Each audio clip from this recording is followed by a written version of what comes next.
Back, guys. We are here for our first day of shenanigans as we see two of our goats facing off. B just coming off a pretty big W at the Homestead Cup, and Louis, after a little bit of a break, he's hoping to claim back the Louis, how can we say, the Louis dominance that we saw for a while. I remember at the Garrison, he won the LAN, and I was just like, this is... It was an upset back then, but we're happy to have him back. He might need a little bit of time to get back on that level, though. He really was on a tear back then, wasn't he? He was, I mean, going for the very, very tippy top. We were wondering how long that would last. Kind of took some time away, kind of fell down a bit. But man, for a moment there, he was the best player in AoE for a short stint there. Coming back at it again, going off against B. Good matchup to start today. Starting off on Lakeside, of all things. So... what do you make of the draft? We got 2.5 minutes, Whammon. What do you think of the draft and of the maps coming up today? Now, the fact that we're getting different bans is great. I feel like with every patch that hits, we just get a little bit of a shift of the meta, and that's exactly what the game needs to stay fresh. But Byzantines being first ban is my new ban that I talked about. Byzantines has not been let through for a while, but it's also not been a top priority ban up until now. Now we're seeing, hey, Byzantines is priority ban, which I'm not surprised about after what I've been hearing people yap behind the scenes. But at the same time, it is nice to see something else getting prior ban. Malians still being up there as well, and Ottomans not backing down. I'm loving this. We're getting consistency, but small changes. The devs are doing stuff, and you can see the waves working. What have you been hearing about Byzantines behind the scenes then? Pull the curtain back for us, Whammon. What is it about Byzantines now that is making this premier I don't want to see it Civ? Now, with the Byzantines, from what I can hear without revealing too much, I think what already happened was the fact that you can get 3 mercenary loads from that first berry patch under your TC. And with the nerfs they put in, it made sure that it's a little bit cheaper, but with you getting 3 packs, it feels worth it. Now, for the rest of it, I can't speak, because there has been more changes since then. But I do have to plead the fifth, because, of course, I'm still married to one of the top players. But as Cal's whispering into my ear, the cisterns are cheaper now. And that one is public fact, which is good. Strategy-wise, if I speak, I'm in big trouble. Cisterns now costing 100 stone. That changes the calculus quite a bit. So no surprise to see those banned. I'm not surprised to see Malians being banned either on both sides. That's a civ that just has been a thorn in people's sides on the tournament scene for a while. And then again with recent changes. But so this matchup coming up here on Lakeside. I gotta admit to you, Whammon, I hate playing on Lakeside. I do not like playing on this map. It's one of those like water maps I personally really hate. What do you make of the matchup here? We got 15 seconds. Which civ do you like better on this map here? I mean, we've seen Tukluk again and again being banned on water, but KT is still saying, like, hey, don't want to face this. But English being played, I'm excited to see what this looks like, and I think most of us are going to be experiencing what this is for the first time. English, a civ that's been popping out on water here and there, but we haven't seen Lakeside. I don't think we can speak on this at all, considering this map has been a mystery for quite some time. It's took a while to get back into play, but we can take a quick look here, because I think a lot of people might be like, what's Lakeside? Water, yes, but there's only one deep sea fish close to your side, and you do have some shoreline. But of course, we know fish is important, and both of these players agree, as Tukluk and Louis are both going for their water pretty early on.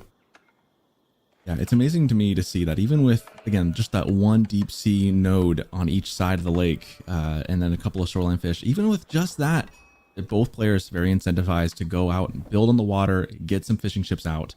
This map is interesting because the water does take up so much space, but again, with the resources there's just not that much, but it ends up being kind of an interesting focus. So we'll see how they go, and I am curious to see how Louis uses English here, because again, this is a hybrid water map, and you don't always see English on these maps.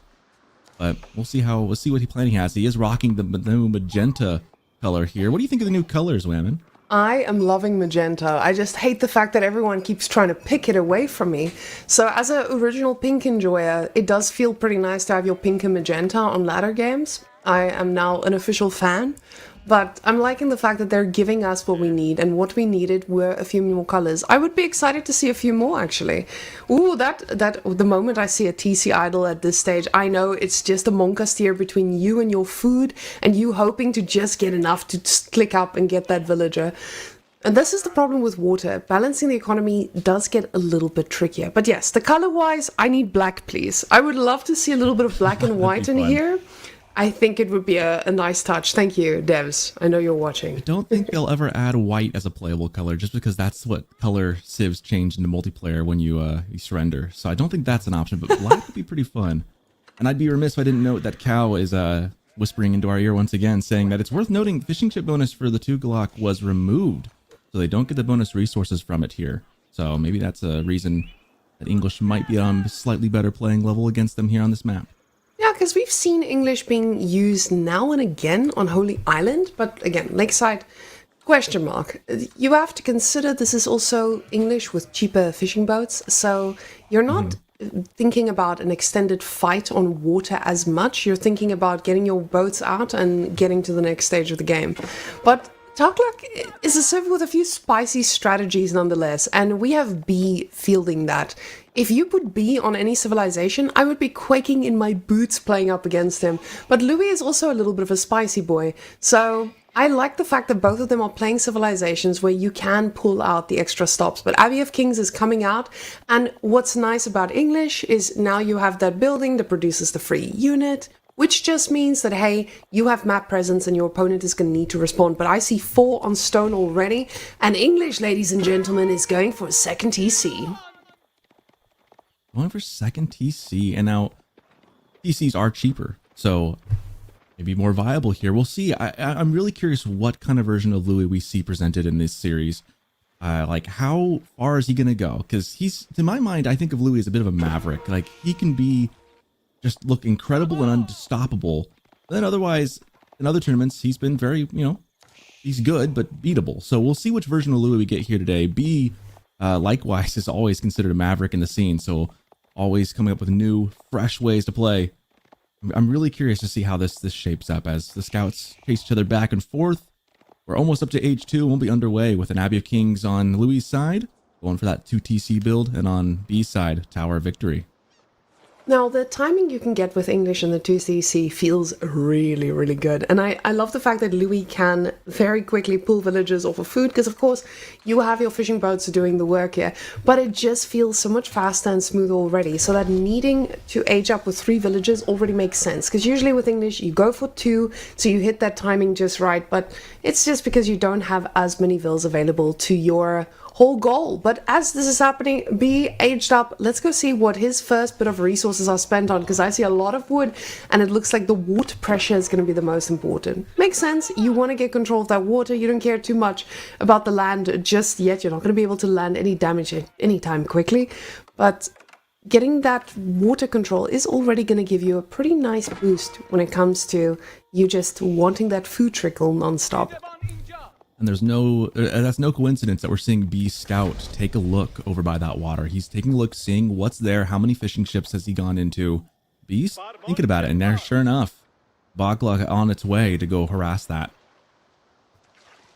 Now, that man is going to hit pretty early, and you can see Louis is nowhere near getting the resources he needs for this.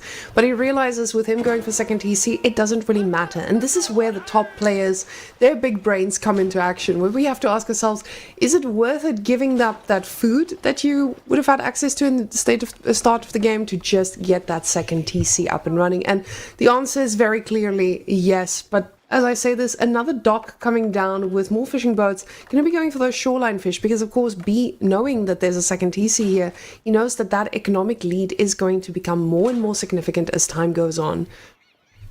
I don't know, Wham, if you saw that really fun Reddit post that showed someone did a huge breakdown on how long it takes to get a town center to pay itself back.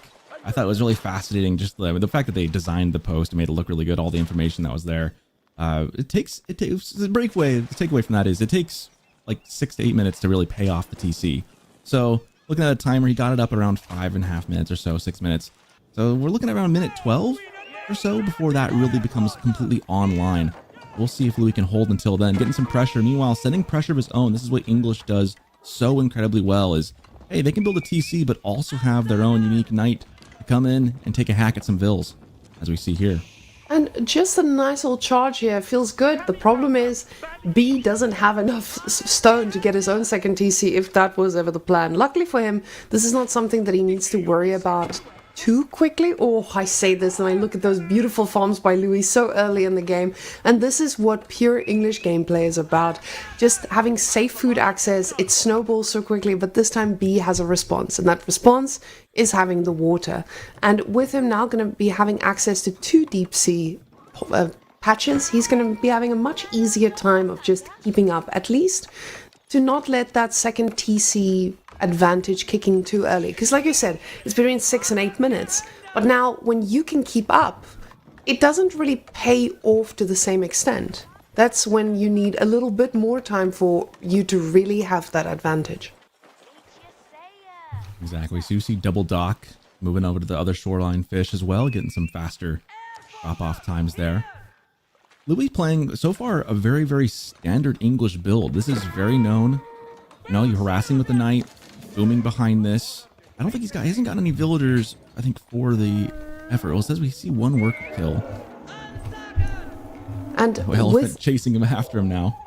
Yeah, the moment the elephants join the party, it starts to get a little bit harder because, of course, with those elephants, you need to make units to handle them, and they don't respond to you just making a unit here and there. So Louis is going to need to start investing into a significant amount of spears to keep up with this. But you can see B is not looking at, hey, I want to optimize my fishing. I want to be careful about this. I want to get as many fishing boats as possible and get the food out there. You saw how many he had on the shoreline fish. Those are going to go to the deep sea. But with him already having 11, he's going to deplete those pretty quickly. But he knows it's worth it. He needs the advantage on the food, and he needs it now. And that's exactly what he's exploiting here. I say exploit, but this man's going to castle as well. So he's got his 2 elephants on the field, feigning that aggression. Louis investing into more spears. But this could just delay him in his own castle. He's also thinking about it very, very clearly. Both players very close to castle here. Louis does have those spears you mentioned already on the field, moving them up. Not too many yet, only 4. He doesn't want to overcommit. He really does want to get to castle age first before anything else. But just a couple to kind of help keep the pressure up. Yeah, those elephants are so fast. They are, but just getting those trades off, it feels okay as English. You just have to keep track of it. Luckily, Louis is a man of much APM, so this should not be too much of a Monkastier for him. But you see B already getting dangerously high with the amount of stone he's got in his pocket. So he's clearly cooking himself a fort, and with the houses already in position, he knows that that gold is not going to last forever. It's going to be a pretty nice spot to have that food trickle anyway.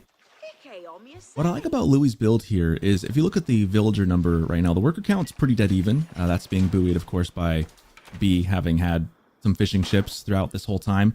But the nice thing is that the fishing will run out. That's going to be just kind of mostly just gone. There will be the 2 pockets of deep sea fish, but that's not going to provide a lot of resources long term. As we're seeing right here, it's the farms. The fact that Louis, from the outset of this game, knew that this was the plan. He was going to have a long-term food plan. Get on the water, get some to springboard him a little bit, and then immediately pivot. And I do like that a lot here, as we see now the white tower being dropped from Louis. I'm sure B won't be too far behind. Yep, dropping the house learning right as I say that. And with the white tower in that position, he's got a very similar base to what B's got. B's got his economy set up on water. B has a pretty solid position there for his food trickle that comes in with that fort. But you see the king coming in, trying to get a charge or 2 in.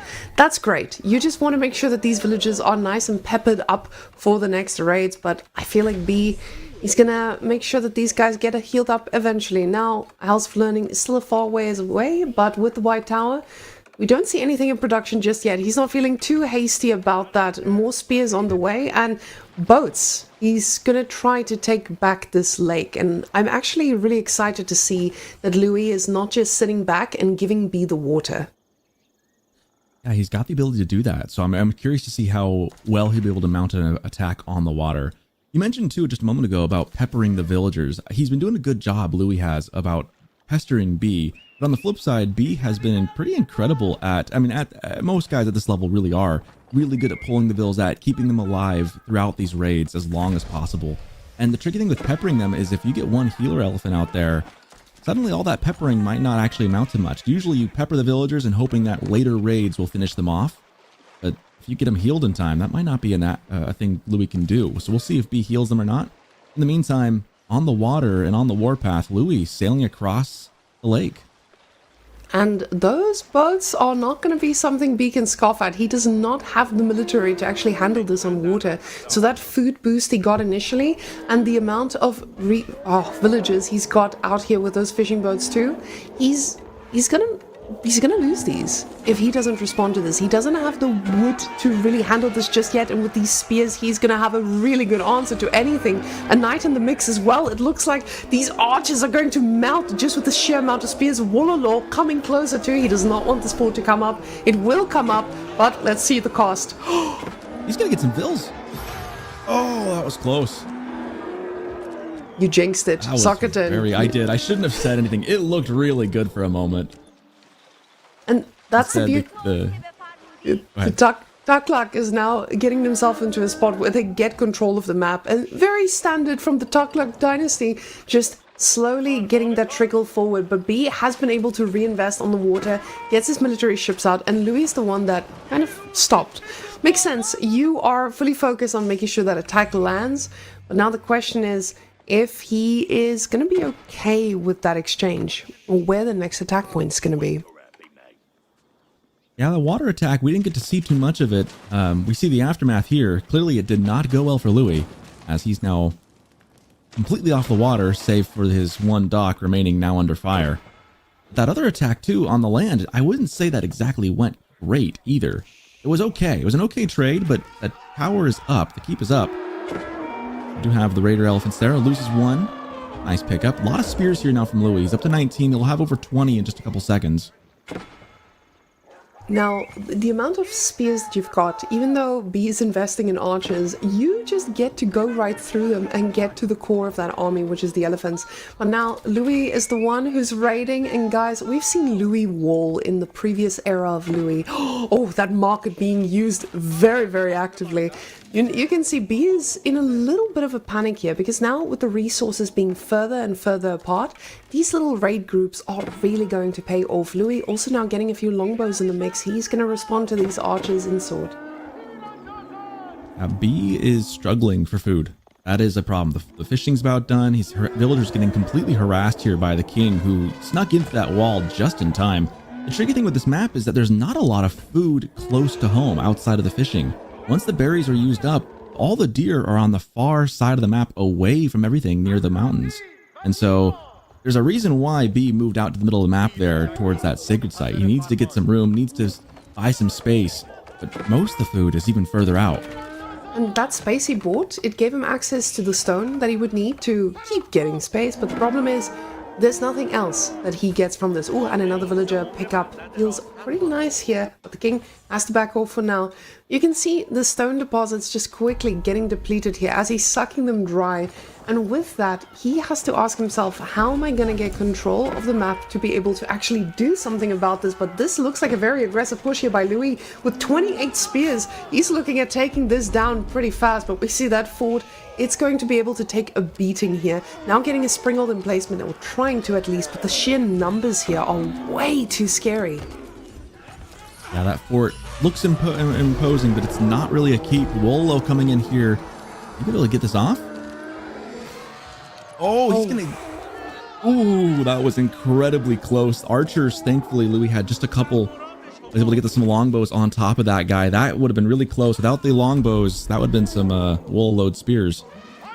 That was one of the closest Wololos we've seen in a while. My goodness, this man, he was playing it. He tried to play it safe there for a second by attacking, but just decided to commit and could have been so costly, but did his calculations perfectly. And now the elephant numbers are starting to get scarier and scarier. And I was about to say, with him not having anything in queue, it begs the question of, is he transitioning? Is he thinking about what's next? And that's exactly what he's doing. Now switching to a little bit more of a men-at-arms composition. And of course, this is going to be so necessary with the archer investments that you've seen from your opponent. The thing is that archer investment is not as heavy anymore, as we see it purely being elephants now. And those raider elephants, they look like they're trying to find some blood. That said, Louis is doing really well economically. He's very, very ahead here at this point in villager count, up to 86 to 56, so up by a solid 30 vills. Militarily, he's also, he's got the numbers, but the value is pretty dang even right now. And that was the second TC payoff, as you talked about before. Sure, those fishing boats, they did some work at the start, but now it puts B in a spot where he's just asking himself, how do I keep this up? With my opponent having so much food available to them, it is such a difficult feat to just try and keep up with the numbers. As I see that villager running for his life, I lose my voice, feeling panicked for the poor guy, but he does make it out alive, and the spears are in position to protect that tower. And that is the beauty now of English. You're going to expand across the map, and you're going to get that bonus on your units as well with the attacks. But those forts, they do feel kind of scary in the middle, and it's given him quite a bit of map control, but it doesn't feel like something impossible. It feels like, hey, Louis can just get one siege unit and slowly make his way forward. So a huge amount of investment here from B into getting those forts up, and it does give him the map control. But Louis is the kind of player who's going to sit back and play this methodically to just take them down when he feels like it's time. I love what we see. You can see on the minimap what Louis thought is. He wants the gold. I was going to say a moment ago that the one thing he doesn't have, he's got the food forever, but the gold is the next big issue here moving forward into the later stages of the game. And you can see right there, he's looking to secure both that 8K gold and the 4K behind it.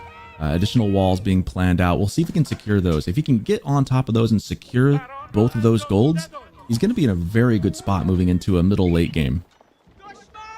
And that is the control that you want to see out of Taklak. You want to see them deny those external resources, but that gold is so difficult to deny when you have a massive army behind it.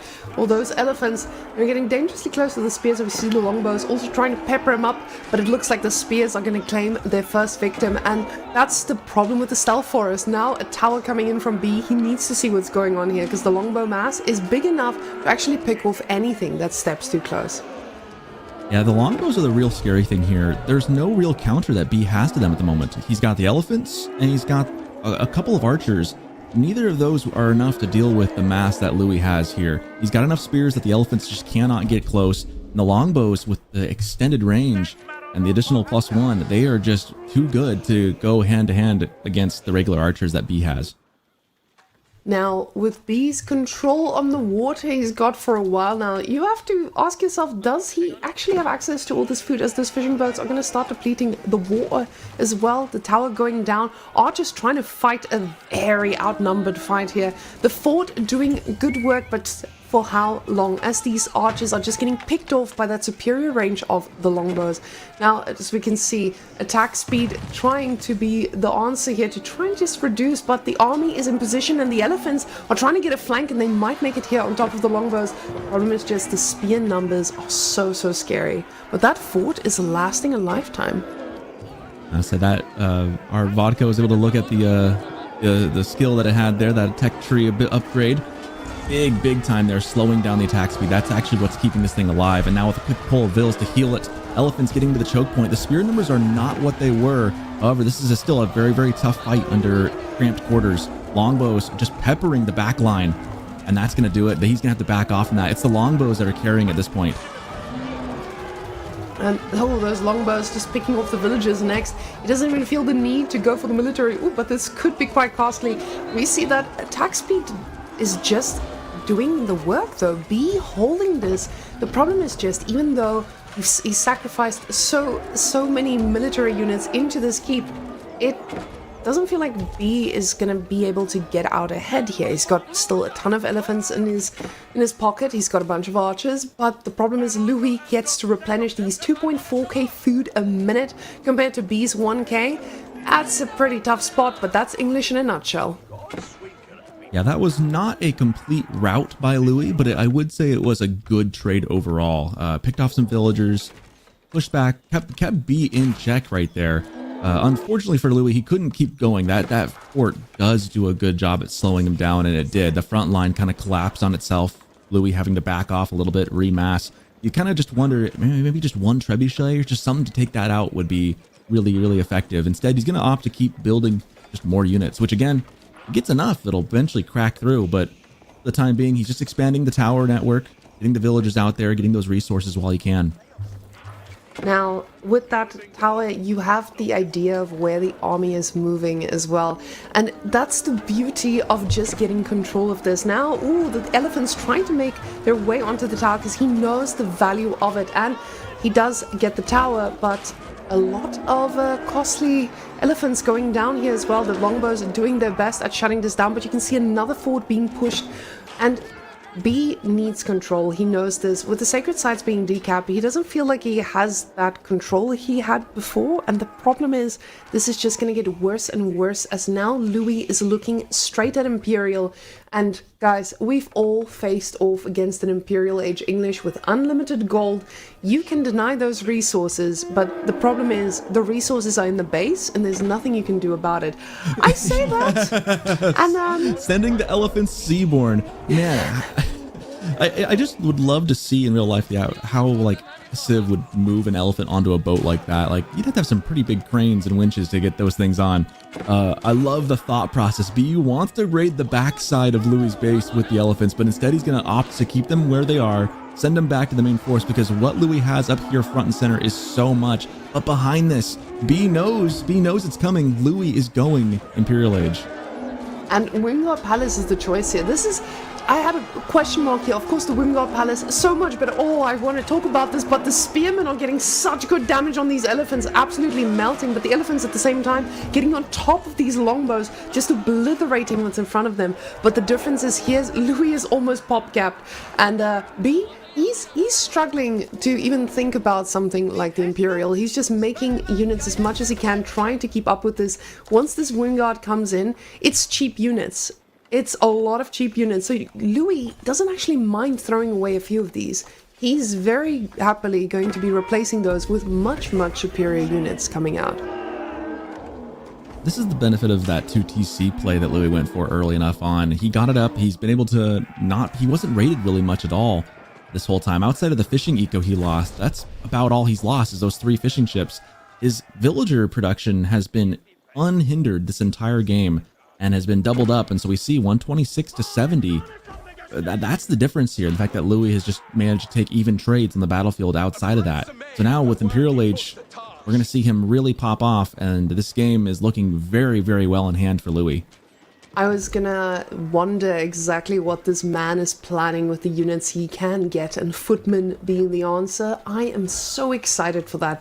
With him going for the enclosures upgrade and getting a few more men-at-arms, you can see that this armored composition, it's something he feels comfortable with, because you handling it means that you have to invest gold. And like we talked about before, access on this map, it does get a little bit difficult as time goes on. He's realized the other fort might be a little bit too hard to take down, but this one doesn't have the same flavor to it, so it will actually be able to get shut down. And now that transport ship, the problem has arrived, and the problem, there are a bunch of elephants. Now, there might be a little bit of idle time on the farms, but I feel like Louis has enough in his pocket to just survive. B, with the military superiority here for the time being in numbers. Tricky thing is, I think Louis' units are going to be better, more veteran than B's are. We'll see if that raid in the back can do enough damage. It's about, can you get enough damage done? The spear's already ready to intercept the elephants. They immediately start going back to the breached part of the wall. Boy, I don't know if that's going to be enough. The front line here, though, looking okay for B. But those longbows, once again, just pestering. But the pure numbers from B here, he's read the game perfectly, knowing, hey, this is my moment. I need to land the damage. The problem is just the damage he needs to land is significant. If Louis can keep up production, and he is not currently using his wind guard the whole time.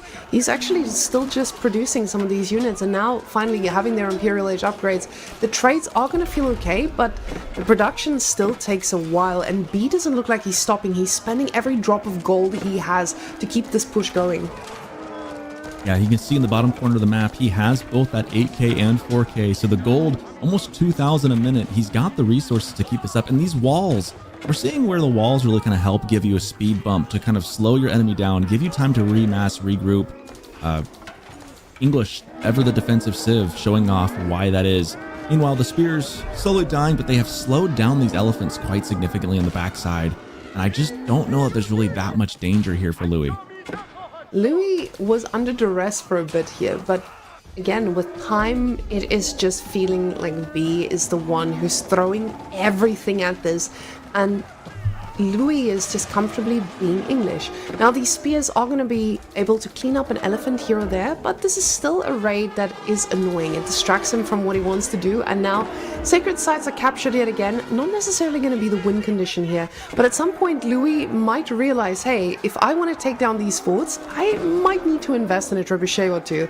Now with his armored units moving forward, but he's got the crossbows, just not enough to constantly keep this up. Those longbows are going to be able to snipe them when the time comes. B is just in a tough spot. You can see he's trying to do things the right way. He's trying to get in, trying to raid. It just feels like it's going to be a little too little. This could be a good demo here, though.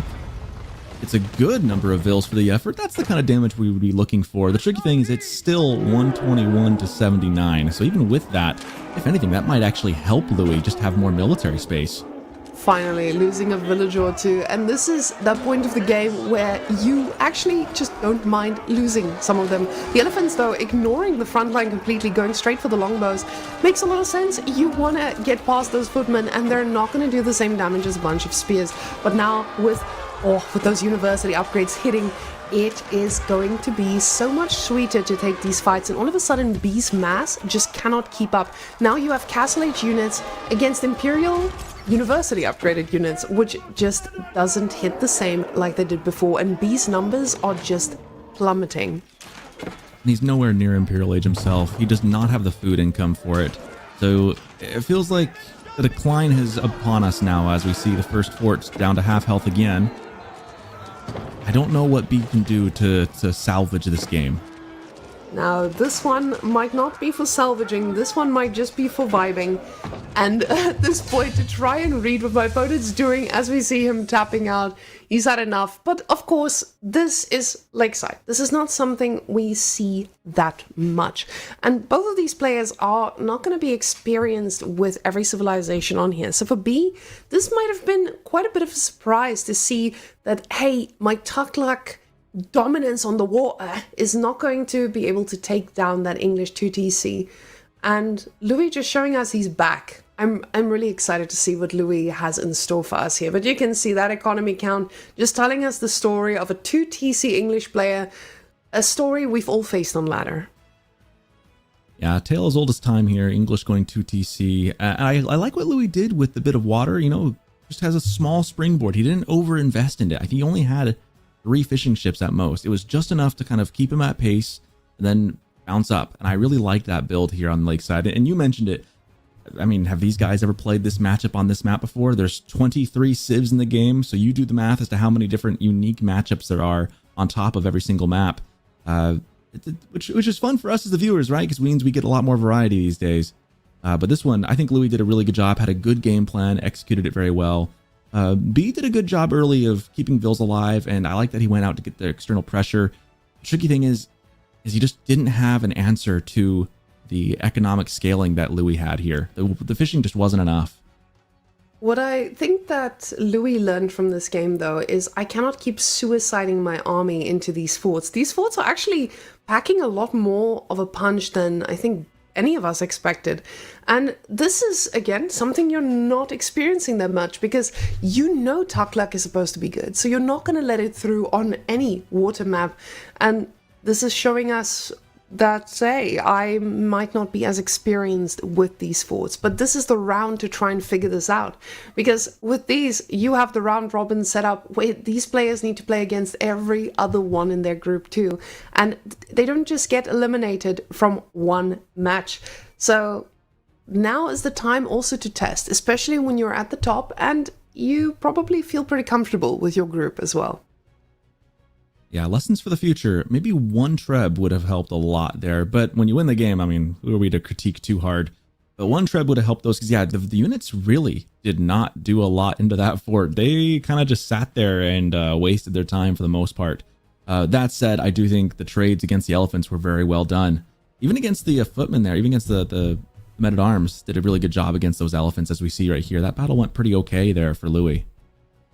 Louis definitely took away Hey English, very much viable. Oh, I want to see that shot. That was, like you said, oh, beautiful shot. Getting that demo there, it is just a little bit too late. It feels like there had to be an attack some point where Louis could have been broken, but B just was not able to amass those numbers to try and get through that, that disgusting game. I say ooh because in front of us, guys, we see a little bit of Roos, and I heard recently that Roos hasn't had the glory it used to, but head to head between these two, we can see that there's a little bit of an advantage here for Louis, but keep in mind, Louis has been on a, 3-5 month break? So this is not the same Louis that B is facing, and this is also not the same B. This B just won an S tier tournament. This is a very different man. He also looks very different in person, like an adult now. Here he's just a young little lad. Look at the game. Looking at the game count there, that's actually my takeaway is that, man, these guys are pretty neck and neck all time. I mean, 45%. I mean, that's a pretty even win rate. I'm impressed. These guys have played a lot against each other and have taken pretty close to even numbers against each other. We move on, though, to Coastal Cliffs. Roos against Ayyubids. I like this map a lot. I love it because it's just Dry Arabia smaller and forcing action on you. And with Ayyubids, they've gotten some adjustments that I'm really excited to see.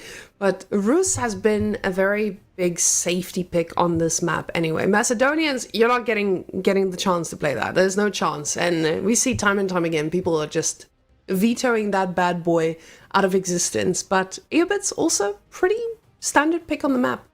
Nothing too surprising. I'm not surprised to see Japanese and Macedonian sniped, and I'm excited to see Roos and Ayyubids. I think both these civs actually are pretty good on Coastal Cliffs. I enjoy both. A shorter proximity, smaller map, a little more congested. Should be fun. I'm excited to see. I don't actually know which I prefer in this matchup, to be honest. This is one of those ones where I feel like either way, it's a pretty okay matchup. So I'm excited to see what Louis brings, because I'm excited to see what B has. We got 10 seconds before we dive in. You guys are watching the Elite Classic 4. Hosted by EGC. That's Wham, and I'm Soccerton. We've got game 1 in the books, and we go on to game number 2 here on Coastal Cliffs. Louis in the magenta. Here on the north side, playing as Ayyubids, and on the south side in the green, B playing Roos. Going immediately with the 2 hunting cabin open. What a surprise! A Taylor's all this time getting our hunting cabins out, free gold all around. But what is important here is, with Roos, you still have a civilization that likes going for pro scouts. So, this map, you're playing against a guy who is unpredictable. Both ways, actually. I was about to say Louis being unpredictable, but I say this with B standing there right next to him. It's a difficult spot for you to be in, because you know I'm going to need access to food. This is not something that is too easy anyway. And those deer packs, both of them being very much forward, it means that you can get shut down pretty quickly. If Louis decides to play an aggressive game, it's something that he can get control of and deny. At the same time, B just has to get control of one side, right? So you do have an issue with the food here. And sure, you get enough sheep to outlast that early stage of the game, but there's a lot of movement usually out for you. But looking at the spawns here, it does feel like B is in an okay position with those wood lines being quite protective.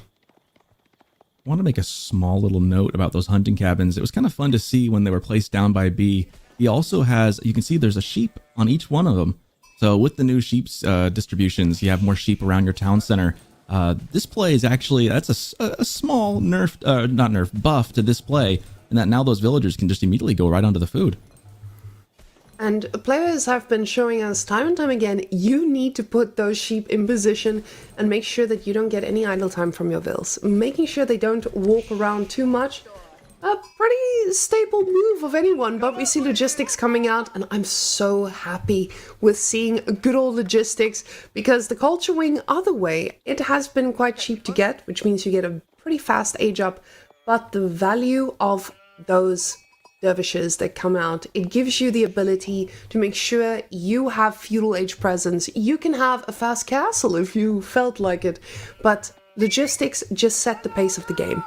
And this is the beauty of Aobits. You dictate what happens next. B, he's the one who's going to need to adjust his playstyle to whatever Louis puts on offer.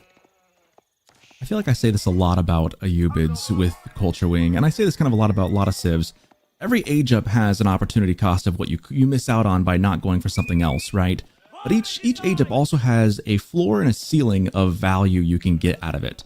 The cool thing about Culture Wing, about getting those dervishes early, is that technically the ceiling for how much value they can give you is infinite. If they continue to heal units and to do things productively for you, they are going to give you resources back infinitely. You can get as much value as you can squeeze out of them. The floor is that they both get shot early and die, and then you get nothing outside of just moving up to the next stage. But the ceiling, though, is the sky is the limit, and I really love that about Logistics Wing in particular.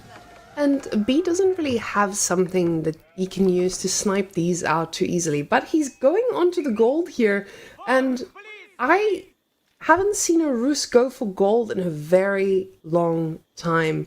I'm actually quite happy to see that. It feels refreshing to see a Roos player going this deep for a resource they get for free.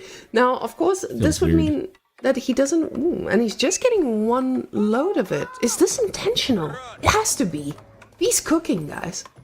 I just don't know what he's cooking. He split them on the way back, too, so he sent a couple more back out and kept a couple back at home under the town center. So he's got something very intentional in mind. And it does feel weird, though, to see Roos mining gold within 10 minutes of the game. Just feels very odd. He's keeping 3 on there, though. And not putting down a mining camp, he's very specific about it. He's going for a second TC. He's going for a second TC. Oh my goodness. What a day to be alive. This is going to be a Roos strategy we haven't seen in a while.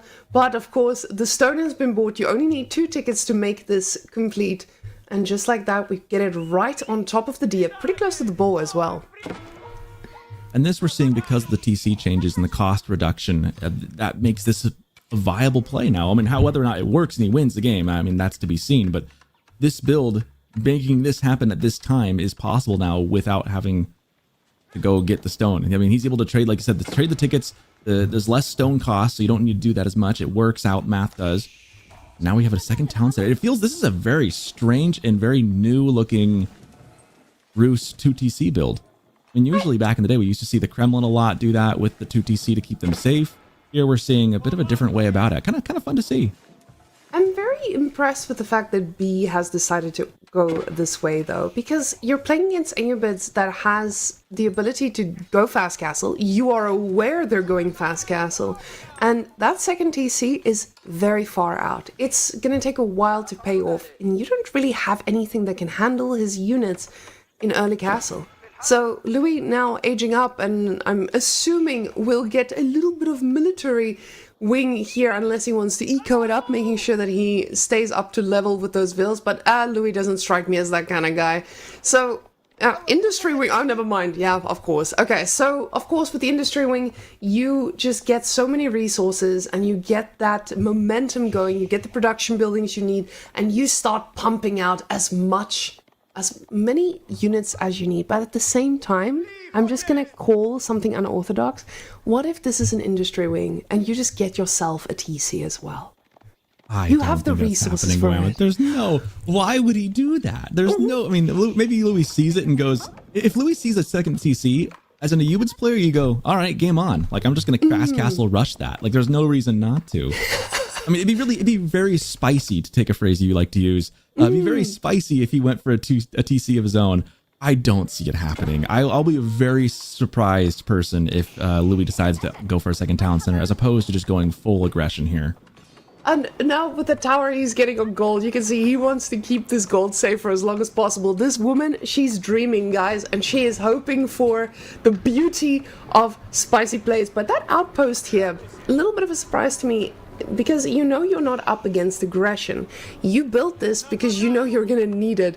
Now, why does he need it? What is he expecting here from B? Just getting a lot of nitrates? Is he going to need to get all his attention focused on one spot so he doesn't need to worry about those gold vills?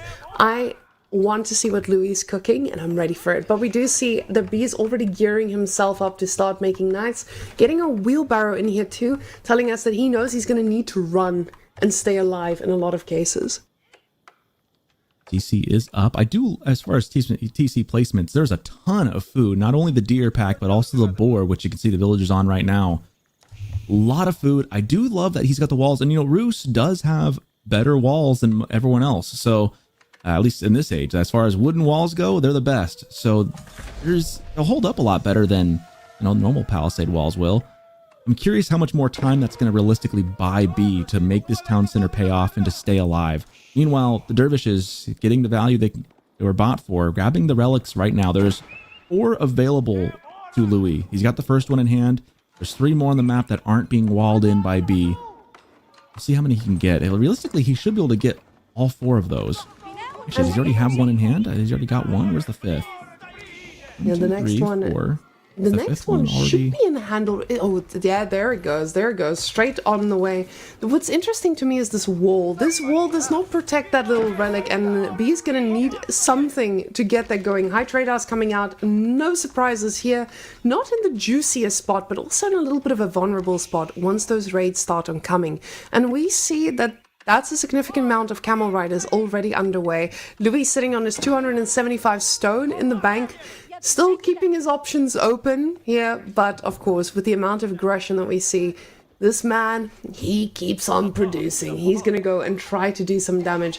But the longer he gives B, the quicker this snowballs. I say that, but at the same time, you have all the relics in the world. You're probably not that scared of much. This is an interesting game. I don't hate the walls that Louis has built. I wonder if he could have foregone those for the time being to get some more units on the field and be a little more aggressive to start. Instead, though, like you mentioned, grabbing the relics, so trying to keep pace with the 2TC with just an influx of gold instead. He does have map control mostly, but again, B's done a good job of carving out his half of the map, or rather maybe his third of the map. So now that those palisades are up, he's quite secure, and these camel lancers, look, you can see it's quite the speed bump. It's going to take some time for them to burn through. And the beauty of the Roos walls, right? Those things just reinforced into oblivion. You are going to need a lot more to take this down, but Louis, he's investing even more into that. Now, what I love to see is the use of the stone that Louis actually went for. He just wanted to get himself in placements, making sure that this is safe. But if we could take a quick look at the relic counter to see what this is, but it's going to be very straightforward all the way. Yeah, 5 relics on the way now. Getting the sacred sites as well. I don't think Louis is too scared. It feels like he knows that this second TC is going to take a while. He's got the camel advantage. He's not too worried about a bunch of knights who's going to be rushing into him. But the crossbows from B, they might make this a little bit harder. I like the crossbow call coming from B. Camel Lancer's ever a thorn in anyone who tries to go against a Ubids. See the Lancer there from B. Trying to take a piece at that dervish. He's not going to be able to do anything here. In fact, he might go down. And does. Poor knight. B making himself that single knight, trying to get around, feign some aggression in it. But now he's got making the counter units of the camels. And you have to wonder, is Louis actually going to put a few desert raiders in here? See, this is something that's pretty interesting where we see some of the top players just mixing in some units to make it a little bit harder to micro and target fire the ones that you actually need to fire. But he's full on just making sure that this is going to be a Lancer army. And I'm wondering what his plan is. What is the timing here? What is the point we want to land and end the lives of our opponent? Because these guys are not able to break through. Yeah, that palisade wall is just too much for this group of Lancers to get in. The camels just can't push through. And again, I said that earlier, like, Roos has the best palisades in the game, and we're seeing that on full display here. Really has bought B time to get some economic leverage against Louis. Now, I say that, again, we got to keep in mind those 5 relics and now 2 sacred sites with the timers now ticking down. It's only 9 minutes to go, so nothing too scary yet, but I'm thinking the gold influx that Louis is getting. Right now, he's got Nobody on gold. And look at his gold income right now. Close to 800. Sokoton, I want you to notice that there's something that Louis did, and we may have predicted it earlier. I'm very surprised it came out a bit later, but he went for that second TC after all. Inspiration from the stone he got for free, right?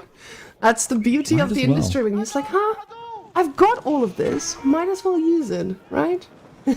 Yeah, once it was obvious that he wasn't able to just, push and be aggressive all the way in, once the timing wasn't really there, might as well save a little bit, get the extra TC. Now the scaling that B's doing is really gone, and now, even a couple minutes here, with the relics in hand especially, I do like where Louis is at. Now, B is not out of this by any long shot. He's got a pretty good mass of crossbows. I am a little concerned about those for Louis. 18 on the field, 3 more coming in with a lot of spears to boot. This is an army handcrafted to destroy one single type of unit, and that is those Camel Lancers. And Louis finally respecting this in a way. He's saying, okay, I'm going to need a handful of archers to deal with this, but B is already ahead of it, making sure that those men-at-arms are going to make this so much harder to do. Louis is going to need to use every bit of APM he's got inside of him and get sniping perfectly, because those men-at-arms, it's just the problem of you having to move your army, and the moment you do and you re-click, you easily just start firing at that front line, which is just going to be a bunch of tanky men-at-arms that don't take much damage. With the +2 range defense coming into, he is not looking at losing, and B's army is so scary. I'm very worried here for Louis. I was going to say, I'm getting, as a Ubid's main and as a Ubid player, I'm getting a sinking feeling in my stomach.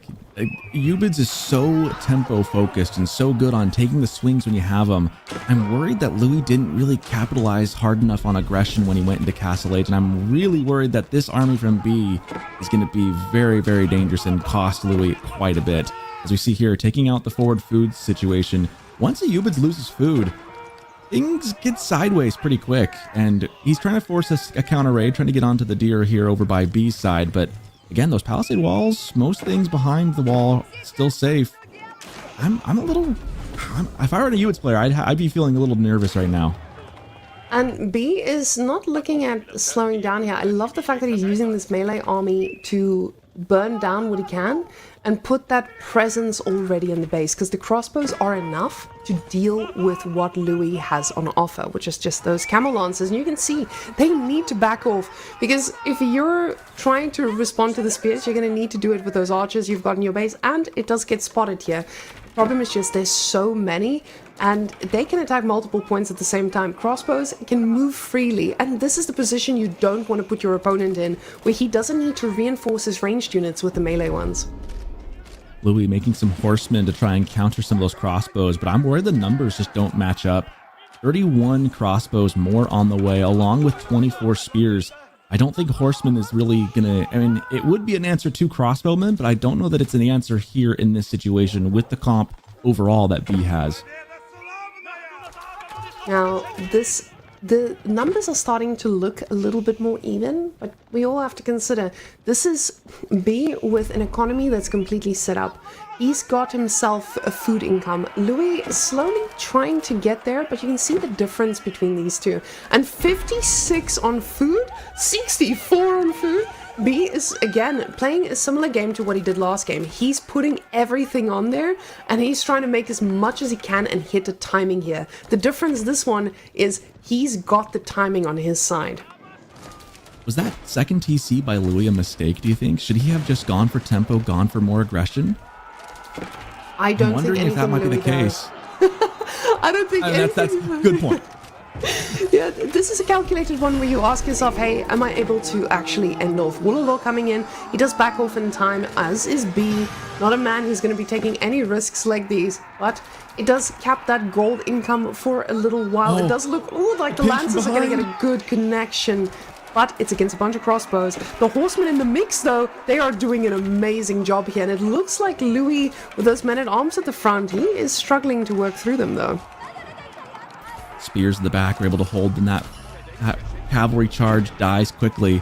Can't even get the dervish to grab the relic. As this feels like the game right here, and it feels like B has broken through. There's just not enough military units for Louis, and there's nowhere for him to remass. He's trying to kite this as best he can, but you can only kite so far. And the food income is telling us the story of a man with replenishing value and one without. A 700 food per minute coming in for Louis is not going to be enough to keep this up. And B's onslaught is not stopping. Now getting horse archers as a later stage unit, which I thought I would never see in my life. I think we're going to be putting that on the bingo for the later weeks so that we can see if this ever happens again. But yeah, getting horse archers at this point, it feels so strange, but it makes sense. You want the mobility, you want to go shut down the farms, you want to keep this aggression going, and you want that mobility most importantly. B now just rampaging through the base. I mean, there's nothing to stop him. There's no military units really by Louis at this point. Losing Vils. This game is decisively won by B. It was an interesting build that he had, going for 2 town centers as early as he did. Those palisade walls that he built as the Rus, massively important, and I think that bought him plenty of time. Thankfully for him, Louis didn't really push the issue too hard, and given some time, B just, I feel like, ballooned in the background with a really good boom, and then was able to push out with this really good mass. I mean, crossbows and spears against camel lancers is you'll take that as the Rus every day. And this onslaught is just not going to stop. Louis thinking about what's next, but at the same time still making a horse. He wants to try land an attack while he can, getting the villagers inside the TCs, ensuring that he's firing. Oh, never mind. It's capped. There we go. Never mind. He's had enough. See, this is where you sit and you're like, okay, I just need one good attack because you're hoping your opponent runs out of firepower. But B was nowhere near running out of firepower. He definitely was in the driver's seat here, and I'm really happy to see that B was the one dictating the pace. He built the walls, he got himself in a safer position, and Louis didn't really land with his timing of the castle. Yeah, by the time he got into castle and by the time he had any military and had it over there, you can see the walls by that second town center. It was a risky town center. It really was. It was out away from the main base. It was up ahead. But there was a ton of food there. It had the boar, had the deer, had the wood. Just a lot of resources for B to swallow up. He just had to make sure it was safe. He did that, and it propelled him to the win. And I love the switch into the horseman. It was just a little bit too late for him here, investing that much into the camel lancers. You can see how quickly they melted, but it shows you how fast B is. This man was microing, making sure that the crossbows can target fire whatever they need to here. And the archers, they were doing their best at like attack moving, but those men-at-arms in the mix just messed this up so much. The crossbows did their best, but again, with the archers, you need to be able to focus fire the things that are going to slow you down, and there was just too much to slow him down. There was nothing was right to fire. Everything was under duress. But we do have our next matchup already, and we do see that about to start in 5 minutes. So it gives us a little bit more time to go through the rest of the draft before we actually dive into this matchup. What I'm excited about is the fact that we're seeing French being such a high priority pick. Now, it hasn't been picked, and I'm kind of surprised not to see it on Baldland, because French is something that people usually default to as well, especially when you have such an open map where they completely flourish on.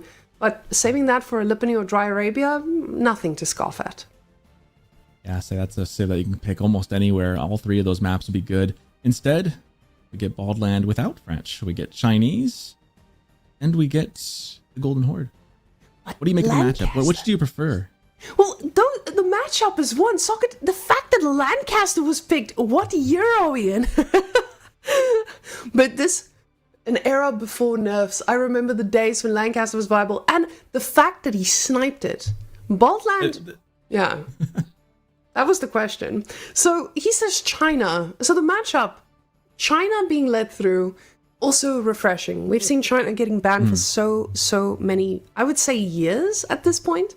But now China being led through by House of Lancaster, he's got to feel confident about something. Louis says, I'm playing against China, so I'm doing a home nationality. So I have the advantage. If only it worked that way, right? I guess I could claim English, but when I play English, I don't get any boost really. Besides English being a little easier to play, but you know, only it worked that way. Yeah, Bald Land. I mean, do we see? I mean, I would assume then Chinese goes for like a pro scouts play potentially. That's very viable with the deer packs forward. How do we see Louis respond to that? Do you think? So Baldland with Golden Horde, we just see a lot of movement out onto the deer from the Golden Horde pretty easily. Now, when you're up against China, you also don't have a civilization and there's a Dark Age presence that you need to be aware of. You have some time, usually, to be able to respond to the tempo. And I think this is why Golden Horde might be such a good pick in a lot of cases. Golden Horde, they have a pretty safe food transition for themselves as well. But on Baldland, we don't see them going for pro scouts, but they are pretty decent at the 9 pro scouts. When with your age up, you get a unit that's already going to deal with scouts. It forces your opponent to already invest in something other than just being lazy and going for pro scouts for free. So you have a Khan, you get a few Tor goods in the mix too, you can shut down most, which forces your opponent to already go for spears. So now you're already just naturally delaying that benefit of the pro scouts that you would like to see. There you guys have it. I don't think I could put that in any better words than you just did. So that's kind of what I expect to see in this map too, is I expect to see Chinese go for the pro scouts. I expect Tugalok to try to deny that. Do exactly what you said. With these two players, you never know. They could always throw a monkey wrench into the situation and mix things up a lot. But usually the meta is what it is, and that's kind of what we expect to see. I do think it's interesting looking at this map and looking at the maps around. I think Louis' draft looks really good, just overall. I mean, just if we want to take a broader view of this, I mean, having Zhu Shi as well would have worked really well on this map. Zhu Shi could also work pretty well on Lipany. He's got French, which we said could work on all 3 of these. He's got Japanese in the back, which, I mean, would have been great for something like Lakeside. He wanted to pick it here as well, and on Coastal Cliffs. So obviously there's something about Japanese that Louis really likes. It's a really good civ. I like his draft. I mean, I don't dislike Bees either. I'm not as huge a fan of JD, but I don't hate his. I do think I like Louis' draft just a little bit more, though. And the difference comes in here with the recent activity as well. B feels comfortable overwhelming his opponent, especially in this scenario where he knows Louis has been out of action for a little bit. JD is a civ that just favors those who can constantly force fights. And honestly, if you are going to put someone on a tier list of forcing fights and putting action on a map, you'll see Vortex and B all the way up there. And that's what I think is strong about B's draft here for him. It plays into his playstyle. Louis, on the other hand, he does have Japan that is just going to get perma sniped, as we've seen time and time again. Players are still saying that Japan is just in a good enough spot that they don't want to let it through. It feels like if Malians gets let through, you're always going to see it sniped. So Macedonians are the same. We have civilizations that just don't get any airtime. But guys, let's go see what the bald men on the bald land are going to be offering us, as these 2 Chads are going to be ready to bring us the action on a disgustingly open map. Which, honestly, when I'm playing against someone, it's disgustingly open, Socket. The wood lines are so tiny. You chop, chop, chop. Your wood's gone. All of a sudden, you have a Torgood and a Keshik and so much more in your wood line. Or on the Chinese side, you just have Lancers.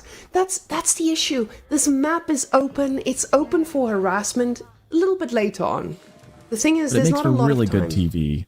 It makes for really good TV. And we're on EGC TV watching the Elite Classic 4. It's a tied series, 1-1.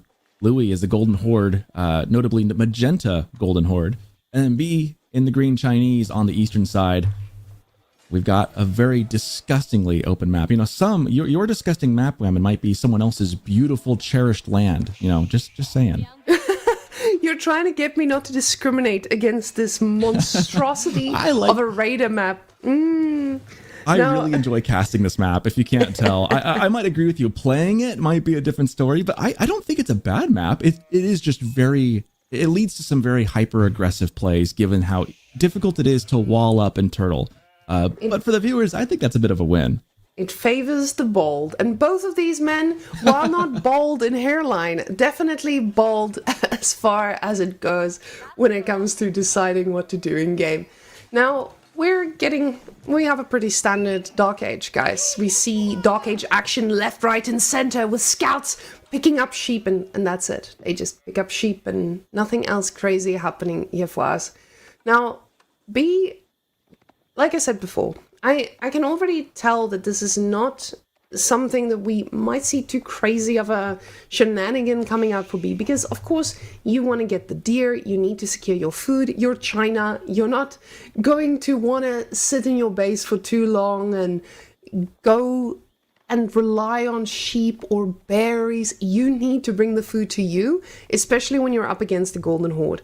Golden Horde, they have a great map presence, they just need a few minutes to get going. So definitely, and aging up with 5 is actually a significant amount of investment already. This man wants those Imperial officials, and he wants them now. Yeah, especially with the faster build speed. Look at that thing just zoot up. Wow. And there it is. That was very quick. The Khan and Torguds. Is anyone surprised to see that one picked? Because I'm sure not. It'll be in about 90 seconds. Now, with Khan and Torguds coming out, you have a lot of time to respond in swords, and that's the tough part when you're playing against China. You don't want to give them too much time, but you just don't have a clear choice here.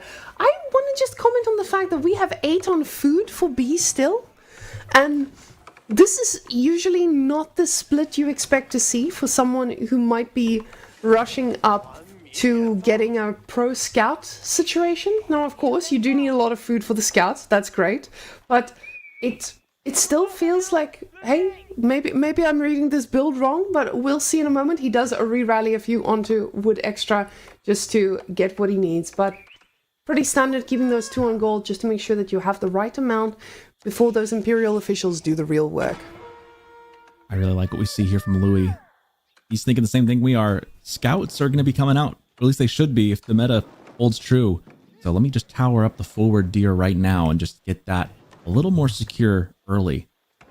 And going for the very far out forward deer, that is a pretty bold move, because now you're denying a full pack, but it's so far out. So with 2, this investment, it makes sense. You're going to be able to deny, but at the same time, you have to be careful. Now the stable coming out, and you're going to start to see the scouts streaming in, being able to get the deer they want. There's still free access to 3 of those deer packs, and there's also a bunch of tiny ones in the mix too. Yeah, this map has a lot of deer. A lot of food to be had. It's just not, you just got to go bring it home because it's not safe to go out. We do see starting out with a horseman for the scout. We do see wheelbarrow coming out. We have not seen pro scouts click. That's an interesting choice. Is he going to go, is he just getting wheelbarrow first? Is that standard? I feel like I've cursed it, Socketen. I think I've cursed it. Like, the fact, he might just be respecting the fact that, hey, this is the Golden Horde, I need to do damage to it, and goes and responds. That's wonderful. That's 2 different upgrades he's getting outside of pro scouts, and it looked, for all the world, it looks like it's going to be a pro scout build. Maybe he's just delaying it a little bit, knowing that he's got to respect the early fighting. And early units is something China can very easily do with supervision, with the little bit of extra trickle you get from making sure that you supervise. You do get that extra bit of drop off, but the Torguds are going to be joining that count pretty soon, and a barracks is the answer here, and this is natural. You know you're going to play against, you're going to play against a lot of horses, so you need that barracks, but barracks already coming out for Louis as well. As he sees those horses, he knows he needs to respond in sort, and he's got access to the deer. That feels pretty good, but with your opponent having this many horses already, and your wood line already getting thinner, this might get a little bit dangerous for Louis. I feel like the B playstyle is going to come in clutch here, with shutdowns pretty easily being done.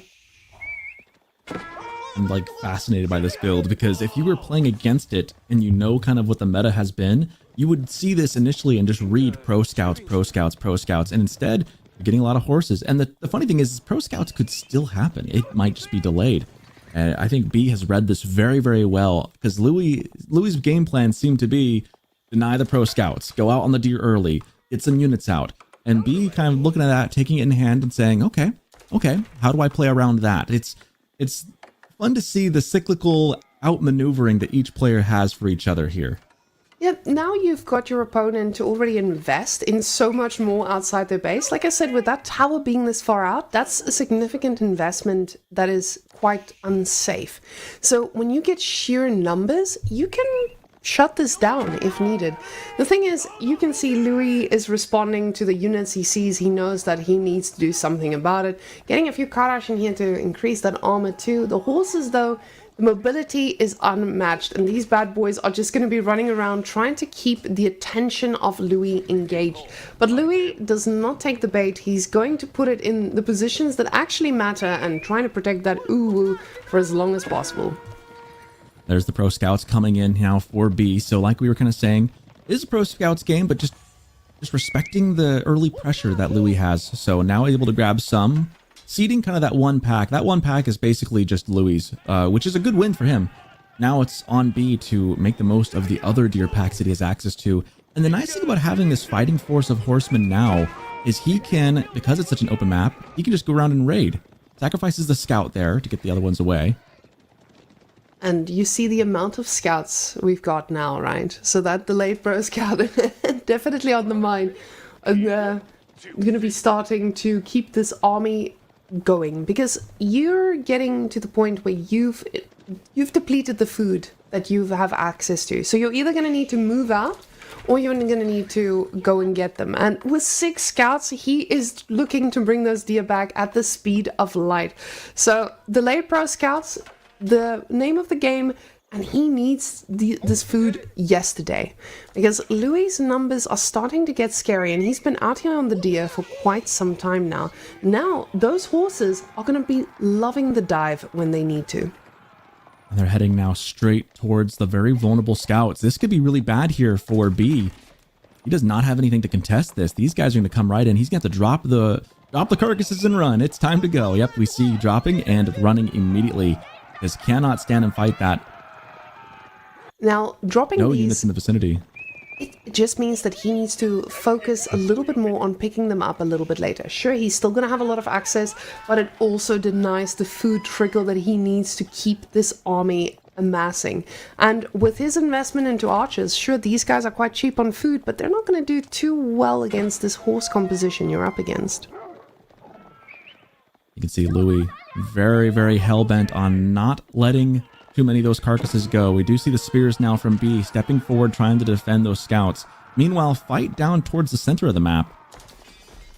A lot of numbers for Louis, but some reinforcements from B as well. The archers pushing forward, trying to pick off those spears. The problem is that's going to be a +1 army. Ooh, especially with the archers from Louis. He wants to handle this, but the problem is the numbers are there.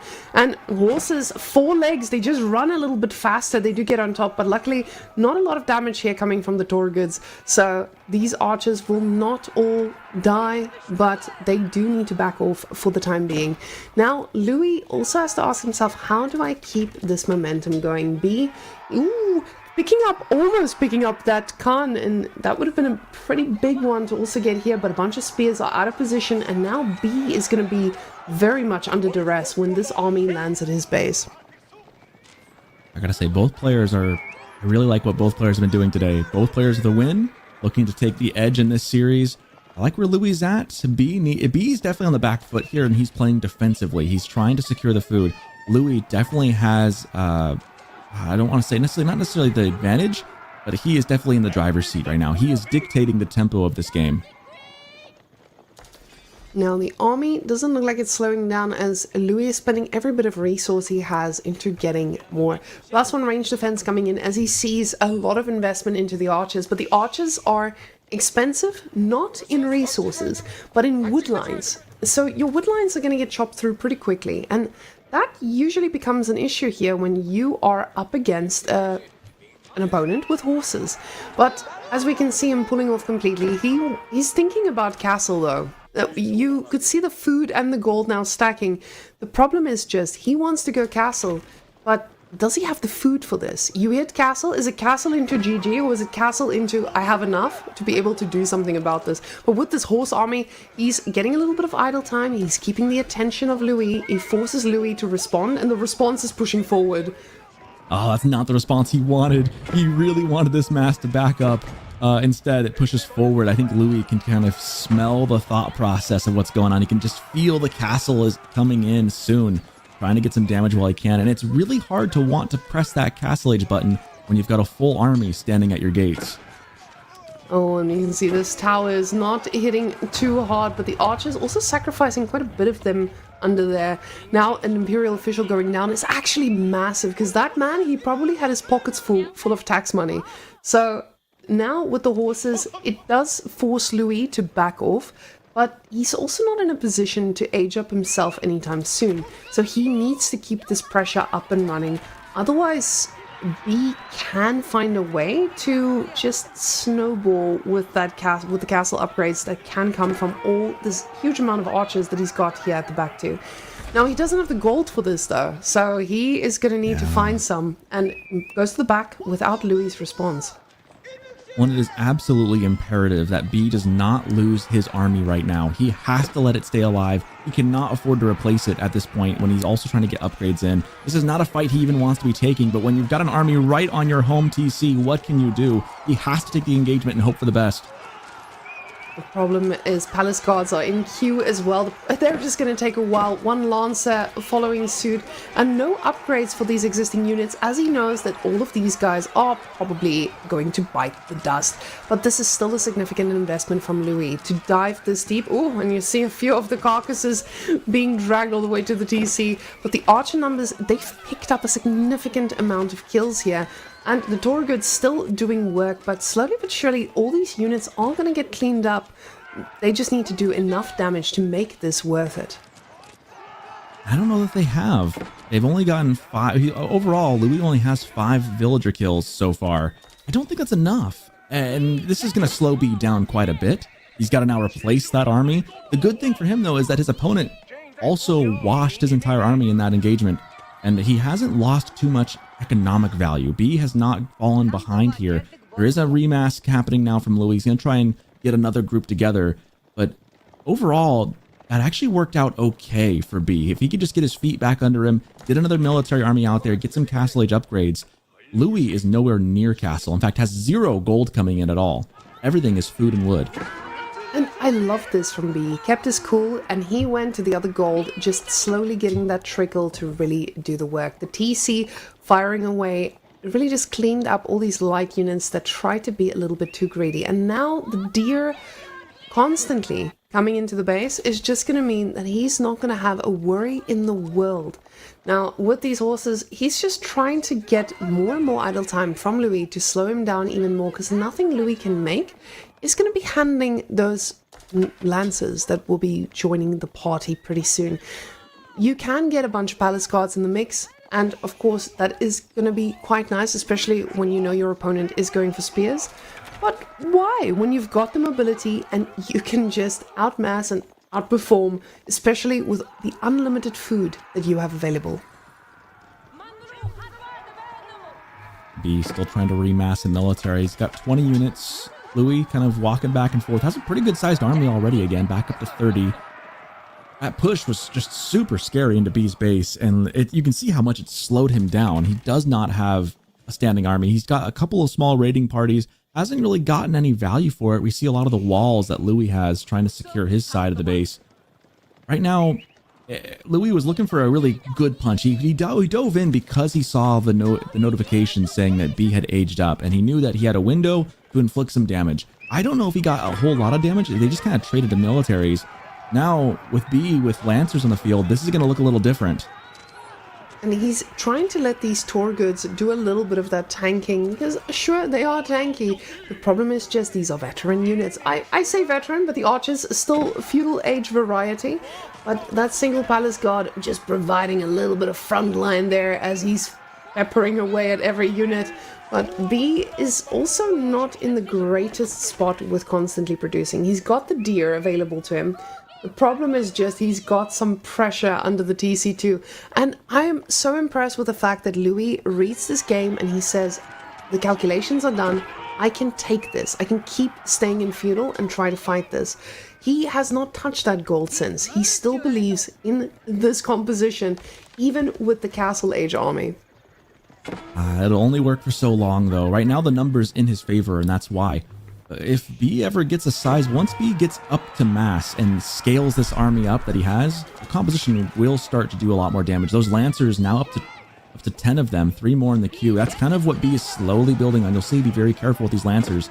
Not going to overcommit them. He knows that that is the heart of his Castle Age army. And those archers are doing such a good job of picking off the spears, because now the numbers are starting to get a little bit scarier. But he plays it safe, pulls under the TC, and again lets the TC do the work. And I respect this so much about B. He knows I cannot take the fight out in the open. He's still got the numbers. I need to take it under a position where I have a little bit of an advantage. Beautiful play here by Louis, though. He is just stutter stepping back and forth, and I love this. B is just feeling confident enough. Louis completely tunnel visioning, like we saw in the gold earlier. He doesn't deny where the resources are. He's just attacking into the base, losing units. And it feels like this is maybe something Louis is doing just because of the break he's taken. But this is not the Louis I'm used to seeing. Well, and I think part of it too is he knows that this military mass is a problem, and once he backs off and it starts ballooning, it's going to be insurmountable. We see now some Lancers in the back line picking off some villagers too. So now B starting to get back there and hit the outside resources of Louis. Louis still has a good sized mass, but again, B is just continuing to make more Lancers, up to 15. He'll have 20 in a bit.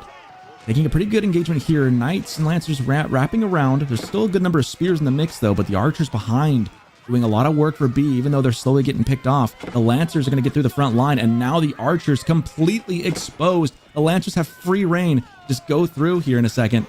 With more reinforcements coming in, this is not a good fight for Louis. This was rock, paper, scissors, and both of them had the rocks, they had the paper, they had the scissors. The problem was, it was not a rock, it was a boulder, and this came in swinging. B cleaning up almost everything here. Louis going on that goal to get what he needed, but the problem is, even if he does manage to find a way to age up, he has 2 minutes before he gets there. So this is not something that he can sustain.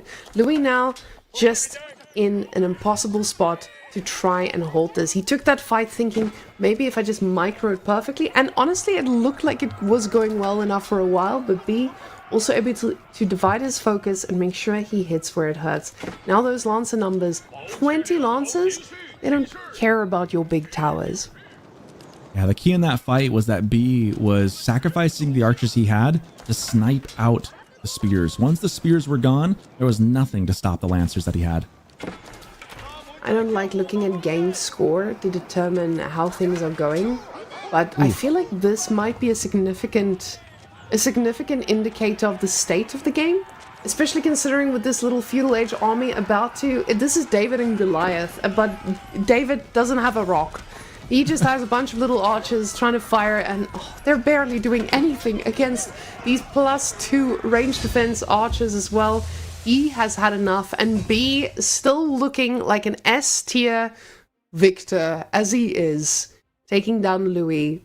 And I would not say pretty convincingly. I would say it was a back and forth, but at the same time, B adapted the playstyle in a way that we see from B time and time again. He's not scared of playing off meta.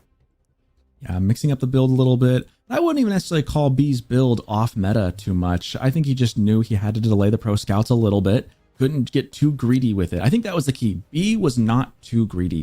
He was very careful, very calculated. And on the score, like you mentioned, I like to think that score doesn't tell you anything until it does. And in that case, at the end, you could really see, yeah, when you're that far ahead, suddenly the score, yeah, it tells you that. The opponent's really, really ahead. That's how it goes. But a great defensive play by B. This fight right here, so pivotal, is I was saying that it was imperative he didn't lose his army. And he did lose his army, but still won the game. How did he do that? He did that because Louis went in too deep, essentially, and didn't get any economic damage for it. Because it was an even wash of trade, and Louis had no follow-up, that let B get some time to remass, make a Castle Age army with Lancers instead of horsemen, and then sweep the earth with them. Oh, these poor little archers. Seeing them die one by one, he really just wanted to have that one moment where he gets the damage done needed and pivots from there, overwhelms if he may. But Upcoming game on our left side, guys. We're seeing another Lancaster snipe, and I am in shambles with the level of confusion in my heart. It feels like Louis knows something we don't.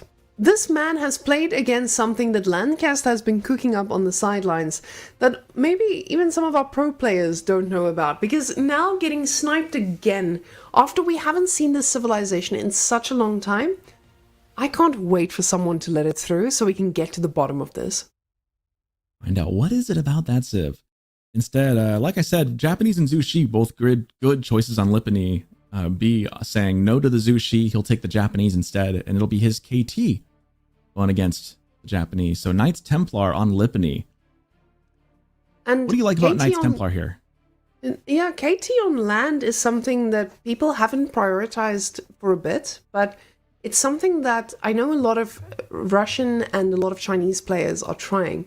So KT coming out, I don't know. I have no idea. I think a lot of people just...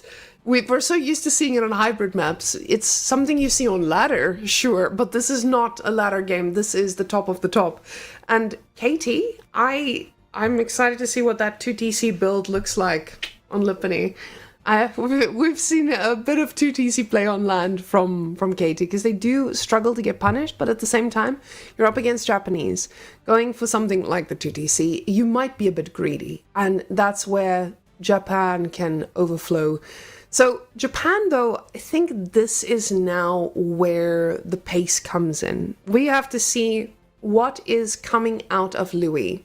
Is this going to be something like a conservative, I would say conservative fast castle, just because it's the one we're so used to, but you don't get to do that too easily. Especially with KT having the option of going for those heavy spears too, you already have a response to those mounted samurai pretty quickly, and you can match the age up in a similar fashion. So, of course, Japan, they have feudal age options, and they do it pretty well at that. That's also why they get banned so often. So, I'm excited to see what Louis pulls out here. And that's the beauty of watching Russian and Chinese players in general. You don't know what to expect. These guys reinvent the wheel time and time again. They definitely are some of the more innovative players we have in the scene, for sure. And you know, with the change in meta, like, I was wondering when I saw the patch notes for the most recent patch or so, the last two patches, I wondered how much the change in the cost to the TC would affect the overall meta, because for so long now it's been a Cav-centric meta, aggressive. You get up to castle, you go crazy with Cav. That's been, for most civs, the play. With the change in the reduction of cost of stone for the town centers, I was wondering, are we going to see more 2TC builds? We've already seen that today. I mean, English is a pretty standard one, but we've seen Rus go 2TC now and be successful with it. It's very refreshing to see now multiple different strategies being viable here. We'll see how this goes. KT is one of those interesting civs where I think of it as one of the more versatile civilizations in the game. I think of Byzantines being extremely versatile on the high end of that spectrum. KT also just very versatile, has a lot of different options they can go with. Japanese maybe a little more figured out. So we'll see. I think really B is going to have the tempo, set the tempo for this game, and it'll be on Louis to kind of have a game plan and maybe react to what KT offers him. And what a little bit about these bans that I'm thinking about is you've seen your opponent ban Japan twice now. You were probably expecting to play Zhu Shi on this map. Picking Japan and thinking, okay, I'm going to play Zhu Shi, so I'm going to snipe out what actually beats Zhu Shi. And House of Lancaster might be a good answer to that, because they can shut down what Zhu Shi likes. But guys, we are ready to roll in, and that means we're going to find out what these two are going to be cooking as we head on nice and early. Now, I was going to say, is this still a matchup where you want to go for Dark Age aggression? And Louis says, yes. Yes, you do. Because Japan, they have such a good time in the early game to do damage to anyone. And this also puts Knights Templar in a position where they can't just do what they want to do. At the same time, it's a very long distance between the TCs. Now, that Spearman's going to have a very long hike ahead of him as we dive in This is game number 4 of our first series today here in the Elite Classic 4 by EGC TV. B still in the green and Louis still in the pink. It's B with Knights Templar here in the southwest. In the northeast, coming in as the Japanese, Louis with that spearman in the queue, who is, again, going to have to walk a very, very long ways. Oh, actually, there he is, taking the hike and being chased for it.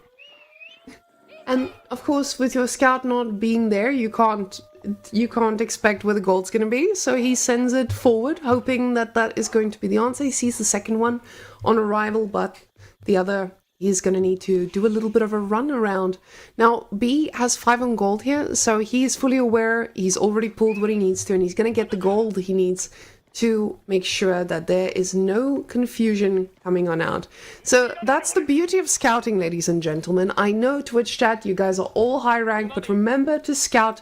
B is showing us how important it can be, because you need every drop to make sure that your build is effective. Now, if he stays on here for a little bit longer, this means he wants to get that extra bit to be able to get an upgrade or two, but he says, no, I am going for a clean 203 gold to just get my age up.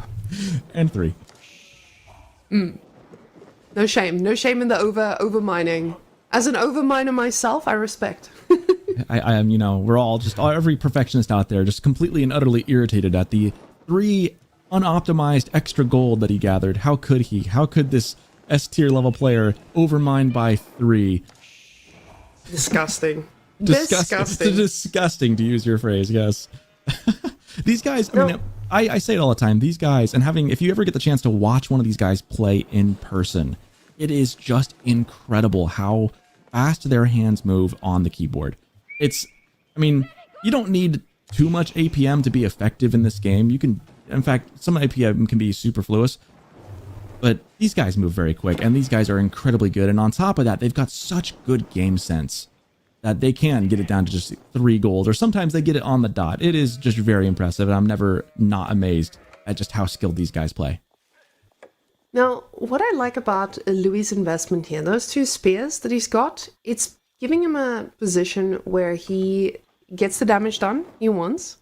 But after this, he hasn't really delayed himself too much. Knights Hospitalier coming out, Bakura Storehouse with 1. Those spears just gave him the opportunity to go for his fast castle that he wants to go for.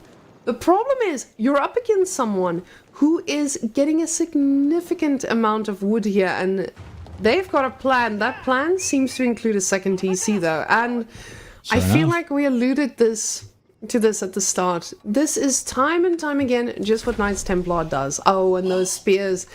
Louis is a little greedy goose. He's just sitting on the gold. He's like, hey, this is the only play the man can make, gold. But now, second TC from Knights Templar is the land play that we often see. There's no way he doesn't move those spears a couple paces down to take a look, right? He's got to have the game sense to know. And sure enough, there's the scout. So who needs game sense when you can just scout your opponent? There you go. Now he sees it. He's got the spears in place. He's looking at it. Are they going to move over and rotate? Sure enough, yes, they will. So game on, says Louis, as he tries to now deny this. Can he get enough damage done? The villagers do need to pull back, but at the same time, there's enough of them to fight this. And you can see he's aware. And he's going to try to get that fight. But at the same time, you don't really mind if your opponent goes second TC. You are very much thinking about a little bit of a fun time called Fast Castle that your opponent is not going to have an answer to anytime soon. You've denied him off of gold. I say that, but that second TC is going on the gold as we see the villagers already in position, chopping the wood to make sure that they can put that second TC and secure that gold at least for a bit.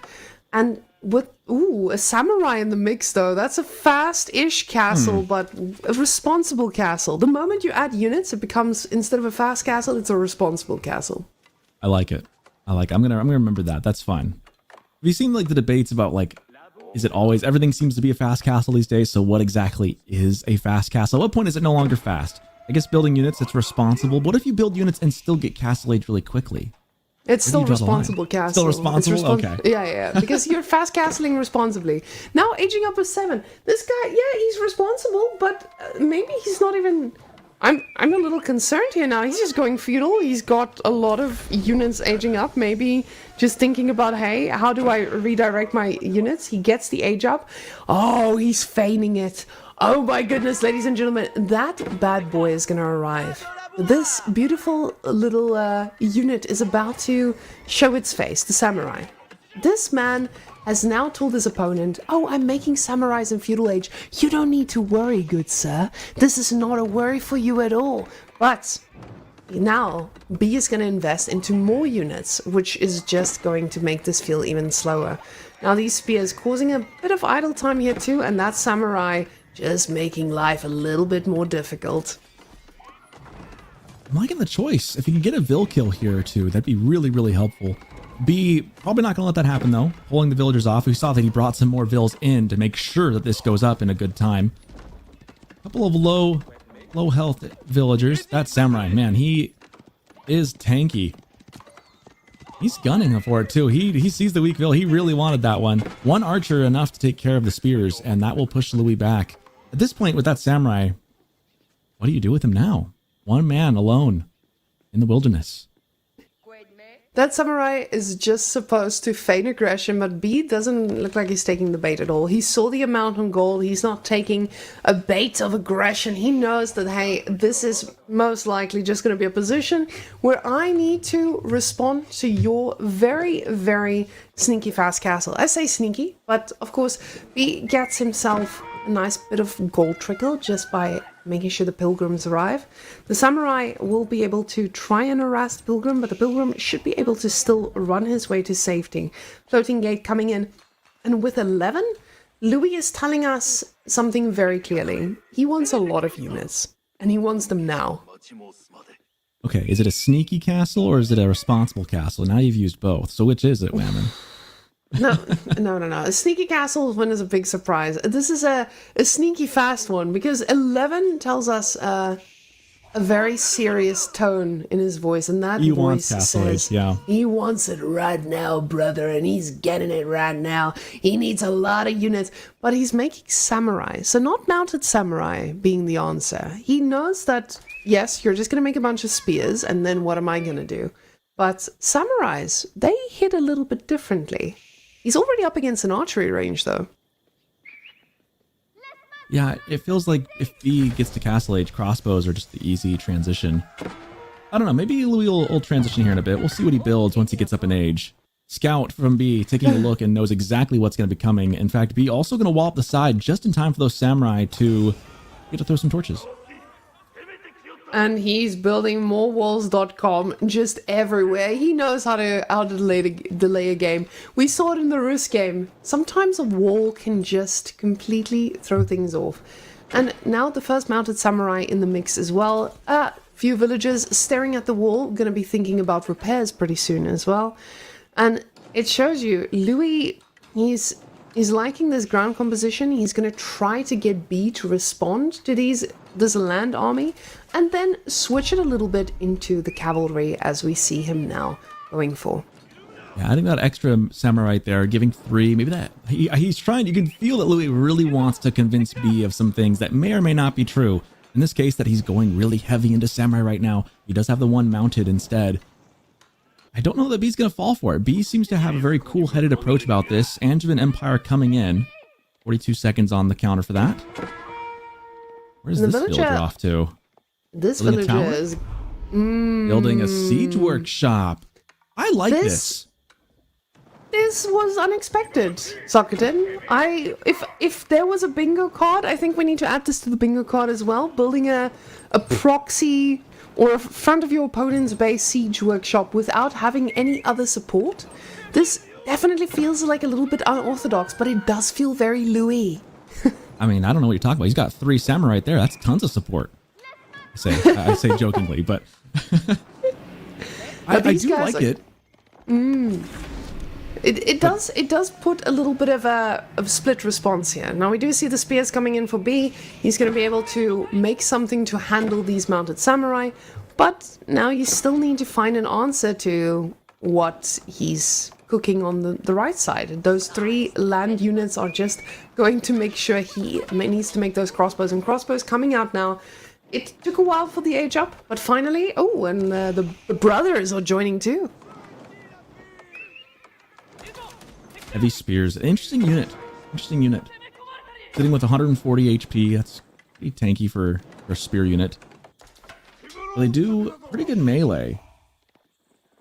And Louis capping that sacred site on the south side. I just want to point out that Louis knows that this is where the pilgrims were going, and now he only has to defend one side. So getting that sacred site was such an important play here because it completely cuts off access to there. When you see with that archer, B is going to need to try and snipe something up, but yeah, the pilgrims, they're completely stuck now. They don't get to deliver, drop off. Now B needs to focus on real gold, and what he's focusing it on is spears and crossbows, and spears and crossbows. He's going to need a lot of it though. So those heavy spearsmen in castle without any upgrades, just being in castle age, do 31 damage to cavalry units. So that's quite the punch. Now take in mind that, you know, mounted samurai in castle age have 230 health, so it's going to take quite a couple hits to get them down, plus the deflective armor. But still, these things pack quite a punch in numbers against even these heavy calves, so it'll be interesting to see how they fare as they take a fight right now, trying to get on top of them. Looks like the bannerman will go down, and you can see them poking through, doing pretty good damage and holding their own very well against the mounted samurai. Now, honestly, I'm very surprised that Louis decided to take a fight right into them. He was very convinced that this was going to be a fight he gets to take. Now, he's making Onamushas behind it. He's realizing, hey, maybe this was not the engagement I needed. And those mounted samurai, they are going to be sitting ducks as another one goes down and another one goes down. But he knows this trebuchet investment was so expensive. It's not just the trebuchet investment. It's a siege workshop. It's a very much upgraded tower. And now he's really invested and lost so much in that last fight. Destroyed value. You can see this is not a happy camper. He had to defend that trebuchet, and that was why he committed them, is he didn't want to lose the investment. The problem is that by committing those mounted samurai, he lost an equal or greater investment in them. And so, man, I was giving you the stats about how much damage those hardened spearmen do. They shredded through all 200 and whatever it was, 230 HP that those mounted samurai had. It was easy pickings for the spears. Oh, and the tower actually also going to be going down I say if, but definitely with a dead villager on the way too. He's desperately trying to keep that alive, but you see now Onamushas, they're going to need to be the ones who are microing, but that micro is so expensive because it's just constantly moving back and forth and very quickly going to be going down to the crossbows of B if he gets on top of them. Those crossbows can deal with anything at the front line, I say, as he just goes straight for the trebuchet again. But the mounted samurai, again, trading into this like they are free. And Louis, those guys are definitely not. Crossbows to add to the mix. This is, again, a composition that is solely built to destroy mounted samurai. And unfortunately for Louis, best part of his army comp was the mounted samurai, and so now without those, I feel like he's kind of back to the drawing board trying to come up with another idea of what can he do. Meanwhile, he may have the sacred sites, but B has 2 TCs and walled off his base and is continuing to make the units that he needs to counter the mounted samurai. So what do you do if you're Louis here? What can you do? You're up against the 2TC, Knights Templar player, who has now taken control back of the game. You need to bring in the big guns, and the big guns is throwing in a composition that will overwhelm your opponent. We've seen this transition again and again from Japanese players, and that's the Bugattis, baby. So he's got the mobility, he's going to try to overwhelm his opponent on different fronts, and then with a little bit of a surprise switch into those Bugattis to throw his opponent off. But with the mobility, you still have that bit of an advantage, a bit of a comeback mechanic, but still, he's on 2TC. This is such a difficult thing to break, and the food is going to be a limiting factor for both eventually. Yeah, he's got a couple of Onobugeisha in the queue. He's got 6, 1 on the field, so that is definitely the play. The tricky thing is they're not upgraded, and he's got to get a big enough mass to just make that blender come online and just shred through things. It's, can he make that switch fast enough at this point while B is still scaling his economy behind this? It's tricky. Louis trying to pick off some reinforcements here, which is actually a pretty good call. Looking for a gap in the armor, as it were, to try and find a spot to go raid. Looking for external resources as well. Meanwhile, B pushing in. He's got no qualms about just walking into the base and really shaking things up for Louis. Louis probably not appreciating that right now, but trying to figure out what he can do. Meanwhile, more Honorable Geisha coming out. And those Honorable Geisha just not as cost effective as the units of B. And with B, he's definitely got the income to be able to afford something like the Honorable Geisha. So this man, he's going to need to take a lot of bad trades to fall behind. Crossbows and spears are basically all he needs to respond to what Louis has for now, because those Bugattis are starting to build up, and when they get on top, crossbows don't go through them like they did the Mounted Samurai. Now, with this bit of mobility, you can see he's still trying to find some damage. He might be able to find a villager here or there, but even if he does, B is in such a good spot. He's already 20 villagers ahead, and seeing that on KT, that feels pretty good for the KT player. At lower levels of play, that little raid we almost saw happen would have probably netted you a good handful of vills. At this level of play, though, at this advanced level of play, B's not going to let that happen. He's very aware of where his resources are, where he needs to protect, and so getting a good raid in, that's Louis has the right idea. The Knights aren't useful in a direct fight. Go find a way to poke and prod and get some damage and delay the 2TC payoff. Unfortunately for him, there's nowhere to go. There's nowhere to push. B is being very methodical here. And Louis going for a very unorthodox composition with a lot of mobility. He is hoping to just catch his opponent off guard. And honestly, if there's a man who can do it, it's definitely Louis. Well, the crossbows are standing a little bit far forward here. The boar fighting on the side of B as well. That man, he's looking angry, but he doesn't catch a victim today. It still feels good to get the boar to temporarily join teams with you. And with that mobility, he is going to try to keep on raiding, keep B on his toes. And it looks like he's able to do so, but the amount of spears we see from B, it feels scary. The Bugeishas, though, they're catching up. And those guys are pretty cheap. So I'm still very worried here for B. It feels like there's an opening here for Louis. And there's a world where he takes this. The Honorable Geisha, he's been taking some time. This is a really one of my favorite plays in Age of Empires, is when you get the Honorable Geisha, you kind of keep them in your base for a while until they just kind of Zerg rush in your base for a bit. I mean, that's not really a Zerg rush, but they just kind of balloon in your base, and then you just rush with them, and they become this just unstoppable force. And the crossbows you mentioned earlier aren't really going to do too much to the Honorable Geisha. They obviously fall very quickly to archer fire, but crossbows operate a little differently. You know, higher base damage, but much slower rate of speed. Not quite as much overall damage in numbers as you would get with the archers. And the real thing is that it's the cost. The cost of those crossbows, pound for pound, are so much more expensive than archers, and so the trade-offs into being very in favor because Honorable Geisha are just so inexpensive. And with that second TC that he's added himself, he's trying to keep up with B. That second TC, it's going to take a while to catch up with this, but it might just be a mechanic to say, hey, I'm going to do enough damage to you right now as I'm just burning the Bugatti straight to your base. At the speed of light, these guys are going to try and hit and do the eco damage he needs to at least equalize this. Because you can pretty quickly respond to what comes after, and he stopped producing now for quite a bit. Is he just fully focused on letting the damage hit? Must be. In come the Honorable Geisha on the south side. Boy, they just shred through stuff. They're really fun to watch. Torches coming out. Not quite the spin to win. No, CB not quite sure what to do. He wants to send some units to slow this down, but he just knows that whatever he sends is going to get just shredded into bits.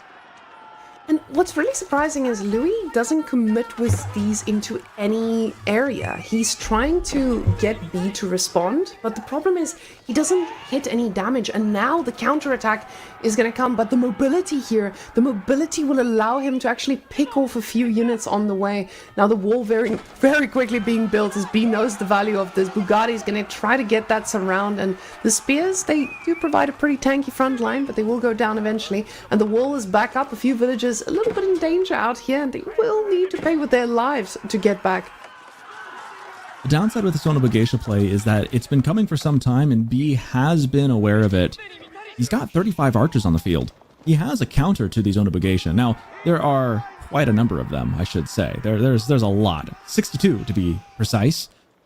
35 to 62, not great numbers when you're trying to counter this mass. But he does have, if he can get them, they're not all in one spot. So if you can get that 35 onto half of those Sonobugeisha, you'd actually have a pretty good shot of thinning out the herd.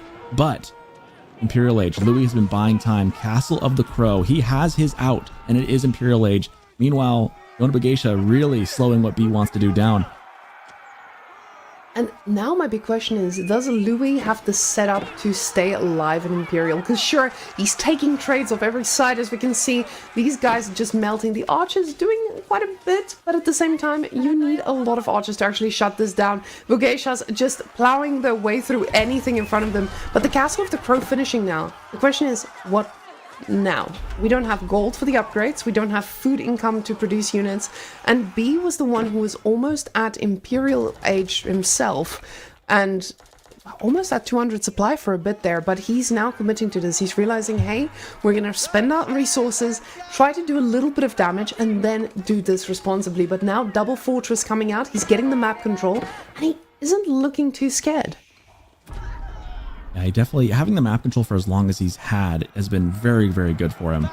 Meanwhile, Louis been trying to get back into this game. He's been on the back foot for some time. Now with 51 Sonobugeisha on the field, he's able to kind of poke and prod and at least be in this game. Will Imperial Age be enough without the gold? That is kind of the issue. He's got a lot of units down to that eastern corner. There's a pretty good gold vein back there. He needs to get some stuff on it, because if he can get a lot going, maybe he can get some siege, get some stuff, start taking out all those crossbows, and we get some mangonels in the field. But right now, the archers are kind of the big problem here for Louis. He's got the Sonobugeisha, but he can't really push them anywhere. And with the fortresses especially, those are going to be some really good bastions to slow the tide of pink that we see on our screen. That tide looks like it's going to need something big to stop it, though. And you can see the mounted samurai that he's put in the mix, or maybe just the leftovers, are actually doing good work in terms of stopping these archers themselves. He needs to make sure that this mix doesn't just get countered by one unit, as we sometimes see him fall victim to. And now with the tower, he sees that this is just going to be B trying to expand onto the map. Now, of course, B didn't take a great fight there, and he's still stuck in Castle Age, but he's got a lot of fortresses. He's got a lot of gold trickle for himself. Louis, though, it feels like he's comfortable with this. He's okay with this position. His Sonobugeisha are fully upgraded. They are Imperial, so, I mean, Blender is the best descriptor I can give to Sonobugeisha, in that they just kind of, we say spin to win a lot, because they really, that's kind of what they do. I feel like with 64, it reaches a point where he's going to get a critical mass, where they could just kind of take anything, even under archer fire. Now, 47 archers under one of those keeps would do a lot for B. The tricky thing is that it's really up to Louis where he wants to take the fight. He's had the mobility, especially with the Onimusha running around. Now, Louis looks like he wants to collapse on something, and he wants to collapse soon. We do see pink dots out there on the big gold as well, so Louis is not going to put himself in a spot where he's starving just yet. And now that final upgrade is going to make this so much harder for B to really take down. But the Tonic Order is the age of choice here, and now I'm left asking, is there a way for Louis to actually take down the keeps? Because I feel like he's just banking on the Bugattis being a complete destruction. Because with all these fortresses so far out, it does mean the main base is quite exposed. It is, but you also can't snipe it either. You can't just, torch down the landmarks and call it a day, because the fortresses count as landmarks. So that's one win condition that's kind of removed. Now, if you destroy the base and destroy the eco, then you could follow up that with a bigger push against the fortresses. But yeah, Louis, remember too, he's on the back rope here. This is a match point game. If he loses this, B moves and Louis loses the series. So he definitely doesn't want to drop this game. He wants to keep this and go the distance. Can he do enough with his Onobugation? I just don't know if there's anywhere to go with them right now, because B has been very good about maneuvering his army to match where Louis is at. And these fortresses are going to be great at shutting down anything that wants to run by, and that's exactly what he wants to do. He just wants to use these to run by. What's pretty funny is he stopped making any of them, and it feels like B is still making units with this in mind, with keeping in mind that, hey, I might be dealing with a lot more mobility on the field, but the Bugattis, they are ready to break the base and goes right on in, destroying that wall in no time. One little archer, keeping them distracted, and now, very quickly, it looks like that green blob is trying to find a different target, but it just means the pink one, they get to decide what they want to launch. Both players now in Imperial Age. We have officially reached the late game. The tricky thing is who's going to be able to deal with the final blow? Louis has been threatening a couple times to just dive the base with all of these. I think he's hesitant to do so, knowing that the TC fire is going to hurt. However, he does have a group doing some raiding, trying to get some damage in. Getting some. And the group kind of gets disrupted by that Teutonic Knight, as we finally understand that Teutonic Knights are the real counter to the Bugattis. And finally, I understand as well, because this is something I was wondering, like, what is going to be dealing with this? But those Teutonic Knights are doing an insane job at tanking this. And the green dots in the opponent's base, Louis is getting completely thrown for a tough time here, as we see all the boys just right under him. And what's interesting is that Castle of the Crow blocking quite a bit of farm placement for any normal Japanese player, but he doesn't look like he's ready to take that fight whatsoever. The Bugattis, they're trying to slice and dice, but they're not slicing through much. Yeah, Teutonic Knights sitting at 310 HP per unit. Now, to put that in perspective, Castle Age Mounted Samurai had about 230, I think it was. So an extra third on top of that, an extra 100 almost HP. And now if you get the full upgrades, it goes up to 356. So these knights are tanky, and not only that, they've also got incredibly good armor. With all, if you get all the upgrades, they've got 9 melee armor. So those Bugatti, like the Onobugation, are not going to be doing too much to them. Now they are expensive units though. It looks like Louis is pretty much doubling down on this though. He realizes, hey, I'm getting countered by archers, and B is going for straight Teutonic Knights and archers. He's seeing what the value is of this, and sure, they're doing freaking great against this. Louis is just thinking, hey, this is what I'm going to keep on doing. And I'm pretty surprised to see this, but with no production now for a few seconds, I'm thinking he might be considering a tech switch as well. But what kills the Teutonic Knights? Is there anything that kills the Teutonic Knights? Well, with 356 HP, the answer is not much. Obviously, you're looking at, things like crossbows, which Japanese doesn't really have. I mean, they got the Onimusha, but it's not really a crossbow. So it's actually a pretty good unit, I think, into Japanese. They're slow, they're expensive, they don't exactly hit super fast, but man, they're tanky, and against the Onobugation, they'll be able to hold their own. But we do see Mounted Samurai as the weapon of choice, and it's just because of the huge amount of archers he's up against. He knows he's going to need to get a direct counter to at least one of these units, because the Teutonic Knights, like you said, there's nothing in the arsenal that will be able to respond to them just yet. Oh, and every unit getting picked off here, it feels expensive. B is the one on 200 supply, floating a ton of resources, and Louis, he's now desperately making more Bugattis as he realizes there's nothing else he can make in time with this attacker right in his base. Yeah, even with the Onobugation in the base, they're just not going to do much. And we see, again, the Teutonic Knights, 30 of them on the field now for B. I mean, 30 times, 310. You do the math on how much HP is walking around to tank up all this swinging blades of the Onobugation. They just don't care. And in this case, we're seeing exactly what happens when you have a unit that just doesn't care. They can just walk through your opponent's base and just not take damage, basically. So it's fun because you don't see this unit too terribly often. Some of these unique units have very niche applications, but in this case, this is being deployed expertly by B. Perfect time to use this unit, perfect time to send him out and being used to great effect here. It feels like Louis is on the back rope and trying to come up with a way to stay in this game and stay alive, but it's been sliding away from him for some time. We see he's fighting in his base. Archer's doing some damage to Onibugeisha behind this as well. Front line's not going anywhere.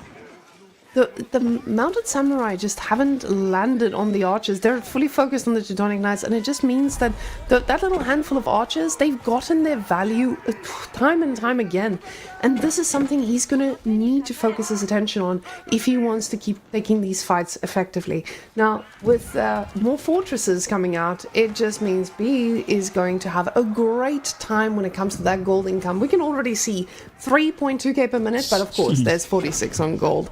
But 38 compared to for Louis, that's a significant difference.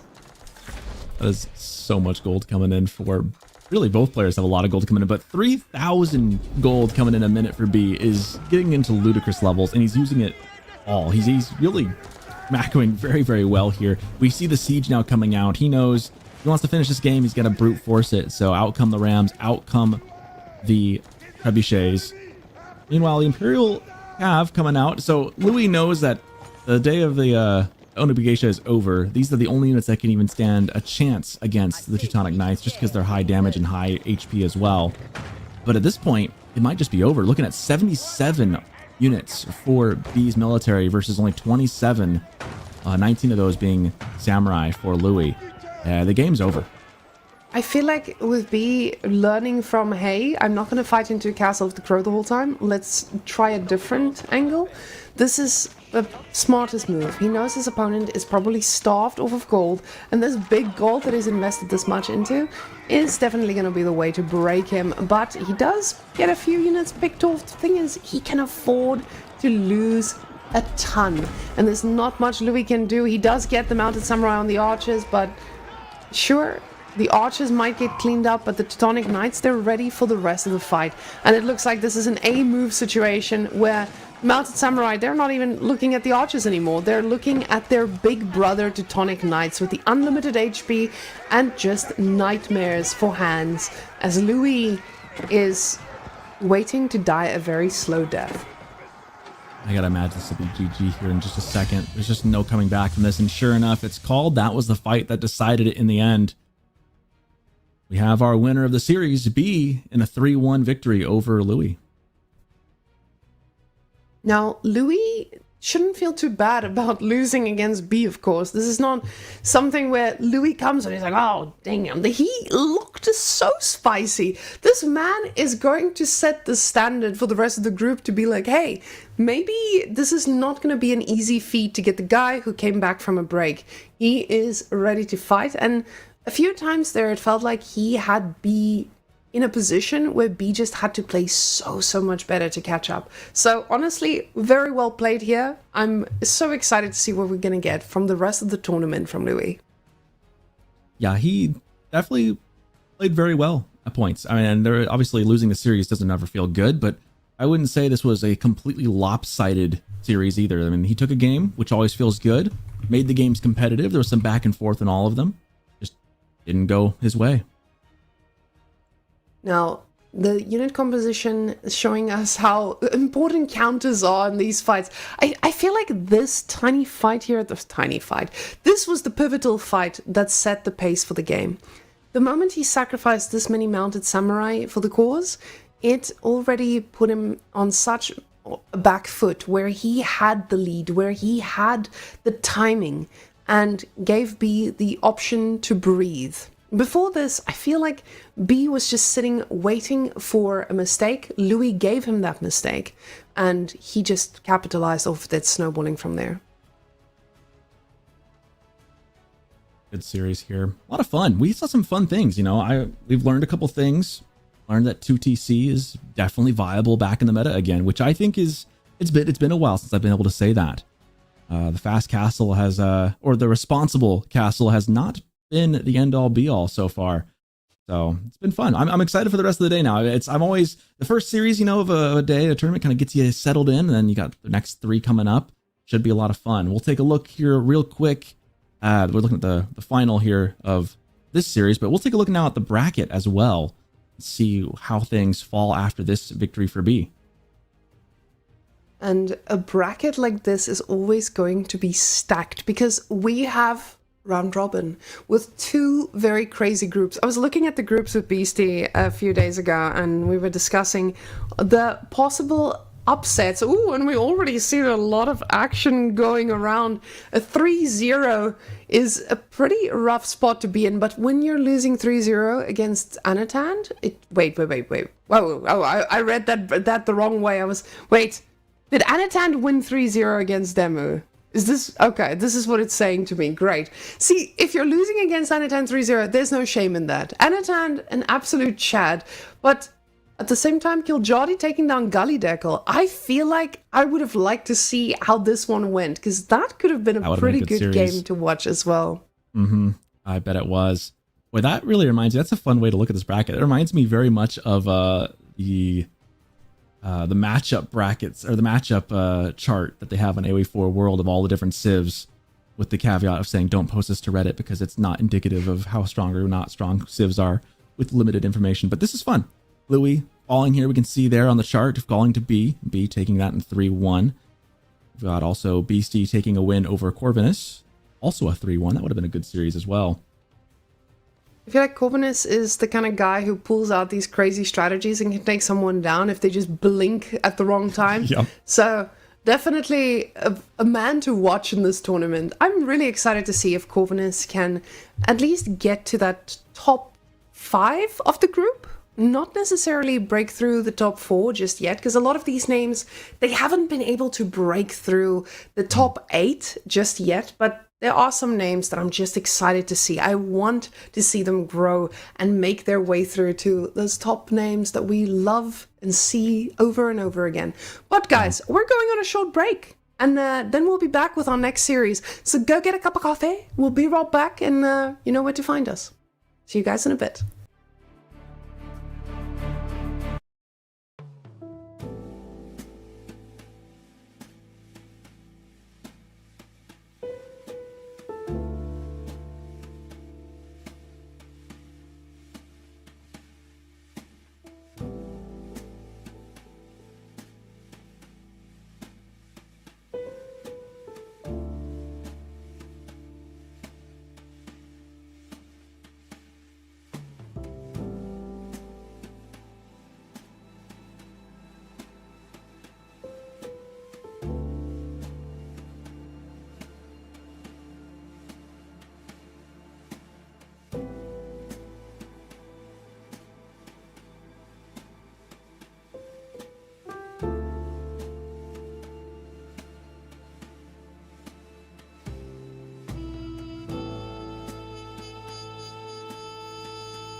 Vortex versus Demu. That's what we have on the lineup here coming right up. And I know you're going to make a joke about it, Whammon. I know. Go ahead and just make the joke. Make the joke. The Battle of the Balds on Bald Land, boys. Alrighty. EGC wants to inform everyone that we have nothing against people who have receding hairlines or no hair. Everyone is just as good just the way they are. That said, Baldland, coming right up. We dive in just a minute. Well, let's take a look at the head-to-head. Oh, gosh. Oh, no, I can't stop. Stop the it, head-to-head. Soccerton. I didn't mean it. That was unintentional puns. Unintentional puns. But the head-to-head here against these two players, you've got 30 to 20, 60% win rate in favor of Vortex. That means 9 series to 6. Wow, that's actually very nice and balanced. 9 to 6, 30 to 20, perfectly at 60%. Vortex has been just that much better overall, but lest we think that Demu can't take a series here and there, he's got a chance. 1 and 3 roughly. We'll see how this one pans out. Now, Vortex is a bit of a scary man. We saw him at the Homestead Cup as well, and he is just... it feels like his playstyle is something that can easily counter what Demu usually does. So this is why I think this is also a pretty tough matchup for Demu nonetheless. Now, we'll spend a little bit of time after this, but guys, Ottoman first ban on both sides, disgusting. Let's go in and see how these balds fight it out in Baldland and see who the greatest bald is with Byzantines being let through. I am excited. Finally, we get to see what the Byzantines is about. And on this map, too, snuck in here. This is definitely a map we have seen Byzantines play before. Obviously, Chinese we've also seen numerous times before. The Pro Scouts will be imminent, we are sure. Going against Byzantines, it's interesting because Byzantines, I think, has a lot of good versatility. The Cisterns being cheaper is going to help. We see already onto the stone.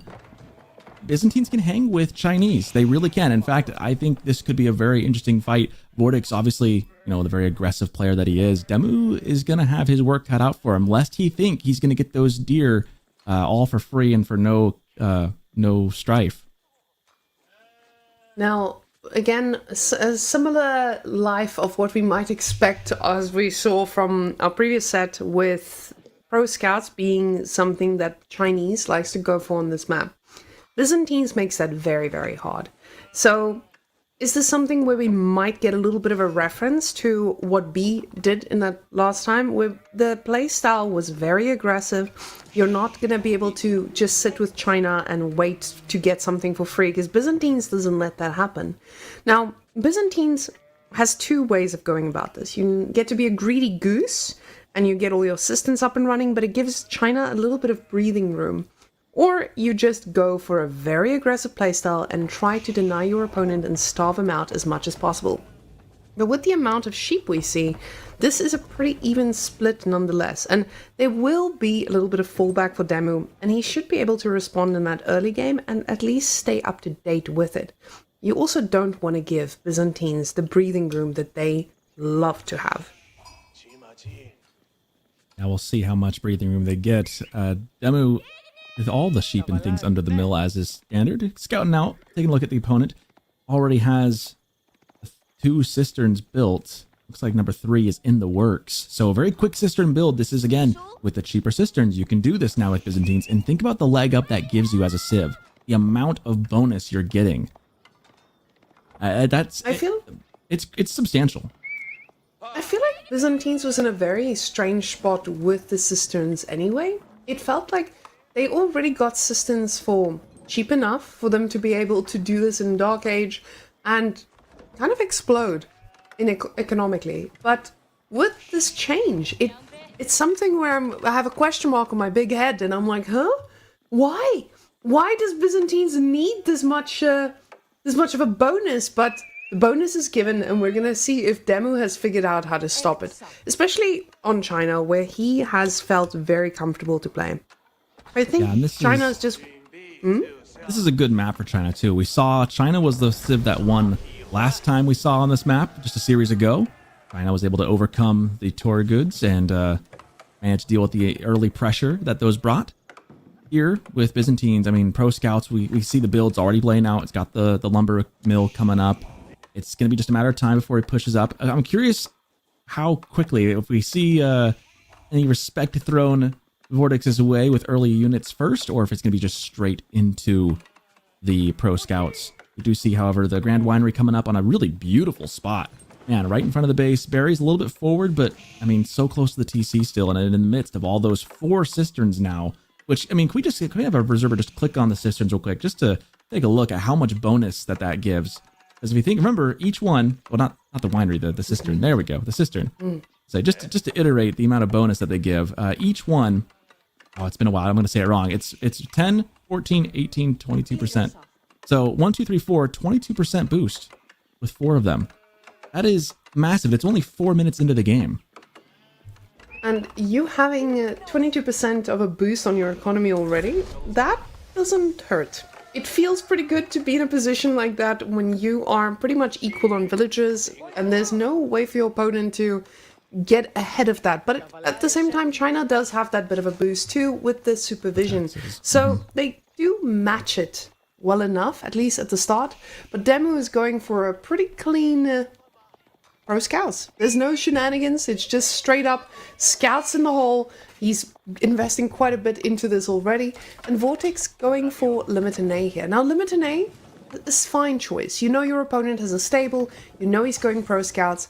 But I'm a little bit surprised by this because Vortex is a man who loves having horses and being able to be out here on the map and doing things against us. So now, without having that horse prowess, he's going to be very much focused on just denying a little bit of pro scouting at a time because Limiter are just so slow. The big question I have here is with the changes to Byzantines, I'm very curious to see.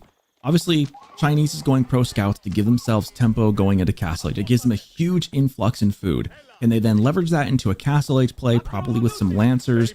How can they do then enough damage to Byzantines in that stage of the game? Because if they don't, Byzantines is just going to outscale China here. Especially if Demu stays on the single TC, which I would expect he would. There's that the play here is kind of a 1 TC, fast, responsible castle, perhaps, with the pro scouts.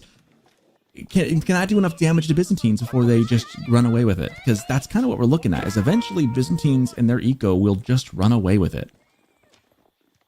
Now, with the Limiter being a bit of a threat here, I like the fact that Demu has already invested in this many archers.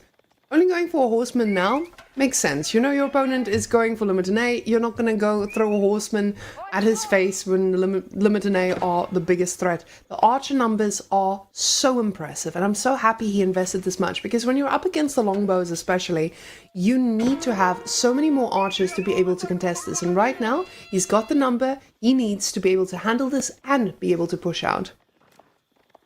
The archers were a really, really good choice, to reiterate what you said. Got some longbows coming out as well for Vortex. So Western contract was chosen. I think that's the right call here. Longbows are just so good. What's interesting is this Limiter choice that he made this archer play even better. So the fact that he's invested this much into Limiter puts Demu in such a good spot with those archers. But at the same time, it's still longbows. You have to be careful. Now that single horse is going to be able to flank around if he so pleases.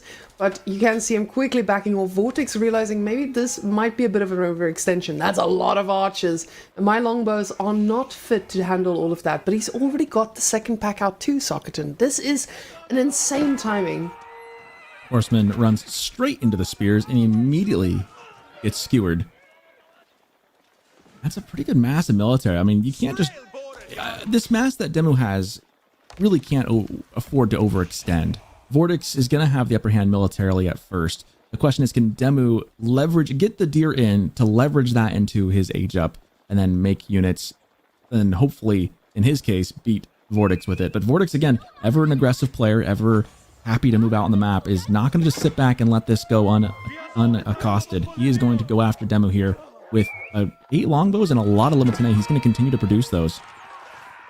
Now, what's interesting here is Demu stopped making archers for a while. All those compliments I paid about the archer choice here, he just, with the archer production stopping, he in turn just gave Vortex's longbows the chance to catch up and get to that level. And now Vortex actually has stopped producing. He says, hey, I'm putting a little bit of pressure on you. I'm forcing you to keep producing, but I'm going to castle. And getting cataphracts in this mix is gonna be so tough to handle. Nothing Demu has is gonna be able to handle just that one singular cataphract, because that snowball that you get from hitting castle and getting that first one out, especially against an army composition like Demu has, he is gonna have a little bit of a harder time. But Vortex is not slowing down, and I love this. Even though he's the one who's gonna be aging up soon, he's still putting that pressure up because he knows exactly where Vortex is going, or where Demu is going. Yeah, it takes some time for all that investment in the pro scouts to pay off. When it does pay a pretty big dividend, but there's kind of a dip here right now where Demu is vulnerable. And I would say that Vortex has the better comp too. I mean, his comp's slower for sure, but definitely able to stand up and fight much easier than Demu's can. And right now, in all numbers, pretty close to even. But again, the Cisterns at level 5 now. I believe that was at 24 or 26% they got. I forget. They changed the numbers over the time. 26? I mean, that's basically... For every villager you have, every 4 villagers, you add another one. I mean, that's basically what that means as far as productions and as far as energy, or not energy, resources produced. And sure enough, here comes the Golden Horn Tower. Vortex wasting no time getting into a very responsible castle. And what I love is that instant put down of the stable. He knows how important this composition. It needs a little bit of work, and he knows exactly what it needs. That is going to be just a pure old cataphract. But it does get spotted. And what I want to point out for a second is, can we go look at that Golden Horn Tower? This is what I diagnose as a Vortex Golden Horn Tower. This is Vortex building placement. This is disgusting. A man who is willing to block all those future farms, it tells you it's a man who doesn't mind playing a short game. He is here for now, and he wants to get the value out of it right here, right now. And very quickly, already taking an engagement here from Demu, as he knows that this is most likely going to be the best time for him. But the best time is not running your horses into a bunch of Limitanei, and he loses so many of his units. Not a great engagement here. You can tell that he instinctively knows. My opponent's a Castle Age. He's more vulnerable now than he will be in about 2 minutes. I need to push now. The problem is it wasn't a great push, and he doesn't really have a great composition or the numbers to do so. And now immediately, like you've been saying from the get-go, there's that cataphract, and that changes the entire dynamic of this fight. That thing is tanky, it's tough, and there are no spears in the field. This thing can fight anything and everything that Demu has. And everything and anything is about to pay with its life. Those longbows are going to be able to just snipe anything that tries to snipe towards the cataphract. And that cataphract, you can see, it's like they're throwing little straws at him. He's barely taking any damage. Just an absolute unit running at them. An absolute unit of a unit. I mean, look, it hasn't even taken like any damage yet. It's so tanky, and it doesn't like hit the fastest, but it's just gonna slowly smack these archers one by one. And there's no real counter here for Demu. He hasn't really gotten the payoff that you'd hope for. I mean, he's getting some payoff, but he has not gotten any leverage in this game from going for the pro scouts. He doesn't have any. And I think part of the problem is that he doesn't have a great follow-up in castle. He's got palace guards, but what are they going to do against these cataphracts? It's kind of a wash. Meanwhile, you can't even dive the villagers for Vortex because they've got they pull out the spears. They pull out the spears, and the Akratoid defense comes in. And usually you see China in such a good spot at this point of the game, where they are the ones in the driver's seat. They've got the Lancer numbers coming in where you all of a sudden need to change your composition. But this is absolutely none of that. Demu is the one who's on the back foot, going for Palace Guards. It feels fine. They're a little bit faster. They do the job. But against the Cataphract, you're already just chasing down a big chunky horse that you're never going to catch up to. And with the amount of longbows your opponent has, he's going to be able to go through your Palace Guards in no time, especially with that +2 ranged attack coming in now, and Demu nowhere close being able to afford the upgrades he needs to make this a favorable fight.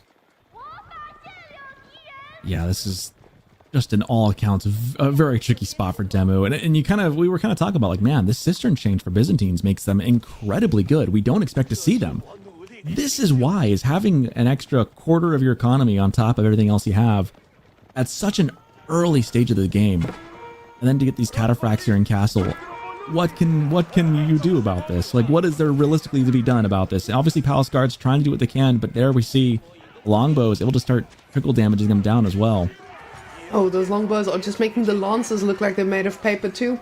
So he does need to fight this properly, and he does exactly that, but the cataphracts are ready to be the front line, and you can see that's exactly what happens here. Charges right on top of all these archers, gets a deadly shot here. Those longbows are still the focus here, and beautiful by Demu to do that. The problem is just everything is dead, and Demu is also dead. The bald Very land quick game one. what is it? Baldland favors the bald. I'm the biggest bald one. Well, game one in the books here of our second series today. Only not even 15 minutes. That was a very quick game. But when it's decided, right? There's no point in wasting any extra effort on that one. It was pretty apparent that Demu was just never going to find a road to victory here. Vortex just gets the better of him with a really strong-looking Civ right now in game number one. I mean, are we just gonna say, is this maybe why everyone's banning Byzantines? Or, Probably. Or is it Quite just possibly. Vortex? You know that thing about, like, maybe it's Maybelline, maybe it's Vortex. I don't know if it's Byzantine or Vortex, but Vortex is making it look really good. This is giving me a little bit of inspiration on the Byzantine lifestyle, because that was beautiful. The timing, the longbows, the reinforcement. You can just see that military value lead. It looked like it was fine until it definitely wasn't. I mean, you mentioned, like, is it Vortex? Is it the Civ, or is it just Vortex being that good? I'll raise you this. I mean, if you have a heavyweight fighter and you give him a hand grenade, it's going to make him just that much more deadly, you know? So I think there's a reason we're going to see this Civ continue to be banned. The Cisterns are just so good. And I remember back when Byzantines, a year or two ago, was really, really good and very dominant back then too. It's the same kind of thing. They scale. Those Cisterns are such a buff when they get to level 5. When they get their economy set up, especially, there's not much you can do. And the cataphracts in this play, the timing of it was just perfect. Now, looking into the future, though, you can see these traits from the first game, and you can see how carefully and methodically Vortex was calculating every play. And that's why I'm very excited to see what he actually pulls out on Lakeside. Because again, Lakeside, just like our first set, this is not a map that we've seen in a long time. All these civs that we used to see here changed significantly. So finally going to be seeing what this man believes is the right way to play it. Now, Vortex actually recently is starting to do a little bit of a switch to AoE 2. So he's been playing a lot of AoE 2 recently on stream as well, and I've seen him grow from being just AoE 4 pro to just dominating. I think he's already top 150 in AoE 2 after, after no time. It was really, really fast. So he is dabbling in the other worlds where this might conflict with the AoE 4 play style, but I feel like Vortex is the kind of guy that can separate those and just do what's best in the matchup. So yeah, I know Twitch chat, I see the reactions, but he's shown us before he knows how to juggle. The thing is, this begs the question is, does he know these maps like they are in the current meta? Or is he still playing Lakeside from 2 years ago? Well, we're going to find out in a bit, aren't we? You know, and one thing too on that about him playing in different games as well, if you're a really good RTS player, that's going to translate between games usually. When we saw that when this game came out, I mean, a lot of the top players, a lot of really good players in StarCraft 2 came over to AoE 4. A lot of them are now in the top 10, top 5, and we've got some people who've played RTS games, and that experience translates. Part of it's the APM, part of it is just the game sense and material management, that macro that you get really good at. So we'll find out. Ubids on Lakeside is interesting, and so is Order of the Dragon. I don't really know what I entirely expect out of this matchup. Ubids is always so interesting on hybrid maps because they've got a couple different builds that could work. And I'm curious how Vortex wants to go about this, because he's a very aggressive player. Does he do something like silly and take that early age up to get on water that much faster? I don't know if that would get him enough. I imagine he might do something a little more standard, but we'll find out. Now, with Lakeside, or with the Aobid changes, this is something we touched on at the beginning of the stream. Aobid had some interesting changes to the cost in aging up. So now you don't actually need to go for gold to start your age up, which means you get that timing so fast. But you forgo, of course, the dervish play, etc.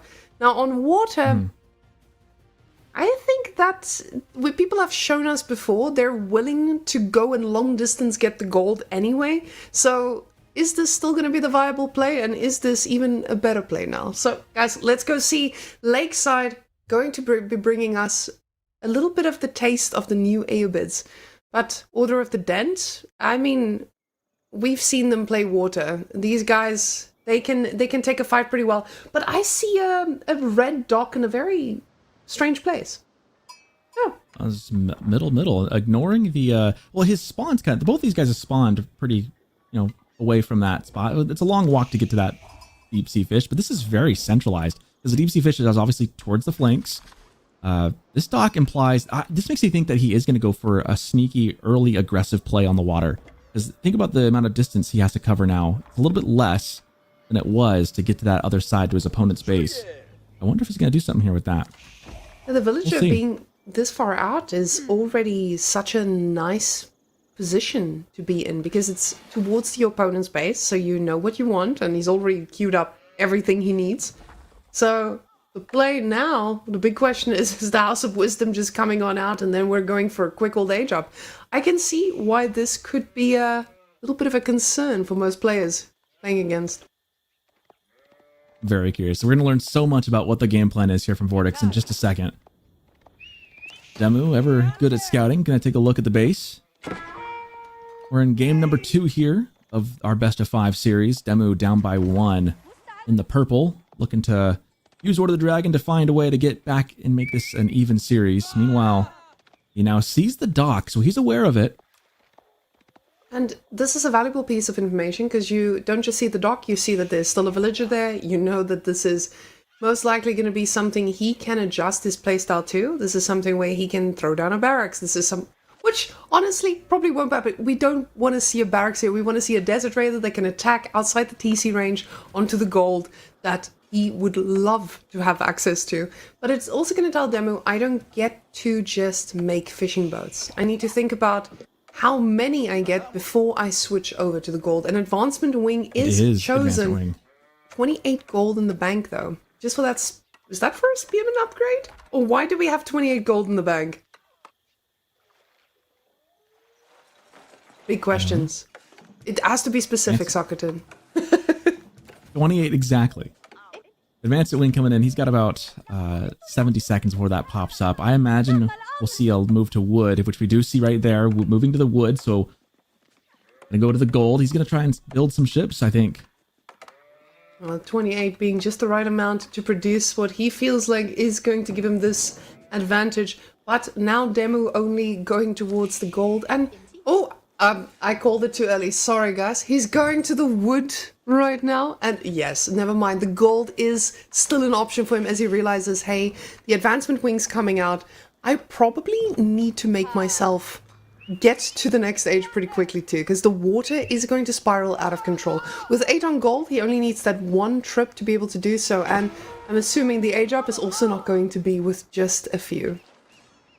He's going to have just enough to build the first boat right as he ages up too. Vortex has planned this out very well. Ironwork Palace now being clicked up by Demu. Nothing surprising about that. And I realize now, I think why Vortex was on gold. It may have been because he hasn't seen the Aeobid changes. Because this... Possible. Yes, because he didn't need the gold to age up with, and nothing specifically was made with the gold. You can see, and Vortex is a very precise player. This is why I love getting into the brain of the man. And this man, he was still cooking the pre-nerf Aeobid gold amount that you would need and pulled off when he realized, oh, this is no longer necessary. But even with that being said, he's got the boats, he's got the ready, and he's going to take control of the water. Or he believes. There's 6 on Minework Palace, so it is not going to take too long for him to catch up. By the time he gets there, he's going to be able to take a first shot at these boats. The first ship on the way. It'll be coming into our screen at the bottom here in just a second. Almost there. Almost there. And action. And there's not enough space for all of these little boats. Ooh, and that one's getting dangerously low. Oh, no victims found today. But this boat has done a lot of damage already, not just in boat damage, but also in idle time. And now we can see this poor boat running for its life.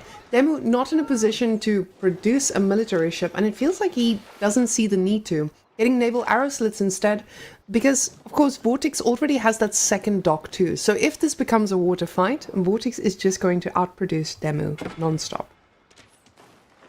Second dock nearing completion. Yeah, this is probably going to be a loss of water here for Demu. He's going to get the emplacement ready to go. But even with this emplacement, he's going to ask himself, how do I not lose it this quickly without getting any value here? But now, ooh, that demo ship, ooh, going to be getting a nice connection here. Springhold going down, but at the same time, that dock is so dangerously... those boats existed? That was a really good explosion. That was a perfectly placed to hit both the dock and the fishing ships. This thing, not long for the world. Oh, I'd keep the scout on there. You've almost got it.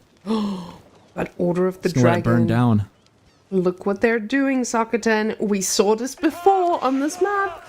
People love going for their 2TC, and Order of the Dragon tell us time and time again, this is what they're good at. Oddly enough, one ship pops out right as the dock burns down, so I guess the workers in that ship were fighting off the flames as they put the final rigging up on the boat. They set it off to sea, and then their building fell apart upon them. It's going to slow down Vortex just a little bit here, but unfortunately for Demo, he doesn't have anything on the water, so looking for maybe that second town center instead. He is going to try and build another dock. Now, those docks, we know that this fishing boat economy is going to be great. You're going to have a little bit of that boost, but Order of the Dragon is going to be able to catch up with this if given the breathing room. And now, with the amount of stone he's got, I don't know, Demo still has a few on stone here, and he's got more than enough. I'm starting to get a little concerned with the amount of stone this man has in his pocket. Is this just going to be a redock? It might just be a redock. Another naval arrow slits into another TC play. This guy, oh, never mind. There goes the outpost. He knows he's going to need to secure the gold at least. Because, of course, Order of the Dragon, without gold, they just don't feel the same. But the dock is up and naval arrow slits in queue already. Villagers pulled off, so just enough for either a ton of emplacements or a nice old TC. But Nice wall going up there. Here come the ships again. Vortex not going to let it just happen uncontested. and that And those placement though already there.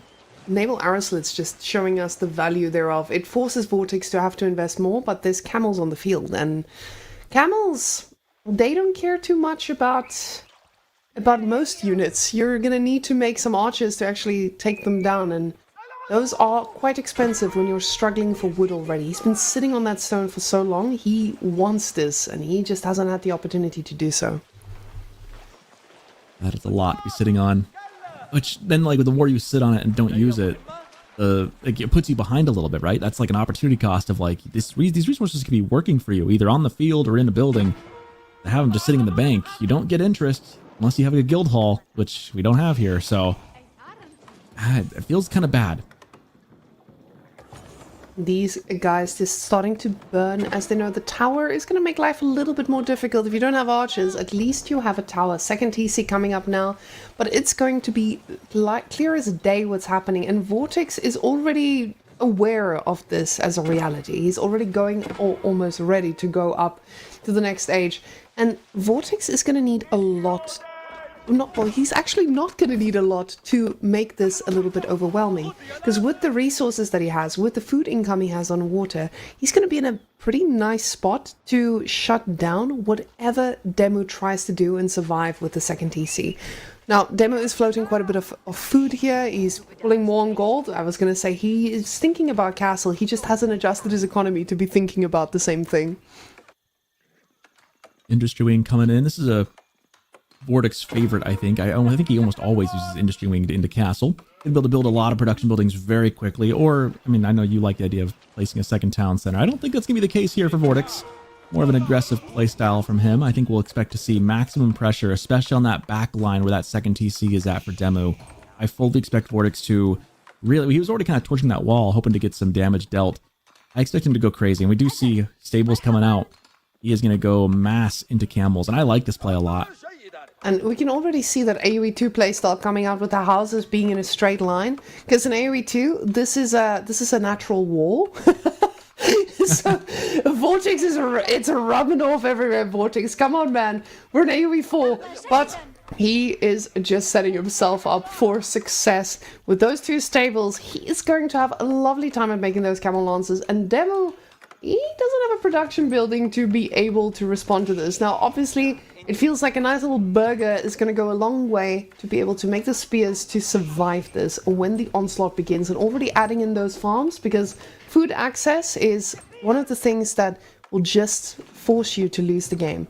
So we see this with Order of the Dragon quite often. They just get those farms as early as possible because they're so food intensive with how expensive their units are.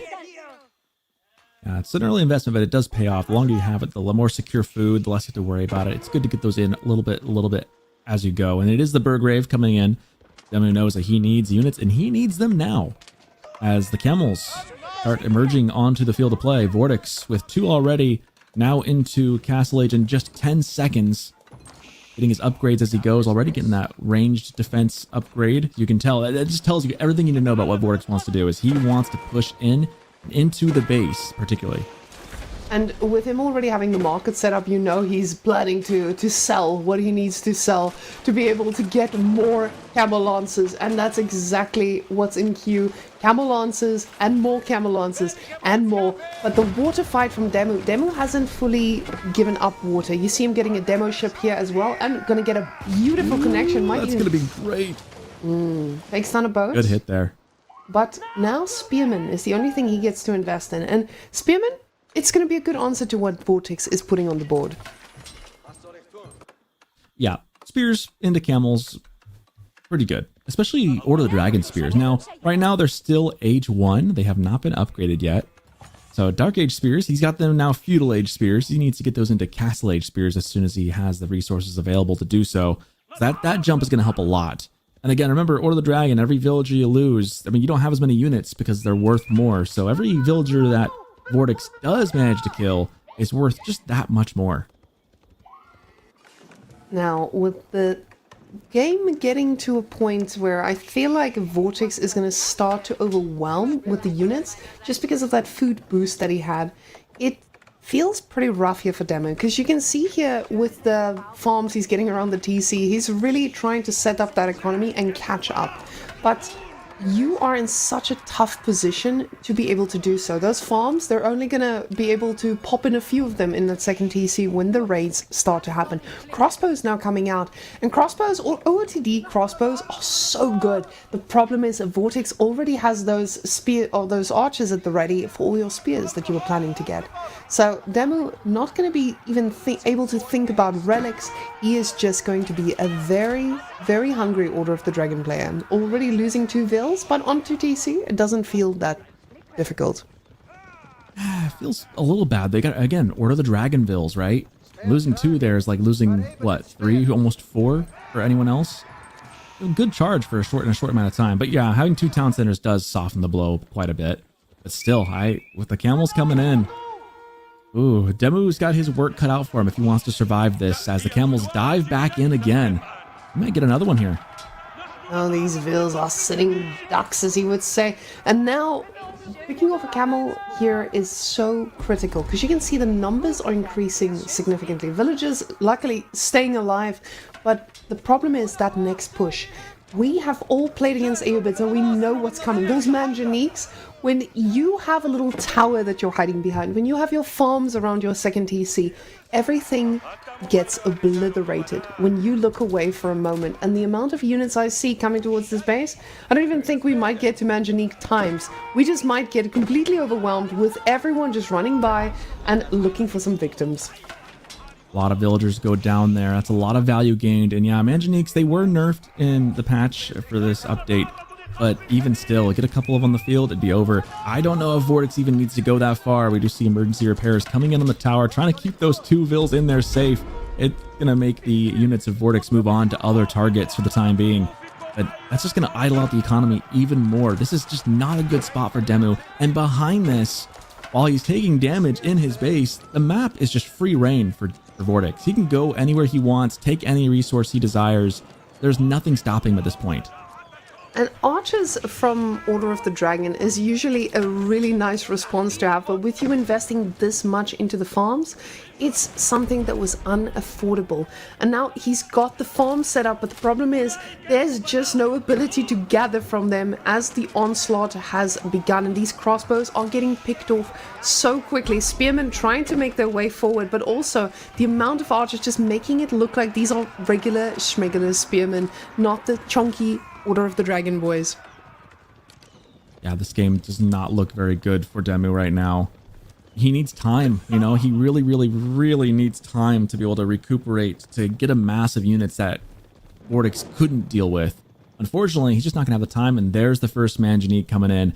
Ideally, you want like 3 of these, maybe or more. You want as many as you can get, because if you just mass these up, they go crazy. They are kind of expensive, but 1 won't do too much. 2 will start to hurt, and if he ever gets 3 or more, it's just GG at that point. I feel like this singular 1 might be GG already with the placement of what he needs to get. Okay, he is getting that second one for safety, alright. But those farms under the TC, this bad boy is going to be able to reach them all the way through and idle out that food that Demu is desperately clinging on to. Now, going for a man-at-arm here too, and getting +1 ranged attack.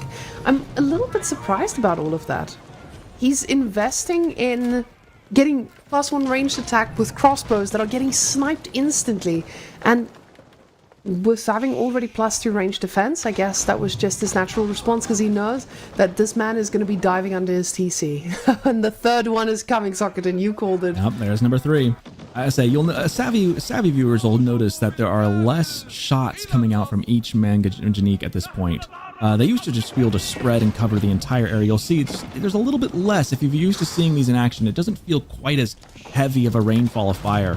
Hitting 3 covers that up a little bit more, and now we start seeing kind of the equivalent of what 2 of these things used to look like a little bit ago. So now, with 3 on the field, farms, and the units on them just getting peppered and destroyed. And even with that nerf, these guys look like there is no stopping them.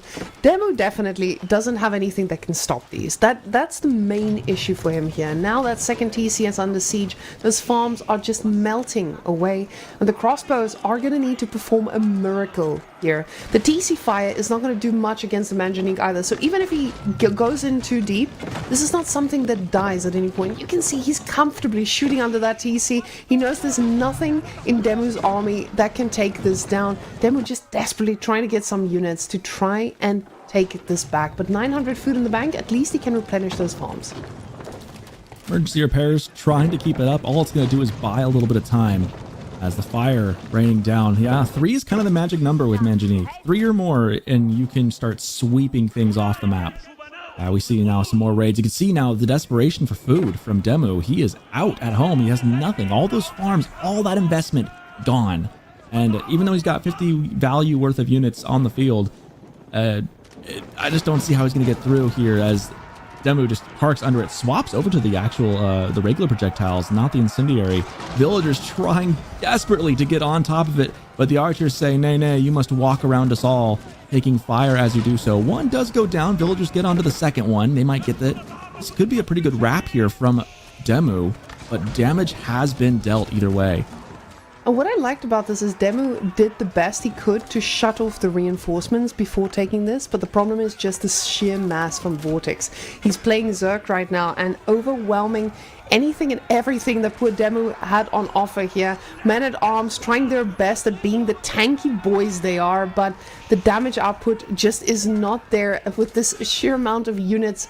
And the problem is, behind this, Vortex is just going to be able to make another Manjanique and start the push all over again. You see those farms popping out at the back around the TC? They're just going to get picked off yet again, and with all the villagers that are now dead, you can see 30 villagers total already went down, and granted, a few of those were fishing boats. It is still not the number you need to feel comfortable. 5 minutes on the sacred side timer as well. This is coming from every single angle, and poor Demu does not have an answer to this. You hit the nail on the head when you said that Vortex is just going to make another army. Demu traded his life savings here, as it were, for this Civ to clean out what Vortex had right on his base and get those Manjaniques off of his front porch. Unfortunately, Vortex is just going to open the closet and pull another one out and say, hey, I got another one, here it comes. And he doesn't even need to necessarily go back to Manjanique, just the units alone seem to be enough. We see that he does respect the men-at-arms, they are tanky. The problem is, if you look at the numbers on the top of your screen, 46 count of economy for Demu versus 72, and 39 pop space worth of units for Vortex to 28. The numbers just aren't in favor of him right now. Even the army value, 4,800 to 3,200. Vortex has this game in hand. It's just a matter, as long as it's his to lose, right? As long as Vortex doesn't throw anything away and keep the pace that he's been, he'll be fine. Vortex is just making sure that he keeps the sacred sites here too. This is just yet another win condition for him, which is something that I don't think Demu is going to have any answer to if he plays this any way he wishes. Demu now going to get raided yet again, and he quickly reacts to it. Of course, there's a crossbow in the base to try and defend this. He's going to be able to take down 2 camels, but at the cost of his life. Definitely doesn't feel too bad though, because you've saved your villagers, and this poor man, he's just overwhelmed. And now the push is coming. The sacred site, 4 minutes, and I've lost my words. I am feeling overwhelmed on behalf of Demu. I can't even imagine how much action is going in this poor man's head as he's trying to keep track of everything. And now finally the archers coming out too, but villagers on the front lines all falling like flies to yet another camel just running around. We'll take a look at his base really quick, Demu's base. The big thing is, if you just look at that mill where once a TC stood, that to me tells you kind of the state of the game. Burned farms around it, you had 2 TCs, now it's gone. You're down 34 count of economy. It's hard to find a way back into it. Like, what's the road to victory? You're hoping that your opponent essentially dozes off for 5 minutes and gives you some time to get back. But even then, it's such a steep climb. This game is effectively over. Now, I feel like Demu just trying to stay in here for as long as he can to try and figure out what the game plan is for the next one. And desperately getting a little bit of food that he can still have access to, but now that the jig is up, those villagers are also just sitting ducks. From his perspective, he might think, okay, I was on 2 TC for a while, I should have the advantage. I didn't lose too many in that Mangonel exchange, so this is not the end of the world. Maybe thinking, give it one more fight, there's only 3 minutes on the clock, what do I have to waste? I say that, I see 450 stone in his pocket, and is he going to put down another TC? I hope not. This man, we cannot afford a second TC with 2.5 minutes on the clock. We need something else. I don't know if there's anything else he can do. At this point, Vortex, I think you can feel that the fishing has kind of dried up a little bit. That's kind of why things have slowed down on his end. He needs to transition to some more food. Obviously, Ayubid's so tempo heavy. You can feel that the tempo swing that Ayubid's normally gets is kind of gone. He's just kind of rolling on the momentum he already has. That's why he's only got 36 units on the field. At this point, though, with 2 minutes on the sacred sites and being so far ahead economically, he can just fix that food income a little bit. He'll be fine. He's sitting on about 1,000 gold. You can see that his food income, it's okay now, but it was a little low there for a bit as he made that transition. Now, these crossbows are just able to go through anything and everything, even with the archers. We see those machine gun archers from Order of the Dragon. They are gonna get surrounded and taken down. Horsemen coming from every single angle and cleaning up everything and anything that ever dreamt of doing damage. Demu has had enough. The man is thinking about the final, maybe, game as we go into match point for Vortex. Vortex looking convincingly strong here. Not a man who's scared of anyone in this matchup. Vortex is a player to keep your eye on in this tournament, I think. He has just been playing, and I know he's been playing some AoE too, but he's been really good for some time in AoE 4. I would not count him out by any long shot here. He's playing great. He's got a real chance to 3-0 Demu. Demu, meanwhile, on the ropes, hoping to make a reverse sweep happen, but he's got a long road to make that happen and come to reality, as Lakeside is claimed by Vortex in 25 minutes. Goodness, it's going to be a tough one for Demu. That was a really, really well-played game by Vortex. Now, keeping in mind that most or all of these players are playing 2 games today, so this is Demu's first game, and you're up against one of the best. So, of course, this does feel rough, but there is still another game or another set to also think about. So, it's very important for Demu to stay in here and be like, hey, can't get tilted from this. Vortex is a very aggressive player. Let me do my best for the last one. Oh, maybe the last. I keep saying the last one. Oh no, the 3-0 has been foretold, guys. The curse is here. And Vortex gets a Lancaster, though. We saw Lancaster getting sniped earlier. And You were asking if you could see what it is about Lancaster that's so good. We're probably going to find out. I don't think it's a coincidence that that French was the one that was denied here. Demu obviously knowing that if you give Vortex an aggressive civ like French, you're just asking to get 3-0'd. At this point, though, if Lancaster is as good as it seems to be from the Civ drafts, we're going to probably find out what it is. As on Demu's side, he ends up getting the Golden Horde, having Sengoku being not allowed, as it were. see, I'm a little surprised to see the Sengoku being the one sniped as well, because we haven't been seeing it as being as prominent of a civilization in a bit. So now Well, the nerfs really brought it back to Earth, didn't they? They were really dominant, and now with the changes, they're still good too. I don't think they're bad, but they're definitely not quite as oppressive as they were. Now finally bringing them just as a viable civ and not as a busted civ. That's great. There we go. I'm okay with this. I'm okay with that. Now, yeah, like you said, with French, you can't put this in Vortex's hands, especially not. Oh, and I see early on Baldland, Vortex already told Demu, hey, give me those knights. Let me show you what I'm made of. And he was like, I would rather take your Byzantines than deal with your French.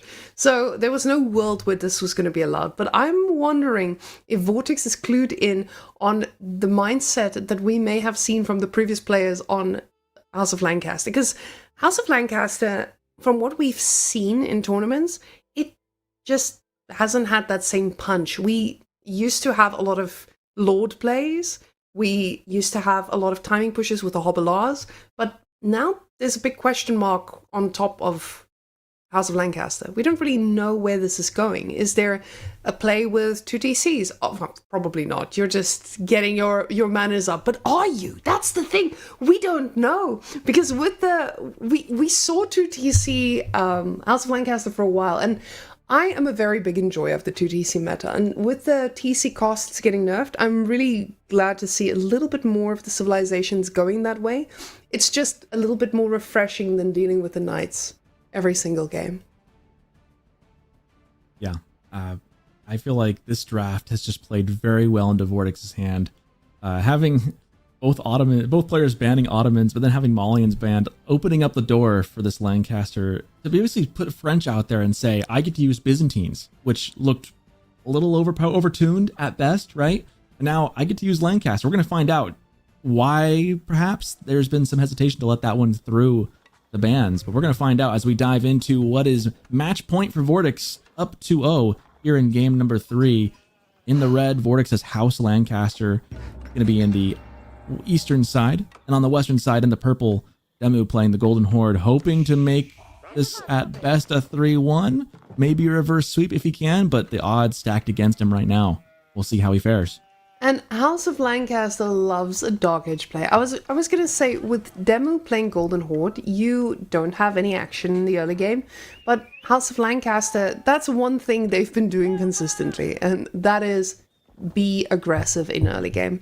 When you're up against the Golden Horde, they take a while to age up. You're going to be able to dictate how many resources they have access to, because you get to shut down an Uwu, which is not going to be under the range of the TC in any universe. You're going to be able to shut down the gold, even if it's just for them to get upgrades or anything that may follow the moment they hit up with Feudal. And you can see Demu already having 160 gold in the bank. He knows that this is going to be limited access. I would like to see if he pulls off or if he stays on and just gets whatever else he may need from that gold mine. 3 spears in the field of play for Vortex. Pretty reasonably large sized Dark Age aggression plant, and a 4th coming in as well. He is going for a very, very aggressive Dark Age as the first spear just comes into view of Demu's base. What is he going to go for here? He's taking a look. Curious what Vortex sees. Vortex sees Walking around death. towards the Ovo. Death He's and going to see despair. something to kill. Yeah. And right to the Ovo at the time being. What can we swap this division? I want to see what he sees. There we go. So he's got a pretty good idea. He is definitely going to target that and go for it.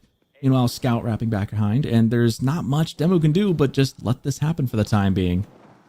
Now, 5 Spearmen is significant. It's enough to burn down the Uwu and suppress the gold pretty easily. So Vortex is putting himself in a spot where he's invested a lot, but at the same time, you're denying resources completely from your opponent that he is really banking on here. Because with the Khan and the Tor goods, that age up is just something we see again and again. Nobody is really going for building carts in I would say the last 2-3 months of Golden Horde. We haven't seen building carts being chosen over it again. And this completely counters that. You're not giving your opponent that breathing room they need to build the units from that advantage. And now with that 1 Spearman, I'm going to be changing direction and going to the gold, as we see Demu stayed on the gold for a bit more to just get that little bit of a trickle. And I'm excited to see what he does with that extra bit of gold that you might need, but he pulls off, he knows that is it, that's all I'm going to have access to. I need to get my age up. And the age up, it's going to take a while. Vortex is already almost there as well. Yeah, it's going to be 90 seconds here for Demu to now get up in age, and he really wishes he can speed that up somehow. Abia King's going up for Vortex's House Lancaster. That group of spears getting quite a bit of value here early. And taking down the Ovo almost assuredly so. And even that Gur down there.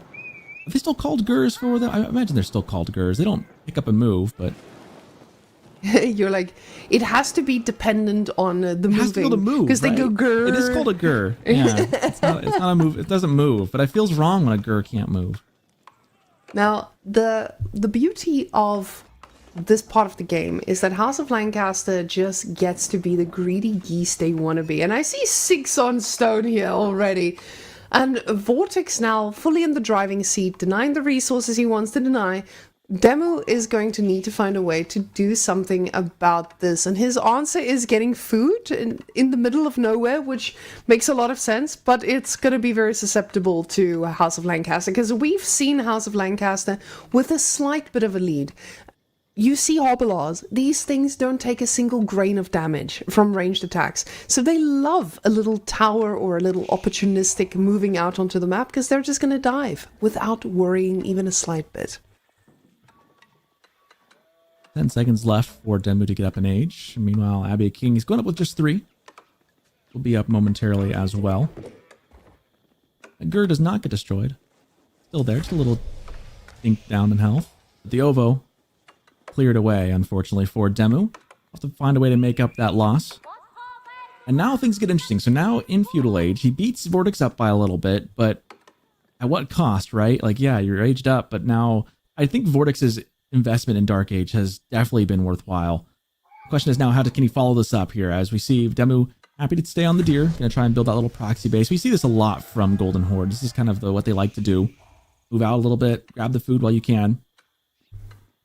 But is it gonna be enough? I'm just worried for Demu. I think Vortex has got a plan. Now we do see that first mana coming in, and now you guys might be wondering, okay, so that all that stone, is that for manors? No. No. House of Lancaster, they have rock, paper, scissors, and several other plays as well. This is something that they're very comfortable with doing, and that's getting a second TC even a little bit later. The manor, it gives you that little bit of a boost with all the villages and the influence, allowing for that extra bit of resource. But now you get a delayed second TC if you wanted to, and it doesn't feel risky whatsoever. Now this archery range, being out here, like I said, it's something we're seeing a lot from players because you have that tower, it feels safe. But against the Golden Horde, it's still risky. They have the units to dive pretty easily, and we do see that second TC all the way out there on the gold. Not too greedy, like out on the deer. He keeps it safe. But second TC is the name of the game. It's safe. You're not too worried about it at all.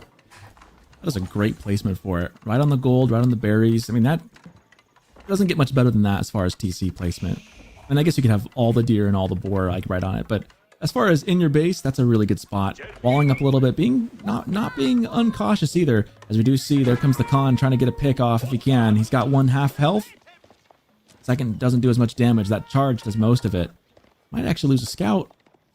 Nope, stays alive. That was close. Good dive there, though, from Demu. Good little bit of damage. Hopefully, he can get some more value out of it as he continues. But the chip damage is good against villagers, again, because you don't expect to always kill them this time. You're hoping to get them the next time. Now, these guys getting in a little bit of danger. It does feel like he puts him in a bit of a driving position. But you can see Vortex already going for an archery range here. He knows what he needs to be able to handle with that second TC. He just needs to handle people attacking him. And with him denying already the stone for so long, he knows that this is not going to be an army that is armored for too long. So there shouldn't be any threat of Torguds coming out. But at the same time, you just want to make sure that your yeomans can handle most of what's coming this way. And most of what's coming is Spearman Archer, and those are going to be pretty easy to handle. You know, some pros, it's fun to me as a caster watching these guys and having watched these guys played now for years and have, you know, analyzed their games, talked about their games, to see the differences in play. We know Vortex is a very, very aggressive player, so it's always fun to see him do like a 2TC build instead. Because you get funny little things, like if you look at his TC idle time, he's down actually a villager. It's 31-32. There's no one's been killed. It's just he's missed about 30 seconds, which is about enough time to lose about a villager and a third out of your TC production.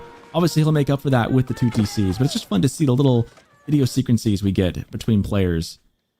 And the spicy villagers actually taking down the scout is pretty massive. He paid with the villager himself, but it is a huge pickup for you, because with that scout, you had the ability to just constantly harass this wood line, as we see Demu feeling comfortable doing. But Demu doubling down on the archers, getting an extra bit, and getting this Karash in the mix as well for the armor. But now you lost your scout, you are going to struggle being able to pick these off. And with the yeoman numbers steadily increasing, it gets harder and harder with time. Demu moving in. That little wall would have been a really nice placement there for Vortex. Instead, it opens up a little bit of a back door for Demu to get in and get some damage done. Gets 2 picks for the effort. Now, the villagers falling, it feels like Vortex is saying this is worth it, because he's using these villagers to attack. Low HP or not, they're going for it. And it speaks to his playstyle here. He is comfortable with his position. Even if he has to trade, he's got the manners. It gives you that extra income. Could we check the income on the manners per minute? Just to see what they are providing right now. Oh, that's a pretty decent trickle. That's 2-3 villagers. It's like a meditation garden. That's essentially a meditation garden, right? Back before the rework. And Demu doesn't have that same trickle. He doesn't have that same advantage that Vortex is getting. So even him being out on the deer here, it's fine. He's getting the deer. It's a great boost of food, but the deer will run out. Manners are forever. And this is the tough part. Sure, your villagers are going to need to move out in a little while, but the resources there are plentiful, especially in the early game where this matters. Now, him starting to move out here is telling us he is really hoping to start doing some damage. +1 ranged attack coming in, and he's not going to be able to shut that down. These yeomen are going to have a field day with any unit close by. Yeah, Demu is going to bug out here and not stay in fight, as he really should, because don't want to take a fight you're going to lose. Look at those lords. 1, 2, 3, 4. You can see little crowns above their heads walking in. They're just such a problem. They are just difficult to deal with, as we see now the engagement being taken. Demu not having much of a choice in the matter. Not look like it's going to go very well for him. The yeomen continue to pick off the archers as they try and kite back. Spears, meanwhile, unabated, heading towards the other spears and the Torguds of Demu. This is not a good fight for him at all, and he's going to try and turn and just lose all those archers. Demu not looking like he had a plan in store for Mr. Vortex. That 2TC looked a little bit too strong in the end, as it was just given the time it needed. Usually you feel like you need to do the damage by 11, and unfortunately the damage was not done. The manners prevailed, the deer provided, and now Vortex is the one in the driver's seat with a ton of resources in the bank and already thinking about castle. And going up against a Castle Lancaster here feels like mission impossible. We've seen Golden Horde being stuck with fuel units, and it doesn't look good. So breaking this down a little bit then, we've been wondering what it is about this Civ that is just so good. I'm guessing part of it is just that they've got a really strong economy. Looking at it, the manors that he has have been really great. He's been able to get the second town center with relative ease while also maintaining a very strong military. Having those Lords of Lancaster are just something that most civs can't really deal with in feudal age. I feel like it's hard to point to any one particular thing. It feels like the culmination of all these things that just make it very powerful. I think the Dark Age presence is also adding to that. The fact that they have a guaranteed Dark Age return in a way, because they're always going to be able to do something against you, and the spearmen aren't going to be a waste afterwards. You're going to get your spears, you're going to have a great time with them afterwards, because they're still going to force your opponent to get the units that you may not care about too much here. And just like that, Khan stepping very far forward, meaning that a Torgood has to pay the price with all these spears impaling. But now, Yeomen, they're dealing with Torgoods, and sure, they're not dying instantly, but again, these units are just gonna keep on falling. And Demu isn't able to max out anything to try and contest this. Now, he's floating a lot of gold as well. He's thinking about Castle himself, but does he have everything else set up for it? We saw 2 or 3 stockyards already, so he's got a few on food there pretty safely. But the eco of the House of Lancaster, it's strong already. The second TC has paid off, and it just doesn't feel like it's going to be able to hit. With the White Tower also coming out, it's going to secure that area of the base, and it's just going to put him in such a good spot for expanding. Demu is going to opt to go for castle here, but it was kind of an awkward spot. He had a pretty good sized military. He was trying to push. In the end, it ends up just wasting his time, which is very unfortunate because you want to be getting ahead, and instead it's Vortex who has now gotten ahead by virtue of having those 2 town centers, having the lords, taking some good fights, and suddenly you find yourself down in age, trying to catch up. You've still got some military, but you're starting to fall behind. You've got some eco, but you're starting to really fall behind.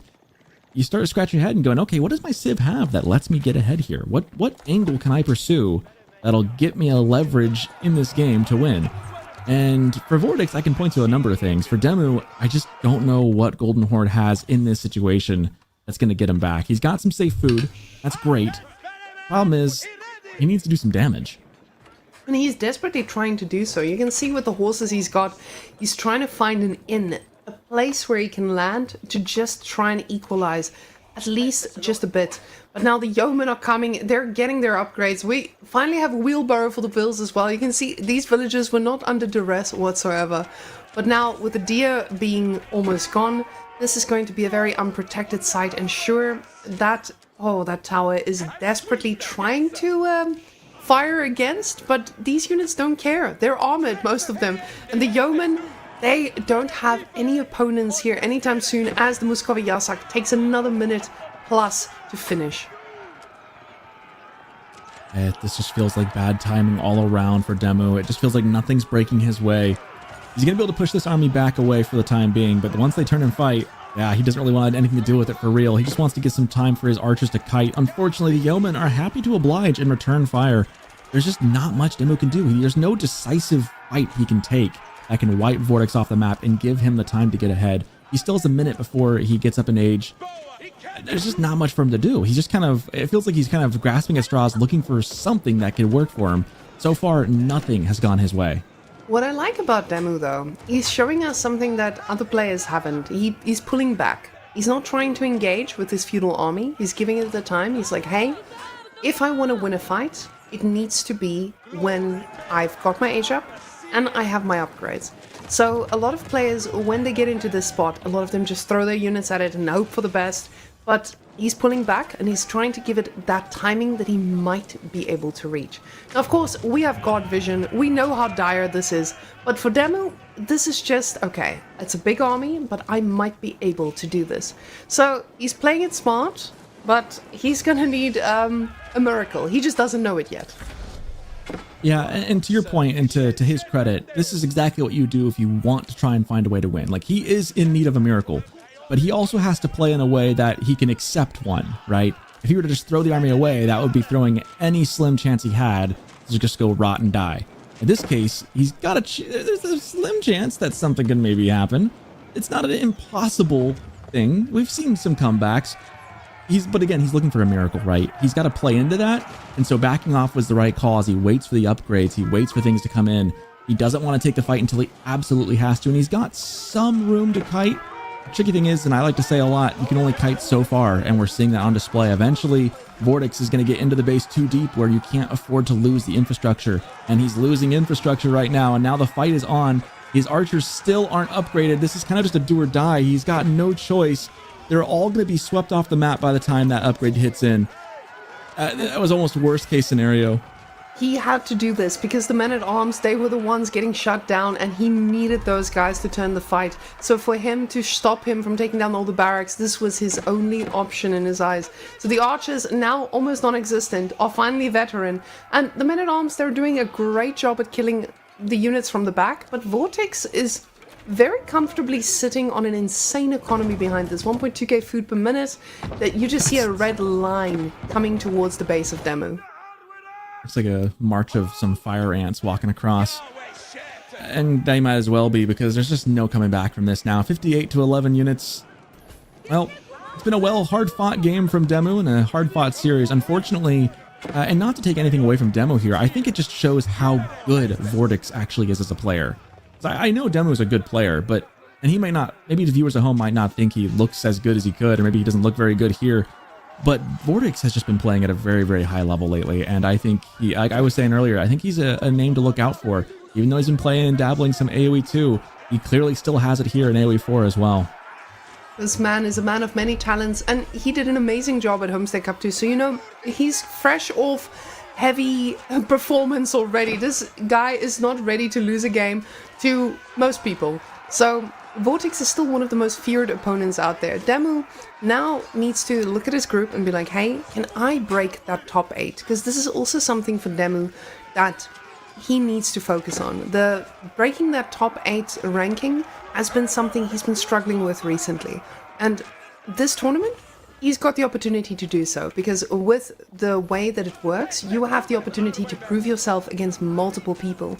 And Vortex is just a Chad. It is what it is. You're playing against a man who's one of the best in the game. You are gonna need to pull out all the stops. And Wingard Palace coming in. This is Imperial Age into GG as Demu is struggling. Is it? No, there we go. There we go. That's gotta be. Yep. Vortex breaks out the broom and it's a clean sweep against Demu. There's just not much you can do against the whirlwind that is Vortex. He is looking very, very good here in this series and takes it. Game 3 ends with it just within 20 minutes. And good series for Vortex. Demu looking to hopefully salvage something in the next one. And Demu still has 6 matches to... Oh, wait, is it 6 or... It's still 7 matches to go. Oh, it's 6. So 7 matches per player, so he's still got 6 to go in his tournament life. So this guy has a very long path ahead of him. So, of course, Demu has a lot to prepare for. In Vortex, he is looking at also just securing that top 4 with his career going in different directions, but he is looking feisty. So, guys, I hope you're ready for a lot more of this, but a 3-0? I think he must be feeling good. I would be. It's hard not to when you sweep your opponent, right? 3-game set, you take the whole lot. Doesn't get much better than that. And he looked dominant doing it.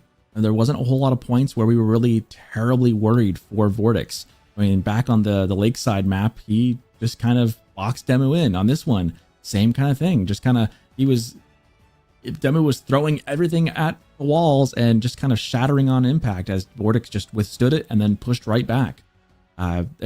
You can't feel any better, I think, than a series like this.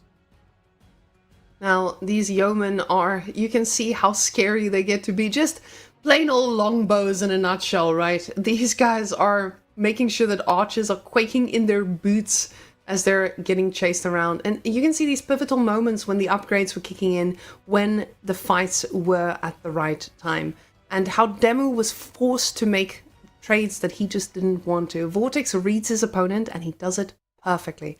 So we'll see what the man has in store for the rest of us, but we are going to be heading into Wham versus Anitant next. And I think this is probably one of the most hype matches of the whole tournament. To be able to see Wham and Anitant go head to head yet again is just fantastic. These two are at the top of their game.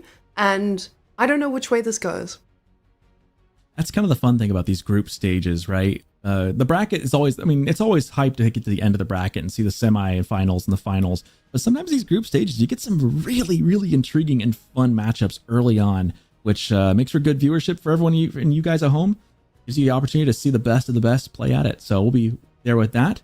We will head off to a short break here in just a minute, but to conclude this one, Vortex, again, clean sweep of Demu. Moves, gets a couple points on the board for himself. We'll be back after this with Wham versus Anatan.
Going to be Wham versus Anatan. We are 2 series into the day. We've got 2 more, and this one, whew, this one's a good one against 2 of the top players in Age of Empires right now. Wham, the Canadian, coming in. Going and starting off right away with the most Arabia of dry Arabias. This should be fun. I'm excited. We've got Golden Horde versus French. What do you expect to see in this one, Whammon?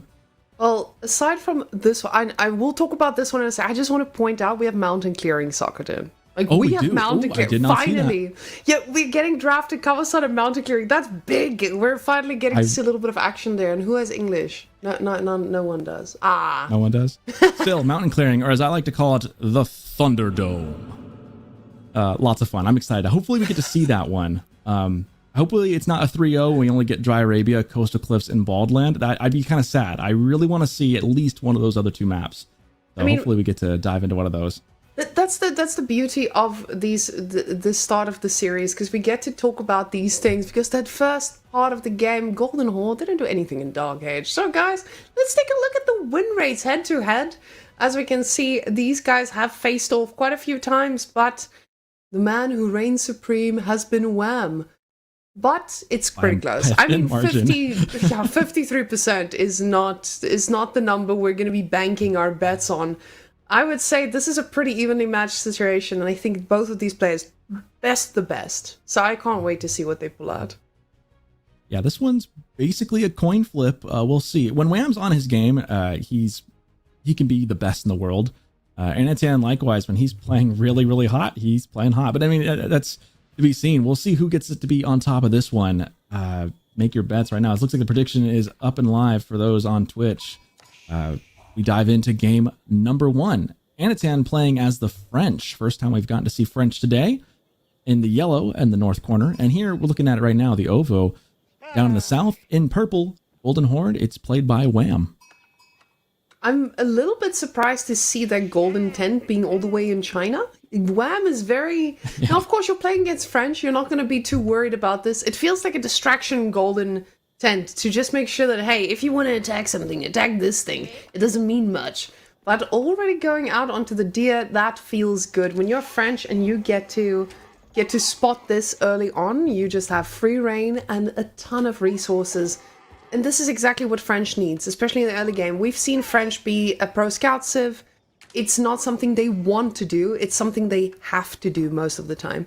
So, really happy for Anatan to find such a chunky little deer pack. But also, we're getting French, finally. So someone is being allowed to play French.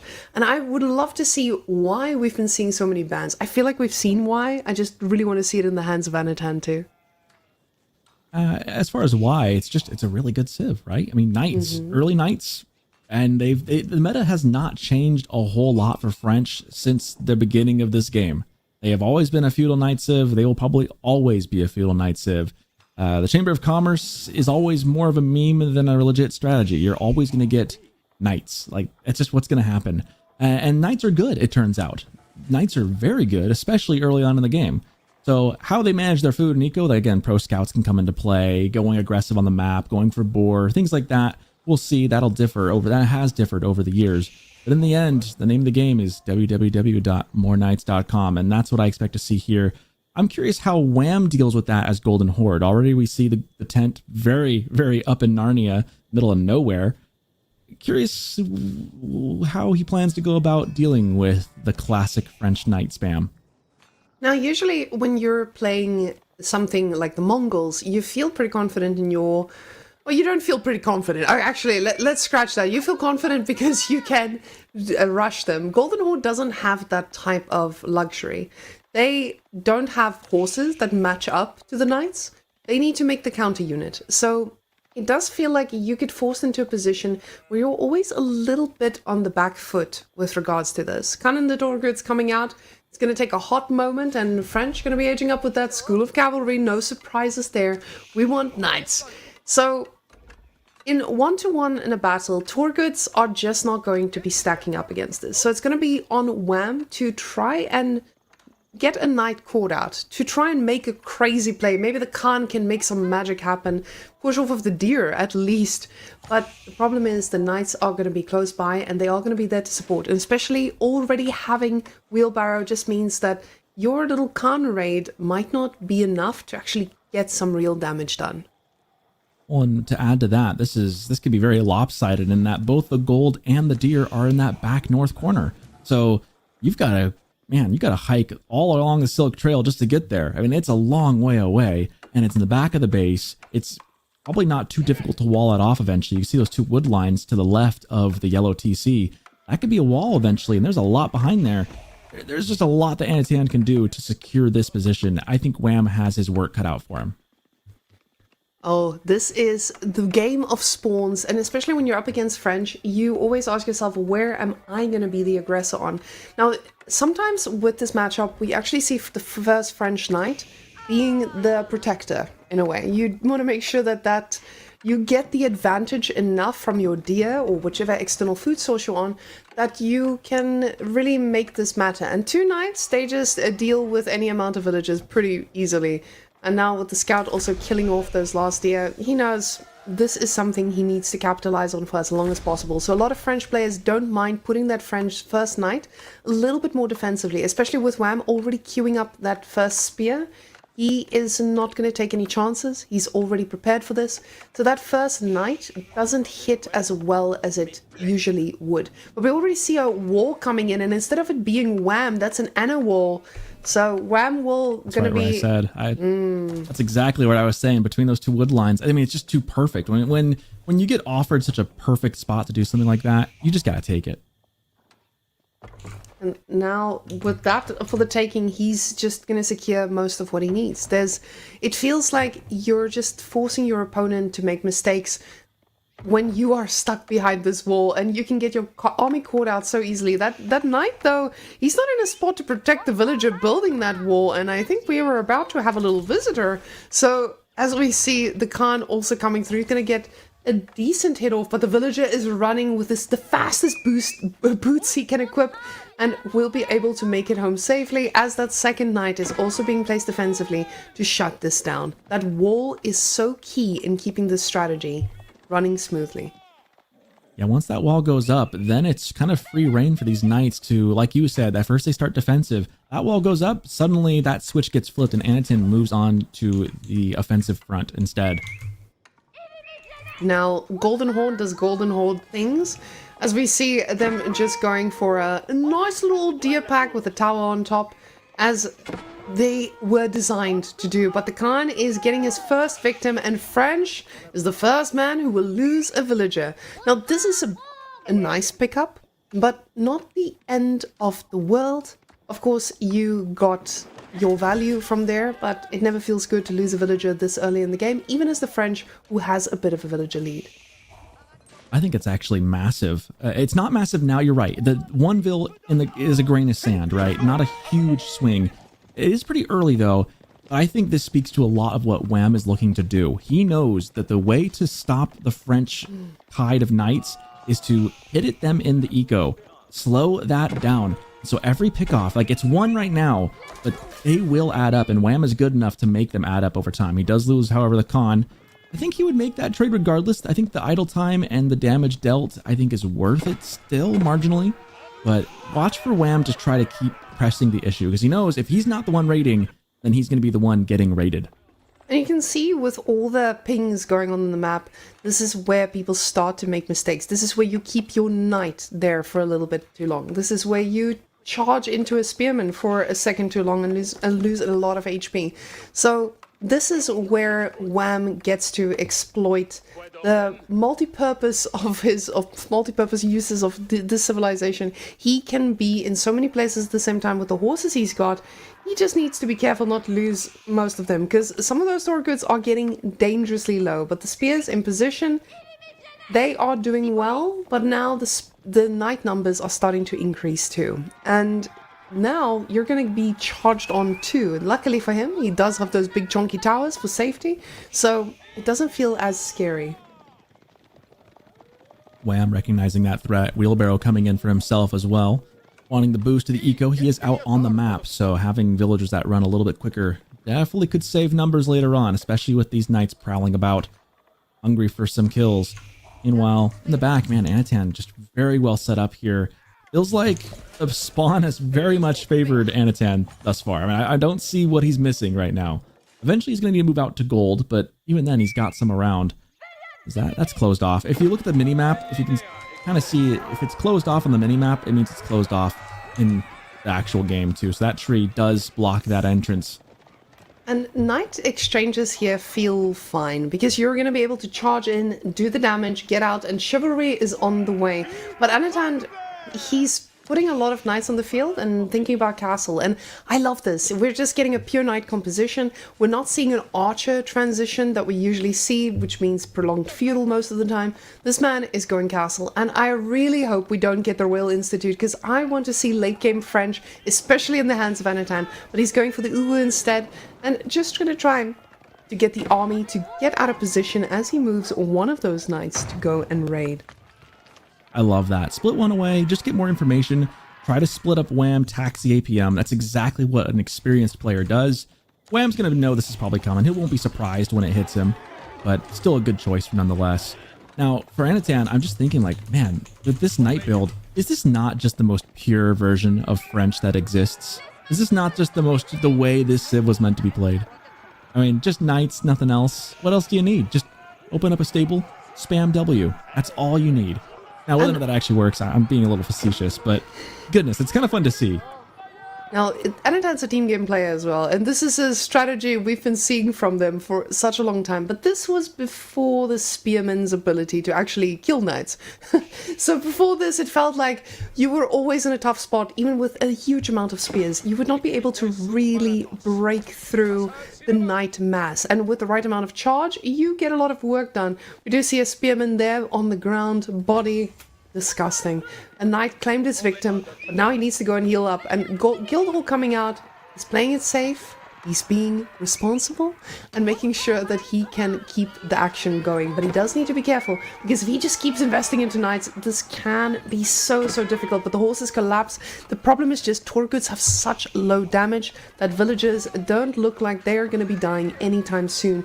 Oof. And already losing so many of his units. They're diving so deep. Usually you feel like, okay, I can dive this, I can kill villagers, but this is not the dive you want to take with the limited amount of units you've got. Reasonable idle time, though, if there's a silver lining to taking the damage he has. Hasn't lost too much, though, either. I don't know if he lost a whole lot out of that. So maybe that was worth it, just given the idle time and a couple of ill kills. He's up 5 kills to nothing. I mean, you don't like that if you're French.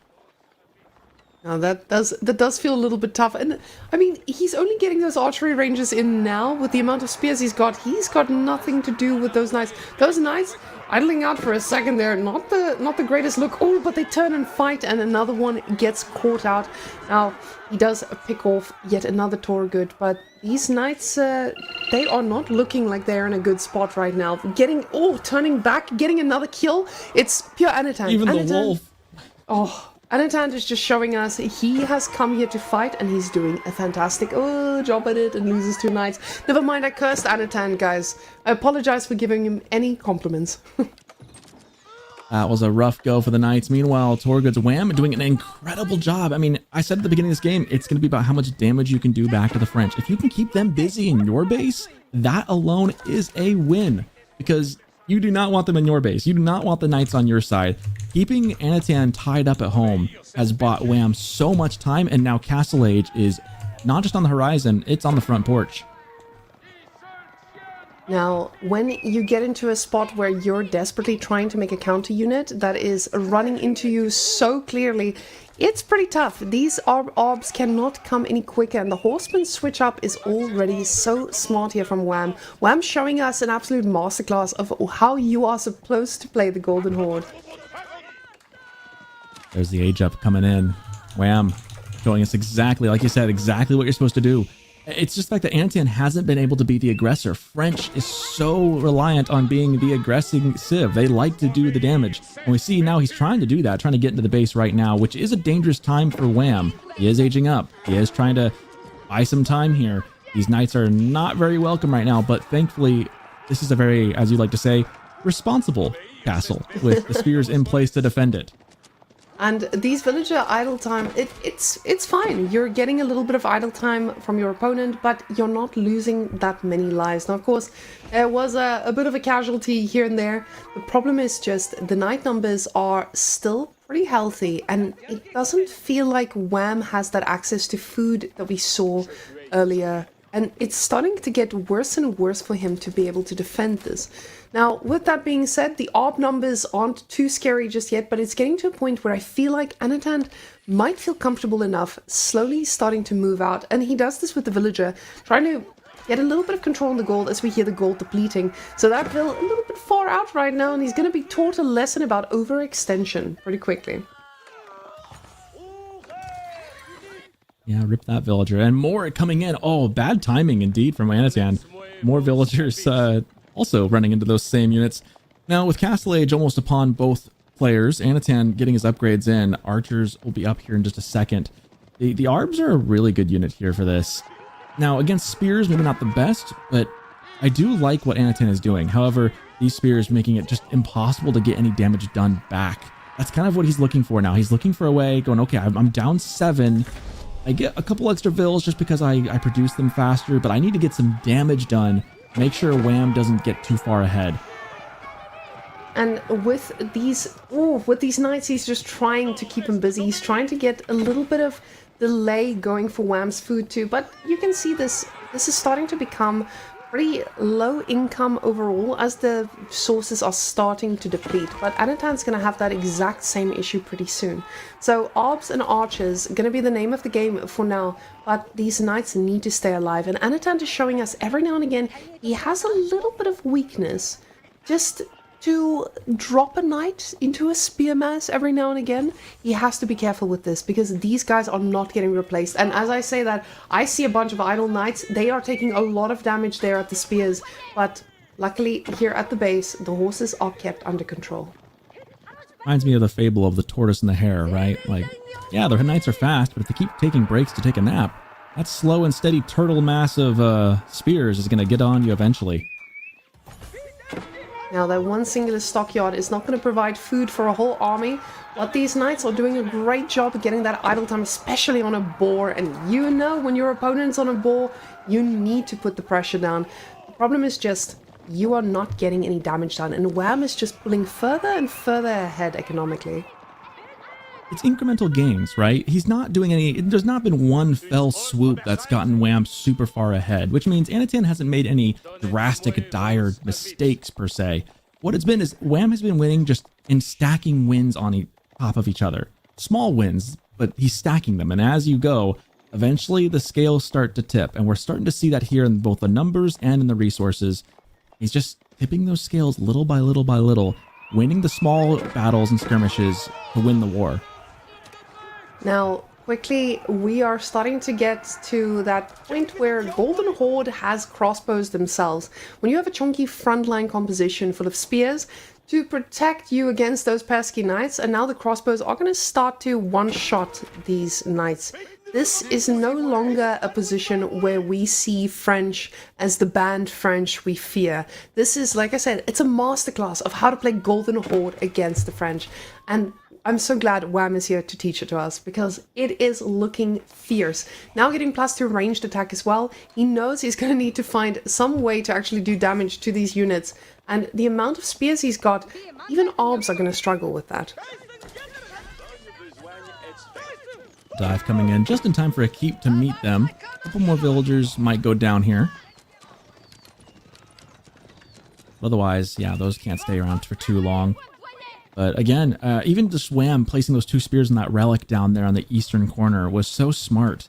Just heads up plays. It's thinking ahead like that and taking little actions that give you and net you those wins later in the game. And Wham is just an expert at that. That's why he's one of the best. Even if he gives up an odd horseman or Torgood there, that was a good little surround. Knights, though, cannot stay. That spear mass is just too much. Every small misstep Wham is showing us how to capitalize on. I just love the fact that Wham is finding a way to keep up with Anatan and that insane mobility that Anatan has on offer. The total 10 villager kills is just showing you us how to deal with French. You have to catch them out. You have to force them to make mistakes. But now Wham's composition is looking scary. The ARBs, though, ARBs are pretty much unmatched as far as most units go. So, as long as he doesn't bleed too much of his front line here, they should be doing all right. Now, you can see Anatan is getting a little bit desperate to make plays happen, but it doesn't feel like he's in any form of control here. He should have an ace in the ticket in the guild hall, which is now at 2,000 resources. So this is his winning ticket to get out of jail free. That's his hope, is he's banking on buying time for that guild hall to propel him into H4. The only hope is that Wham will hopefully not stack too many wins before that time. And he needs to make sure he sustains himself with the resources around him. So this spot right here is critical. The gold, the boar, Anatan really wants to keep that so that way he can take those resources from the guild hall and then spend them on not only the age up, but then all the required upgrades and units you'll need after. Now this big blob, it feels like it can hit anywhere and it can really do the damage. The question is just, what does Anatan... Ooh, I was going to say, what does Anatan have behind this? But he's got a red Stage palace 4. and he's desperately trying to get that thing up. The thing is, this is H4 without really H4 fear in the heart of his opponent.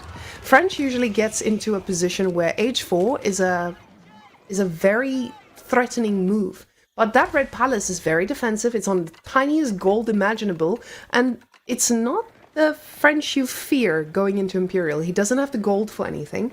He is just going to be a Castle Age guy with an Imperial Age tag. At least at first, right? I think the hope is here for Anatan that he holds long enough to then make use of that. The trick is he has to survive, and this is a pretty good mass. Wham has been stacking small wins. I think he's looking to add a big one to the list of win column. He's going to send this huge mass straight to it. He probably already has an idea of where it is. Now, with Well, if he this... didn't, he does now. Oh, that's quickly how you find out, just by face checking. But this is also going to tell him, hey, that's not scary whatsoever. I actually just get to run around and live my best life. So now he goes for the base. He is going to try to find some damage elsewhere aside from the Red Palace. And this is the beauty when you are a professional player. You're not someone who's going to be like, hey, maybe I should keep fighting into this Red Palace. So definitely not going to be taking any bait or any risks for himself here. He's got to make sure that he himself gets to Imperial Age, and it's going to be pretty soon at that as the Knights get another charge in, but nothing lands as the army is in position. Wham needs this gold. He's sitting at 3,000 food. He can get to Imperial himself, or he could be flooding units. He hasn't really done either. He's also not at max pop either, so he needs to kind of choose to do something. It feels like he's kind of in between a lot of stuff. He's probably going to go Imp here in just a minute now that he's on that 8k gold, so it's imperative that he stays protected on that spot and continues to harass Anatan where he can. Once he gets to Imperial Age, then the tricky thing is, can I outlast French? Can you grind French down even while they have the guild hall? The best way to do that would be to tighten the noose, as it were, and just kind of take the outside resources. Making that guild hall not enough is kind of the hope. And with this huge amount of units on the field, it feels like Anatan is pushing out when he's not the one who's supposed to be pushing out with all those orbs. But he feels like, I need to at least decap the sacred sites here. Stone Army's coming in, and when it hits, it's gonna start to feel even scarier. Now, taking a look at that army, yeah, this is a real Imperial Age man. It's someone who has units who are gonna be able to get upgraded. And sure, our orbs are Imperial, but Anatan, he is going to have an uphill battle the moment that the imp hits for Wham. Wham already stacking up quite a bit of resources here and having a ton of horsemen on his side. These orbs are quickly going to get cleaned up. Could our observer take a look at the, Vodka, if you could take a look at the relic count real quick. I haven't had a chance to clock that. I want to take a look. 3-2. Okay, so nothing too much to talk about there. I just was curious if there was any skew on that. Having the sacred sites for as long as he has had, however, is a nice boost to the gold that Wham's had. And again, French, very, very gold hungry. I imagine that guild hall, once he gets the farm transition fully up and online, will go straight to the gold. Oof, and you can see that horseman. Oh, the horseman numbers are going to get so scary with the spears there as well. The orbs cannot effectively kite. Sure, they've got the melee armor once everything is in place, but these guys are not going to get the moment for that as they pull back and just quickly getting picked off along the way. Crossbows doing amazing work from Wham here on the back line too. Horsemen trying to clean up as much as they can, and we get the cheap shots coming in from every single angle. He doesn't even need to wait for Imperial Age. He's going straight for the kills when he is given the opportunity. But now Imperial Age is hitting, and the upgrade's going to be shortly after. 2,000 gold in the bank. He's ready for it all. Wham has been playing a little bit cautious here, but I actually like that here. Not going all the way in, not diving the base, because he knows I got a bunch of upgrades. If I just wait about a minute, I can come back with a way stronger army without any extra additional cost. And also, this Red Palace was really good for Anatan in that it gave him a little bit of gold. It's not good in that the rest of the base is extremely exposed, and despite a really good early spawn, it's looking like more and more of a curse later as the game goes on. Now we see still a knight or two just trying to make magic happen, but time and time again this army of Wham is just in every single place they need to be at the right time. Now you do get a few pickoffs, but Anatan is at 800 food a minute while Wham is floating at 1.6k. This man is living his best life, and he's almost at 200 supply here. This is a very happy camper, and nothing Anatan can build right now seems to be able to match this. Now, Sacred Site victory wasn't really the big win condition here, but it just doesn't feel like Anatan is in a position to decap this without losing anything. Now he's starting to split his army up. You can see some yellow dots trying to find their way to decap too, because this can quickly spiral out of control. But flaming arrows are coming in hot, and these orbs are going to be hitting quite differently. Not much has gone outside of the initial spawn. Things have not gone great for Anatan here. And it's not like any one point was a make or break for him. It's just been death by a million paper cuts. Wham has just been playing that precise and that cautious. I've said it a couple times now. I'll say it one more time, and I'll probably try and not keep repeating myself. But Wham's been stacking those wins, and now he is very, very well ahead here. Has very good map control. All the upgrades coming in. Tons of food. It's looking like it's going to be tough for Anatan to bring this back. Now, Anatan has 50 ARBs, but Wham has double the military count. And sure, the sacred sites are decapped, but it feels like, hey, this is fine. You decap the site, but let me just take control of the rest of it. Now, that second TC from Anatan is putting him in a spot where he's slowly catching up to the Vils. But at this point of the game, it doesn't feel like this is something that will be enough to catch up, because you can see the food is looking great for Wham. Now, Anatan is slowly getting his farms up and running here too, but there's one thing to mention here. Golden Horde is quite susceptible to actually being raided under that TC. It's still just a regular old TC.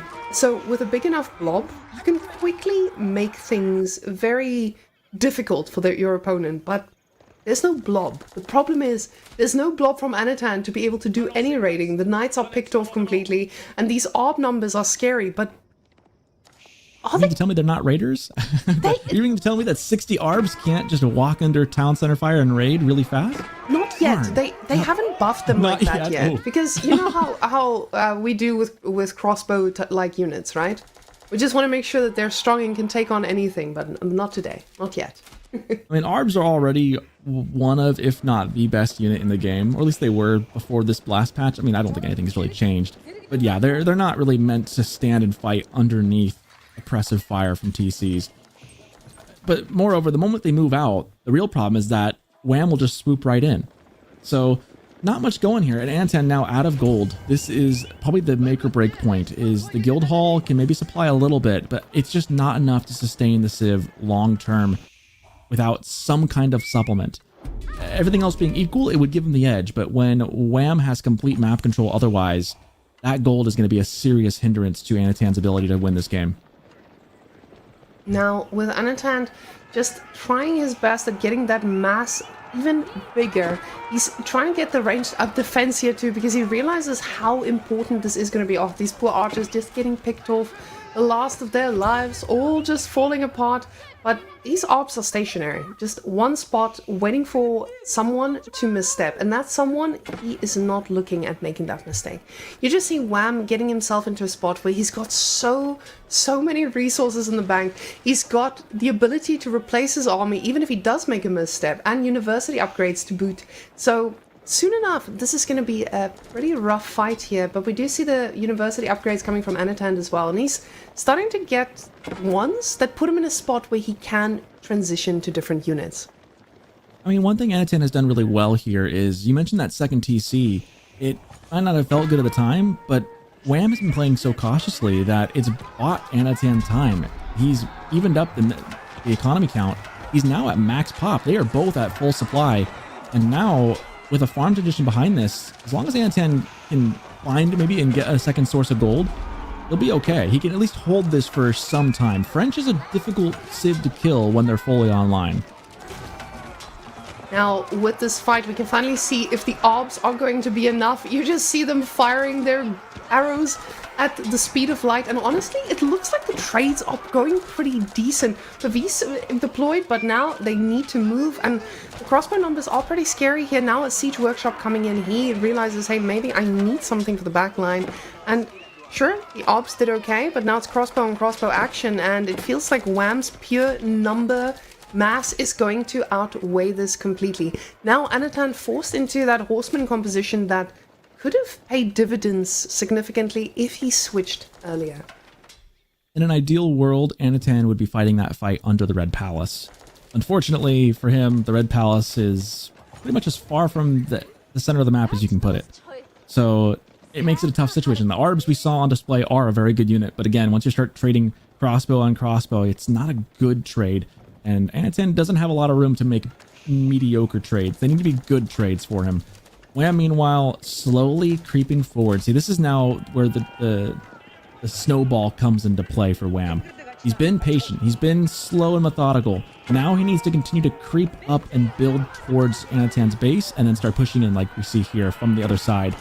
Bill's running for the hills. That is his only gold node right there. And there's probably not a whole lot of gold left in it anyways. Actually, can we take a look at that? How much gold is left in that? About halfway. Okay. Yeah, not much. Not a whole lot left. Now Royal Bloodline's also coming in. It shows you he has been very much switched away from any horse composition here, but now horsemen are going to be the thing he needs to, and he just doesn't have the resources to even upgrade them properly. Now finally getting the upgrade clicked, but there's only 10 horses and it's a huge army of Wham. The swarm is here, and it doesn't feel like anything Wham or Anatan can offer can take this down. There's no siege to deal with the back line. The front line is just getting on top and destroying everything they see. This horseman switch from Wham is disgustingly good. Karash actually doing a pretty decent amount of work too. Wham has just systematically picked apart the French this game. And not that it was just a slam dunk from the beginning. Like, again, he's done it methodically, slowly, calculated. And we're seeing the end result of it here. He's finally just built up so much of a lead, pushing in at the right point, not overextending, and now, despite a healthy ARB mass, Anatan just doesn't have an answer for this, really, as Wham just dives deeper into the base, looking to find the villager kills, wanting to absolutely execute the remaining economy. And he is doing such a great job at that, as he's now under anything and everything. And even with the TCs having all those Red Palace bonuses, they do not fire rockets, and you're gonna need an AoE rocket here because these guys are not dying to anything. Now, trying to get them into a corner, but the thing is, Wham is already ready with the replacements. As you see, his population dropping a bit, but quickly getting replenished as he needs to. The food income from Wham, or from Anatan, is going to be plummeting any second now, as he was not able to utilize those farms for quite a bit. And now with the siege of the front lines, he needs to find a Hail Mary to try and take down this type of push. I'm curious what we have in the guild hall right now, because that determines whether or not Anatan can actually mount a defense or not. Nope. Yeah, that's game. He does not have enough. I think he used what he had to hold this as long as he could, but with the guild hall now spent, it is pretty much hopeless here.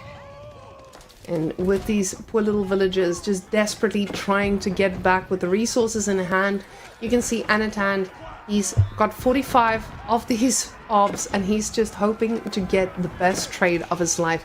Now Wham, he is struggling a little bit with the food replaceability, and that's why I like the fact that he's getting into siege as well, because up until this point he's been pushing with just HP units. Now all of a sudden you're getting a few bombards in the mix and your pushes are just going to become so much more destructive, because now you don't need to sacrifice as many units into orbs to be able to kill something. Yeah, I like that he's got some bombards in there. He needs to start tearing this base apart. Faster he does that, and I like that he's hitting all these barracks. He needs to hit... Barracks probably not the most important thing here. He probably needs to hit everything else, but he'll tear down what he can get his hands on. The faster he tears the base down brick by brick, the sooner Anatan will give up. But at this point, Anatan's sticking it through. He wants to win this game. I don't know that there's a way to do that with the guild hall having been expunged of its resources. But with 3 bombards sitting here just firing at will, it looks like Wham has this one pretty well in hand at this point. Wham is just looking for those final moments to secure this, but Anatan losing with French here. This is, I say losing with French, as I'm predicting now here at the front. But with the bombards in the base, we're feeling a little bit confident about these, but you have to consider, now he's got to ask himself, this is one of my best civilizations. Did I just underestimate the sheer power of the Golden Horde to overwhelm when I am used to being in that driver's seat? You can see those desperate horsemen just trying to get the damage done, and sure, he is thinning this herd a little bit, but you just see those purple dots streaming towards his base. Still 4,000 gold in the bank, and these units are not stopping anytime soon. I like that he's pulling the Vills to repair the bombard. That took a little bit of damage there. The next target really needs to be that guild hall if he can get to it, but he's probably going to just blooping around, taking things out that are closer by. Front line mostly gone, but reinforcements coming across. We see that defender's advantage coming in a little bit for Anatan. It takes some time to get your new units to the front line. So the bombards, in the meantime, just sitting between the archers and crossbows, just wreaking havoc. Now the bombards a little bit out of position here now, as the front lines have been thinned, and of course this does give a little bit of breathing room for Anatan to try and kill this, but behind it, again, the replacements are there, villagers are pulled to try and repair them too, and the reinforcements have arrived, and this time these reinforcements don't have an answer. These orb numbers are dwindling, and now down to, he's gonna have 45 pretty soon, but you don't have the gold. Always say you don't have the gold, but he somehow found some gold very quickly, just trying to get an answer to this, getting himself a cannon as well to try and snipe back. That was a Wham on the gold, not Anatan. I think he is kind of toast, actually. Yeah, that was a Wham gold. That was Wham's 8k. The best thing he has, I think, is the guild hall that he's just saving up on. Yeah, Anatan had that one right there. Anatan had a little bit of an influx there. I wonder if he used... no, he just pulled from the guild hall, yeah. I was wondering if he was trading. He was like, oh, I need the gold. But, yeah, no, this is getting a little bit rougher and rougher for him. But with his cannon now, let's see how long he can keep this thing alive. Wham, though, just, he sees this works. He keeps the composition. Puts in a few spears in the mix, too, to just deal with those pesky horses. Yeah, I mentioned a couple minutes ago that French is really hard to kill, and it's because the guild hall just keeps giving you second life. It just kind of extends you. And sometimes it can get you out of the jam and help you win the game. In this case, it's just extending this game. Without gold, normally Anatan would just kind of crumple in, but with the guild hall supplying, every now and then that dividend he needs to continue, it's prolonging what felt like an inevitable game, which still seems like a decided game, which Wham is being careful not to throw away. Now he's got 4 bombards on the field, and a Sacred Site victory behind this, now under 8 minutes. Now, the Sacred Site timer is going to hit a little bit differently now, because you now have complete map control. You've got a few towers there, and all of a sudden your opponent cannot just bleed a unit between all of it. You are pushing in on 2 victories at the same time. You're killing the base, you're starving out, and you're just making sure that these sacred sites are making this even harder. You can see he's feeling confident, even as a stockyard all the way out here. This man is not under duress whatsoever. Don't look now, but 100 units on military for Anatan. Like, is there like a world where he can come in, wipe off military, and somehow landmark snipe Wham? Is that like, it feels like an incredibly long shot with what he has here. Most of the army's mass is 60 ARBs. And again, we've already discussed how ARBs don't exactly tear down buildings. Now these bombard numbers, now with him having 4, it feels like they're just going to be one-shotting anything that dares stand in front of them, and gets another beautiful shot off here. Now this is just the slow death push, but the numbers have swung a bit. When it comes to the population numbers, you can see that Anatan is now on level with Wham, but it just still doesn't feel the same, because Wham just has full map control. He's got every bit of resource that he would need. And Anatan is here on a very suboptimal composition for himself. Only the guild hall providing the goal he could ever dream of, but unfortunately bombards are doing the work pretty quickly. It just feels like Wham is just not able to break through though. Like it feels very stalemated. Now thankfully for Wham, 6 minutes now on the Sacred Side timer, there is an out. So I guess he still has the win in the hand, but it just feels like, man, this is rough. Anatan with French, just holding on and digging in, waiting to see if maybe he can find an opening. Maybe if there's a way he can wipe this military off the map. Maybe he can decap a site. Like, I'm just like, trying to think of, like, if you're still playing, Anatan still feels like there's maybe a chance to win. You don't keep going if you think there's no way, unless you're just really wanting to waste everyone's time. Anatan thinks that there might be still a chance, and he's getting on top of the bombards right now with some horses and knights. One goes down. They get the other ones. Oh, this is a beautiful play. Make that 3. Make that 4.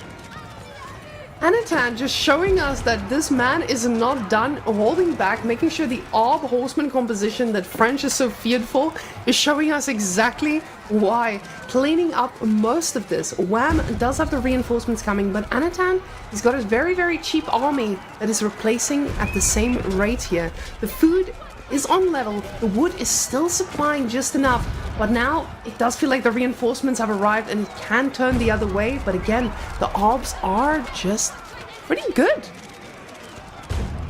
Arbs are really good. The question is, what's the follow-up? Wham now producing like crazy. He's sitting on 7,000 gold. Man, you might need to sell some of that off just to get some more production going. Feels like Wham needs some forward production or something to help stem the tide of this, because now his military number is dwindling very quickly. Anatan staying very stable at 100. He's doing what feels like the impossible right now. Guildhall supplying him just enough gold to keep moving somehow. He's got the food income to keep doing this as long as he can maintain the gold and not lose too much. He's actually pushing across the middle of the map and standing on the sacred site. How long can he push back? Is there a way he can come back and win this? It looked like he was on death's door, and now taking some very competitive fights here in the middle of the map. Those fights may look competitive, but the problem is just if you overextend here. I know there's a Sacred Site timer ticking, but it's so easy to just overextend and quickly lose a bunch here. And it looks like this army is slowly getting cleaned up a bit. The horseman numbers just continuing pouring this way. Anatan's not keeping up with this production at all.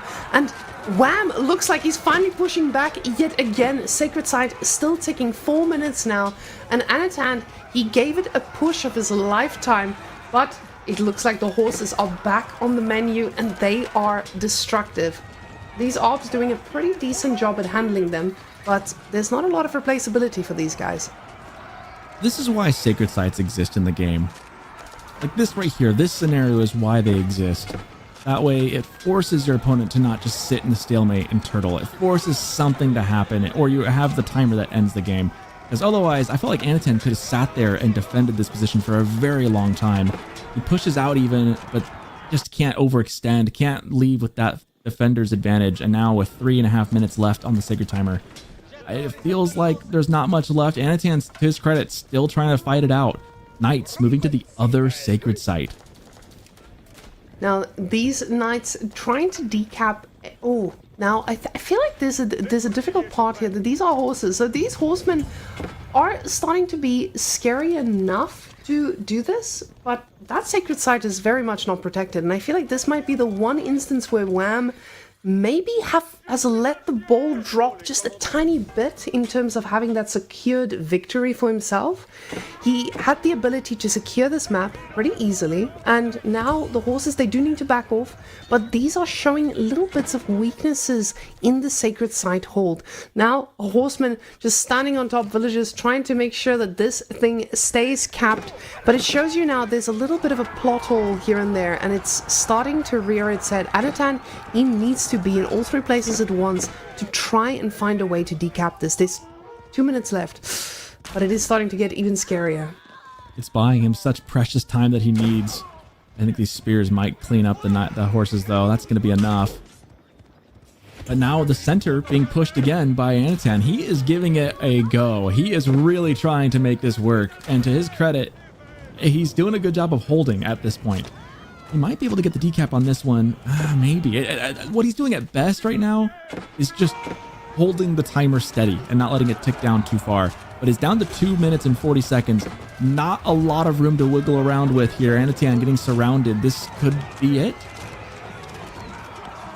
Now, these guys are doing their best at just trying to clean up what they can. The horsemen coming from the back line here, and it does look like they are going to be able to stand on this side, but the Sacred Side timer is still ticking for some reason. The horse is now reinforcing here at the front, but the problem is those purple lines are everywhere. There are Rebaldequins coming in to try and handle these horses. The Orbs providing a bit of a front line as well, but 2 minutes on the clock, and it doesn't feel like these Sacred Sides are being stopped yet. Even the villages are pulled. I love the Rebaldequin play. Just a little too late. Really fun to see our Randy out on the field. Got a couple good shots in too, but it's going to be over here. This is it. Once the villagers start frontlining, you know what the fat lady's about to sing, and that is GG called. Anatan, a noble defense. Heroic even, but not enough for the sustained map control that Wham had and the chokehold he had on the gold. Guildhall can only get you so far, and it got Anatan quite a ways, 45 minutes almost. But in the end, game number 1 goes to Wham. Now, thinking about where Anatan was at a point in this game, I am very worried for Wham for this series. Anatan looks like he's ready to fight to the death. And he has shown us that even though he was completely on the back foot, he knew exactly when to pull back and then when to push out at that right moment. And honestly, if Anatan just had another bit of gold access, I feel like there might have been a bit of room here for taking that down, but maybe this is why we've also been seeing Golden Horde not be allowed on all maps. They have been looking a lot more decent recently, as players have been figuring out how to play them properly. And on the hands of Wham, I would be fearing all day. But now we do have Kawasan. Finally, a different map from our usual. And getting Japan on that with a Zhu Shi to match, oof, I think this is feeling good both ways. Yeah, you gotta imagine both players are pretty happy with their civs on this map, which means we're probably in for a very, very good match again. We've already gotten one incredibly tight back and forth. Now we're gonna get another one possibly here on Kawasan. I'm excited to see it. I'm still just, man, reeling at how good of a game this first one was. The word that comes to mind from how Anatan pushed through is just tenacity. Just kind of keep trying to keep going. And there were a couple points, and I agree, if he just had a gold vein, had another access to gold, maybe he could have done something with it. Wham's a really good player too, and we shouldn't take anything away from him. He played very, very careful, very methodical. In the end, it paid off. He got enough ahead, was able to hold on to it however loosely in the end. Gets the win. But now we have to, of course, the crazy thing about these long 40-minute games is then you got to reset and go all over again. So Kawasan, Japanese, and Zhu Shi. If you had to pick one, Wham, which one are you preferring here on this map? Well, keep in mind, there's a very big difference between me and these guys. And if I was very good at this video game, I would probably like myself a little KT, as I've been seeing what they can do, especially with the Sacred Sides being so split. You have usually a pretty big commitment to shutting them down with the movements. But between the two we got, Meditation Garden doesn't work the same way it used to. So... And Japan has shown us again how nice they can be on a water map. You have so many cards you get to play, and the Shinobi play can shut down almost anyone. You can get control so quickly, and with Wham being the one on Japan, I think Anatan is in for a rough game. Now, we haven't seen the new Zhu Shi on water, so maybe they're still good. They used to be really good. Are they still the same really powerhouse? Yeah. This map in particular, they were pretty good. We'll see. Obviously, the changes to Meditation Gardens this last patch. Be interesting to see. I agree. I think Wham with Japanese on a hybrid map like this is particularly scary. I would not want to be the guy facing off against him in that situation, but Anatan gets to be the lucky one to do that for our entertainment today. Down by 1 game with Zushi. I mean, Zushi historically was good. The question, I think we're sitting here scratching our heads going, we don't know anymore because of the changes to the Meditation Garden. That's going to change the build, which means we can sit here and guess all we want, but we really just got to see the pros play it to see what really pans out. It's going to be up to them to set the meta for this and see how it feels post-patch. So we got 30 seconds before we dive in onto that. You guys are watching The Elite Classic number 4, hosted by EGC TV. You're listening to the voices of Whammon over there. I'm Sockton over here. Big shout out as well to Magical Cow in the background, taking care of all the things, as well as Vodka, our observer today. I just want to give everyone their kudos. It's been a fun day. We're about halfway through today. We got 2 series done. We're in the midst of our 3rd, and we've got 1 more after as well. But let's go ahead and get ready to dive in. Game 2 coming right up. If we're lucky, guys, we might even see a mountain clearing today. So let's see if Anatan is able to take the W here, as this is his map choice, of course. So Anatan is someone who's always fallen onto this map as one of his comfort picks. He feels really good about what he's able to do here. And honestly, I feel pretty good watching him here too. The amount of plays that this man has pulled off, it feels absolutely legendary to see. But Anatan now, he doesn't seem to be going for water. He's going straight for gold. We're just having a standard old Japanese lifestyle. Oh, Zushi, sorry. Zushi's lifestyle without any boats, which makes sense. You're up against the Japan. My head just switched both these civilizations around. And Wham, gonna be living his best water life, which makes sense. Zushi, Civ that we've seen time and time again, they just go for the age up and go from there. But the Zhangyan Tower, now we have a big question mark. Is it going to be the landmark of choice here, as we've been seeing in a lot of the pro games recently? And obviously with the cheaper fishing ships, happy to be on a hybrid map like this. Zushi, do we get a pro scout play here? What are you feeling from Zushi? No, we can't afford that. We can't afford it. That. No, I know, this is water, brother.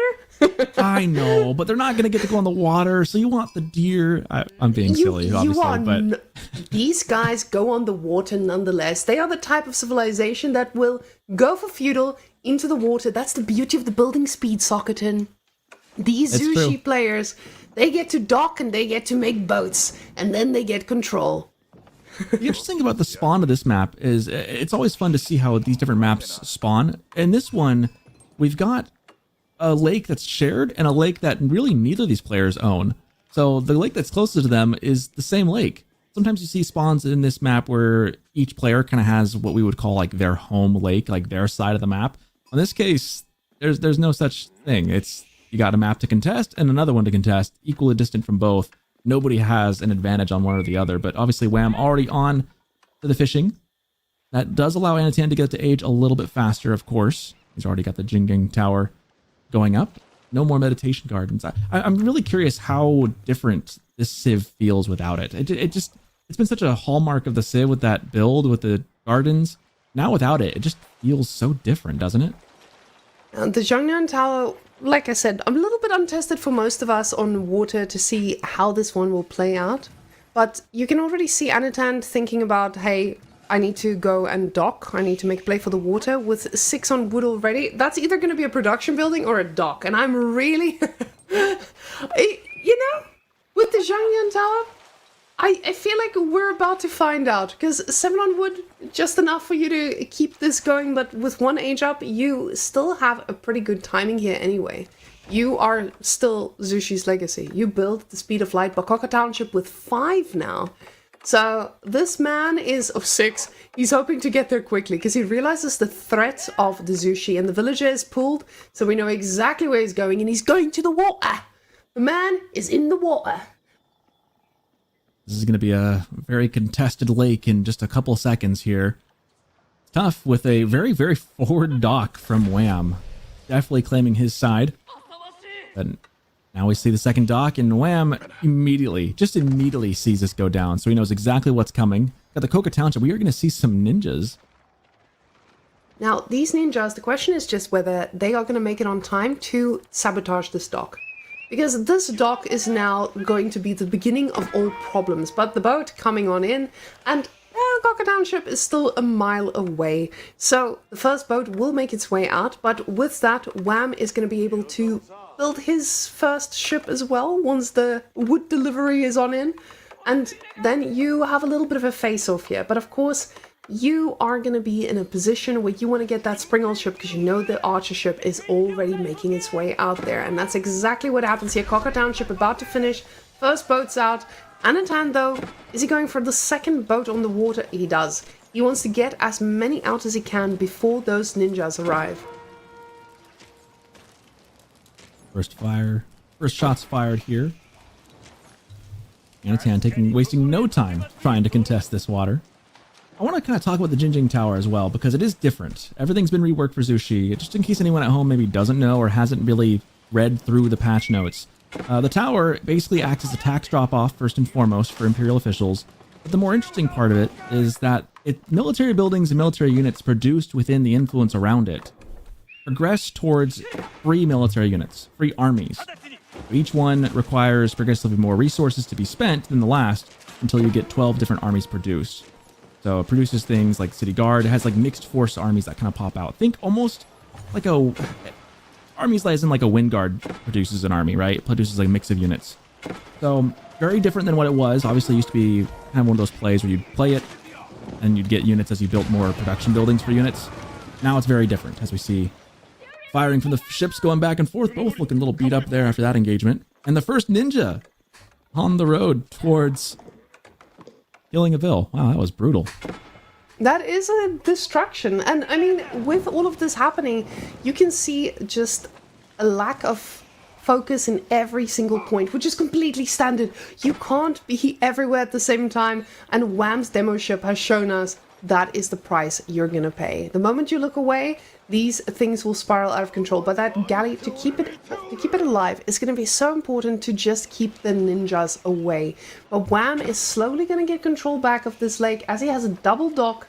The question is just, is there gonna be a little bit of land presence that causes a lot of problems? As we now see that first Zhu Shi unit making its way out.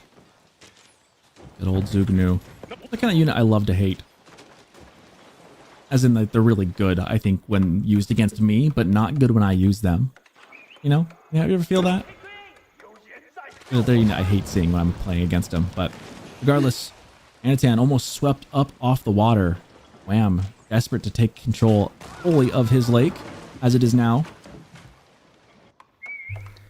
Now, very quickly, we see the lake action being given up. Anatan realizing, hey, my Zhu Shi that Sokoton hates so much is going to be the refuge for my life.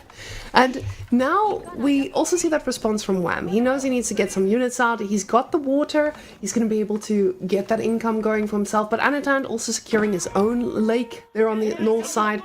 So even though he's lost the battle on here, he knows the investment has been made by Wham to secure it. So it doesn't feel too bad. You know your opponent has invested a significant bunch in keeping this lake in their name, so as long as you can keep your lake safe, this is going to be fine. Especially with him triple docking, he wants to get those fishing boats out at the speed of light, and he is going to do exactly that. But now a tower on the gold, and we know what that means. When Japan pulls that tower on the gold, it means it's party time. Yep. Meanwhile, though, Anatan quick to get on top of that. Horseman on there and some Zhu Gnu coming in. This is going to be kind of a close play. Can he get a villager or two down from this? Looks like he'll get maybe one. And denies the tower. Yeah, great timing from Anatan to get on top of this. That's going to slow Wham down considerably. He's going to have to send some reinforcements to try and retake this spot of the map. Some frustrating pressure if you're Wham, and some good timing if you're Anatan. Now, the Horseman just getting a little bit of damage is already pretty significant, but you can see, ooh, the Zhu Gnu. The issue is when you start walking out with the Zhu Gnu, you start feeling a little bit confident. All right, these guys are peppering away. Then all of a sudden, a single Horseman is going to take you down, and this is exactly what's happening here. Anatan feeling a bit too confident with those Zhu Gnu, now getting a Spearman in the mix as well. I'm loving this for Anatan. Already ahead with units, because of course now he's getting himself a lot of fishing boats, and eventually this might just go very well into his favor, being the Zushi. But now Wham is the one who has still 5 on gold, and he gets to go either way. He's getting another Shinobi here, but that 5 on gold can very quickly turn into a castle, which Anatan just doesn't have the units to handle. Yeah, I almost kind of wonder if that'd been a better choice, right? I mean, it's easy to see when we have the God vision. We can see it all. We see the whole map. These guys are playing in the fog of war. Hard sometimes to make the perfect calculation. Maybe it feels like to get the gold to go castle would be better, but in this case, they're duking it out in feudal and they stay there for the time being. Horsemen trying to deal with these Jugs. They are pesky, but horsemen even more so at this point. And we see the ninjas going around sabotaging the docks. What a fun mechanic. Obviously slows down the production of boats. They've been killing some vills here and there as well, though the villager kill rate is pretty even across the board, it looks like. Wham doing a really amazing job at just having map presence absolutely everywhere. But this horseman commitment that he's made, it does feel like the right one. Anatan hasn't been producing units constantly except for these Yuganu, and horseman blind counter is feeling good. Now out here on the DSO, you see, no pro scouts needed. No pro scouts. He just gets to go and snack him. It's always fun to suggest that one on a water map just to see people's reaction. especially back when Pro Scouts was like the meta for land maps for a while, and then you go to like a water map, you're like, hey guys, you gonna Pro Scouts? Oh, you're just invoking the trauma of the mass audience. Nice. But one thing I want to point out is that Anatan's reinvesting into his scout, and this is something that I respect of the man. The man going for a scout, making sure that he's not going to go in blind, because there are those little stealth forests that people keep sneaking in and out of if you aren't careful here. But oh, those horses already on top of it, wanting to shut that down pretty quickly. Now, with Wham already going into archers, he's going to have a decent answer at what Anatan has on offer. But the few samurai in the mix could spice things up even more. But +1 range attack coming in, meaning the Jugunu are not going to mind this too much. This has been a game of lots of skirmishing back and forth, lots of small groups, no huge armies from either side, as we are now just past 11.5 minutes in towards the game, well into feudal age. You start wondering who's going to make the first move to castle, who's going to blink. It's been all feudal so far, and I'm looking at Anatan, he's got 400 food in the bank. That's, again, like kind of that middle zone. You got almost 200 gold. You could kind of start saving, or you can keep investing. It's kind of fun to see those numbers tally up and down as we reach this point. Anatan, though, building a pretty healthy mass up the middle. Like I said, it's been skirmishes thus far. Once you start seeing the armies coalesce into big forms, that's when you know they're about, one, they're about to start really throwing down, and two, castle age is imminent. Oof, and these little small pickups that are coming through, it is looking a little bit difficult here, because you can just constantly see these guys getting picked off. But now, with just a handful of horsemen, Wham is showing us how much control you really have on a map. I love the castle age timing here from Anatan, though. Wham is investing so much into this army that will get directly dealt with a few castle age units, especially considering that they're most likely just going to be a bunch of very chunky knights running his way and making his life a lot more difficult. But with the amount of fishing boats we see here too, he's trying his best to just stay pretty consistent in the food. The problem is just the overfishing is going to come in clutch here, and that food economy is going to plummet at some point. Anatan looking to click up here in just a second. He's just about got the gold he needs, and there it is, Montaloo Academy coming in. So Anatan got his army all together. It means he was ready to defend what he needed to, and now he's moving up into Castle Age. That's why he's kind of backing off as well, not pushing too far against Wham. Now the question is, how does Wham respond to this, right? He's got his own fishing side. He was thinking originally of, like, you know, towering up that gold, getting on there, but he hasn't really had time to save up. He's been making so many of these shinobi. Now, these shinobi are expensive. They're powerful in the right ways, and he's definitely slowed down a significant bunch of the economy, but it hasn't really done enough for that investment and delaying that Castle Age with the gold value too, but it has kept him busy at least. Now more Zhuge on the way, and we see that is the upgrade choice, of course, and we're getting a few lances in the way. This is going to feel good. As Anatan's units come on in, you don't have a response from Wham just yet, although the pure ground samurai should be okay for now. I think he's got enough time. He's got the resources, and he's going to click up. There's the floating gate. Yeah, he's got the resources. He's got the mass. Castle time it is. He's going to match the timing, and then we'll reevaluate from there. Right now, both sides have their pond. This one, though, getting kind of pushed. The Jugs. Anatan wasting no time trying to hit the fishing ships to some good effect, too. Now, you can see those Zhuge just cleaning up what they can. The problem is they're standing pretty close to the side, and I was about to say, this can be devastating if he looks away for a moment, but Anatan is on top of it and quickly moves away. This could have been devastating for him, but luckily, he's got the speed of, of many. He's just making sure that he impresses all of us at the same time. Horsemen now going to be catching the villagers, aging up, and quickly get another, I was going to say a kill, but more than one here. The villagers just putting themselves into a spot for a little bit of raiding. They've got the monk. The first Yoroshido just gets saved. That was incredibly close. Losing that first one would have been such a delay for Wham. Keeping that alive, tossing him to the TC, that was close.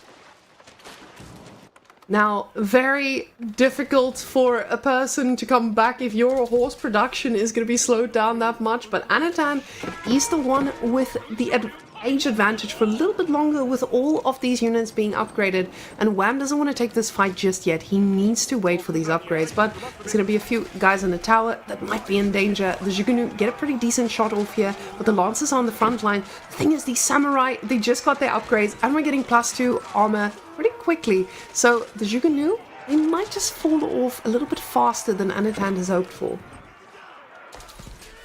I don't know the exact time it takes to get another Yoroshido out, but losing that first one, I'm still thinking about that close play as Wham pushes back the army of Anatan and gives himself some more time.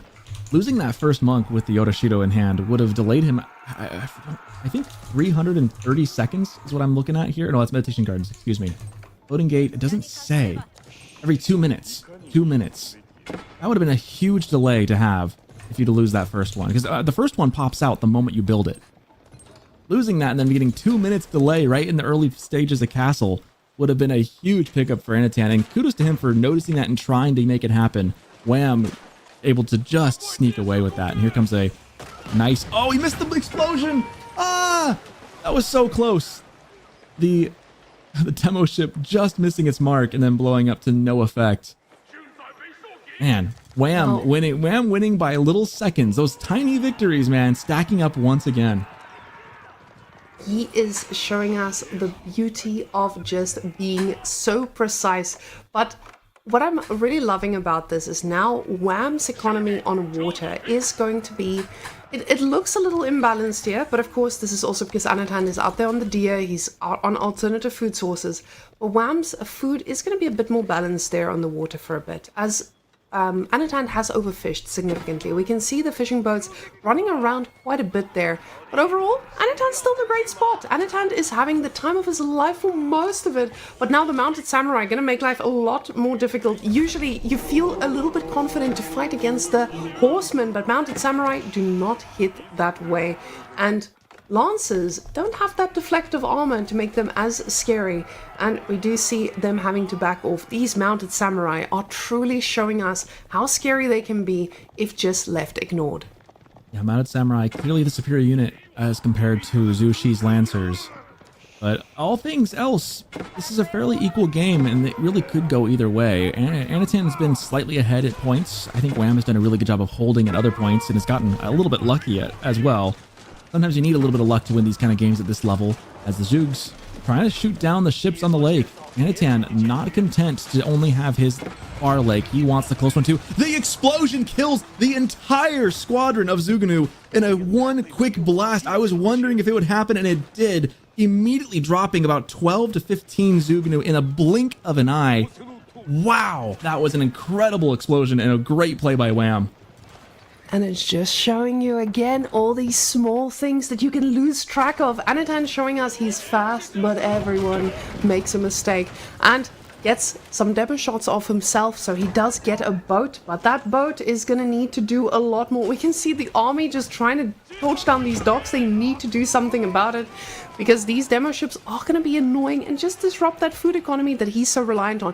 Anatan's food now finally taking that plummet I talked about with the overfishing, finally showing its head. But at the same time, he's still got the army to handle this, and he looks away for a second. Wham did not bank on this, as we see the lances on top of the archers. Quickly, crossbows now gonna be the main composition here, and they are making quick work of what Wham has on offer. And another explosion on the other side. That only kills about 4 or 5. Not quite as big as the first, but again, a good answer from Anatan saying, hey, you're not the only one who could do this, you know. Cleaning up the military from Wham.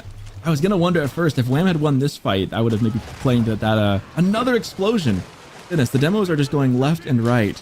I was going to say that if Wham wins this game, that explosion might have really tipped the scales in his favor, but Anatan with some solid answers of his own, not content just to take it, but willing to dish it out as well, as another demo ship going for some fishing ships this time, and are going to land. Eco from Wham just decimated. Shot. That was a wild connection, and I mean, Wham just realizes this is not the game I can be staying in. Moves on to the next, realizing that Anatan... Yeah, this was up and down. Anatan losing that big shot was okay, because it was Zhuge-Nu, and he was transitioning into more of a crossbow composition.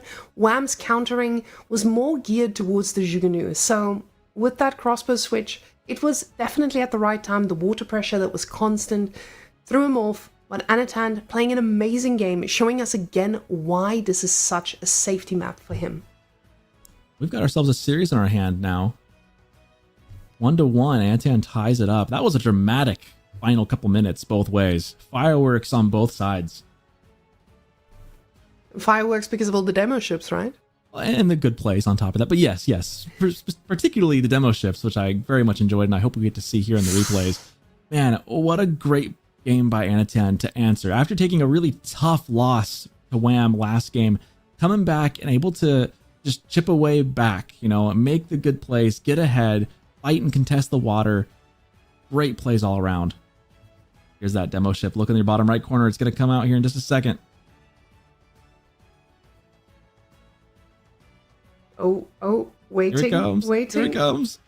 And go. The slow-mo, too. Wait. Oh, no, we this just got was baited. the second We one. just got baited. It was the second one. Oh, It was the second Cal, one. It was the you second one. genius. Ah, Cal. We can just, guys, in the chat, please blame Cal. Oh, there we go. Beautiful. Praise him. Praise him. Change it to praise, boys. Look at that slow motion. Disgusting. Now, this is the difficulty of playing next to that water on Kawasan. These have been monumental fights time and time again, but look at those crossbows. They were the right switch at the right time, and Wham, still sticking with his composition, just wasn't ready for any type of switch like that, and he got his own little demo ship to turn the tides for himself.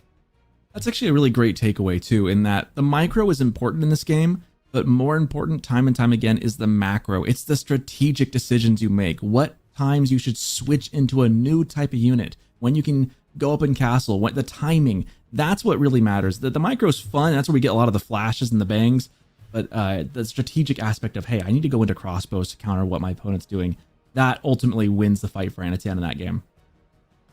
Now, there's an elephant in the room, and it's not Delhi, it's not Taklak, it is the fact that we have Katie on Mountain Clearing.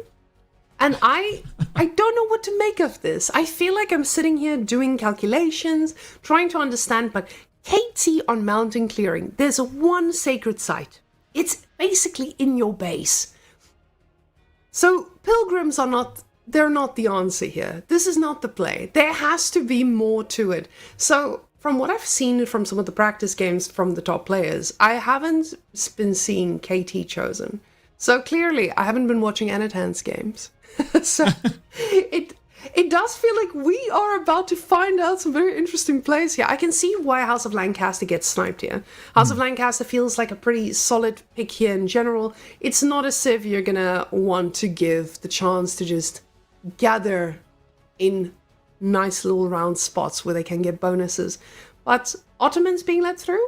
I'm also pretty surprised about that. You get a pretty safe amount of resources in your base. You get to tick a little bit your economy, your military schools. So I'm surprised to see that Ayyubids snipe over this. That is very surprising. I think I would rather face the Ayyubids here, genuinely. But I'm also not Anatan, and I'm also not as good of a player as Anatan is, so I don't want to criticize too hard, but it makes us wonder back at home going, okay, what is it about that affects that decision? Like why not take Ayyubids? Like what is it about Ayyubids that you don't want to face? We might not ever get to know, but I'm curious. We got a minute before we enter into the Thunderdome, which I'm very excited for. This map is just so unique in that there's just no room. You are just right on top of each other. It really is kind of like a cage match in many ways. The AoE 4 version of a cage match, if you will. But I on paper, I think I like Ottomans better. I don't know what it is about KT that I should be super worried about on this map. It just feels very counterintuitive as to why they would be better than, say, I don't know, Byzantines there or Sengoku, putting anything else in mountain clearing alongside Lancaster. I don't know. It's an interesting choice for sure. I mean, this is why they are the top of the top. They're cooking things that most of us will never be able to comprehend. So Twitch chat, I'm sure you guys already have all of this figured out. But we're going to be seeing what KT actually gets to cook. Now, Ottomans, we've seen on this map before. Ottomans has always been, whenever we have one of those weird maps that people just sometimes like to throw into the map pool, you're like, oh, this could be fun. And you just throw that one in. Ottomans does well on all of those. They've been showing as a staple in all of these, but mountain clearing is especially that. So now let's go find out what the KT plan is, because there's one big difference here. Ottomans doesn't get to eat the boar. So does KT now go directly for the boar? No, they don't. The only thing I can think of with KT is they get their fortresses. That's like the one thing. If you can get that towards the middle, that'd be really good. So maybe there's a play there. I don't know. Ottomans has quite a bit going on for them, though.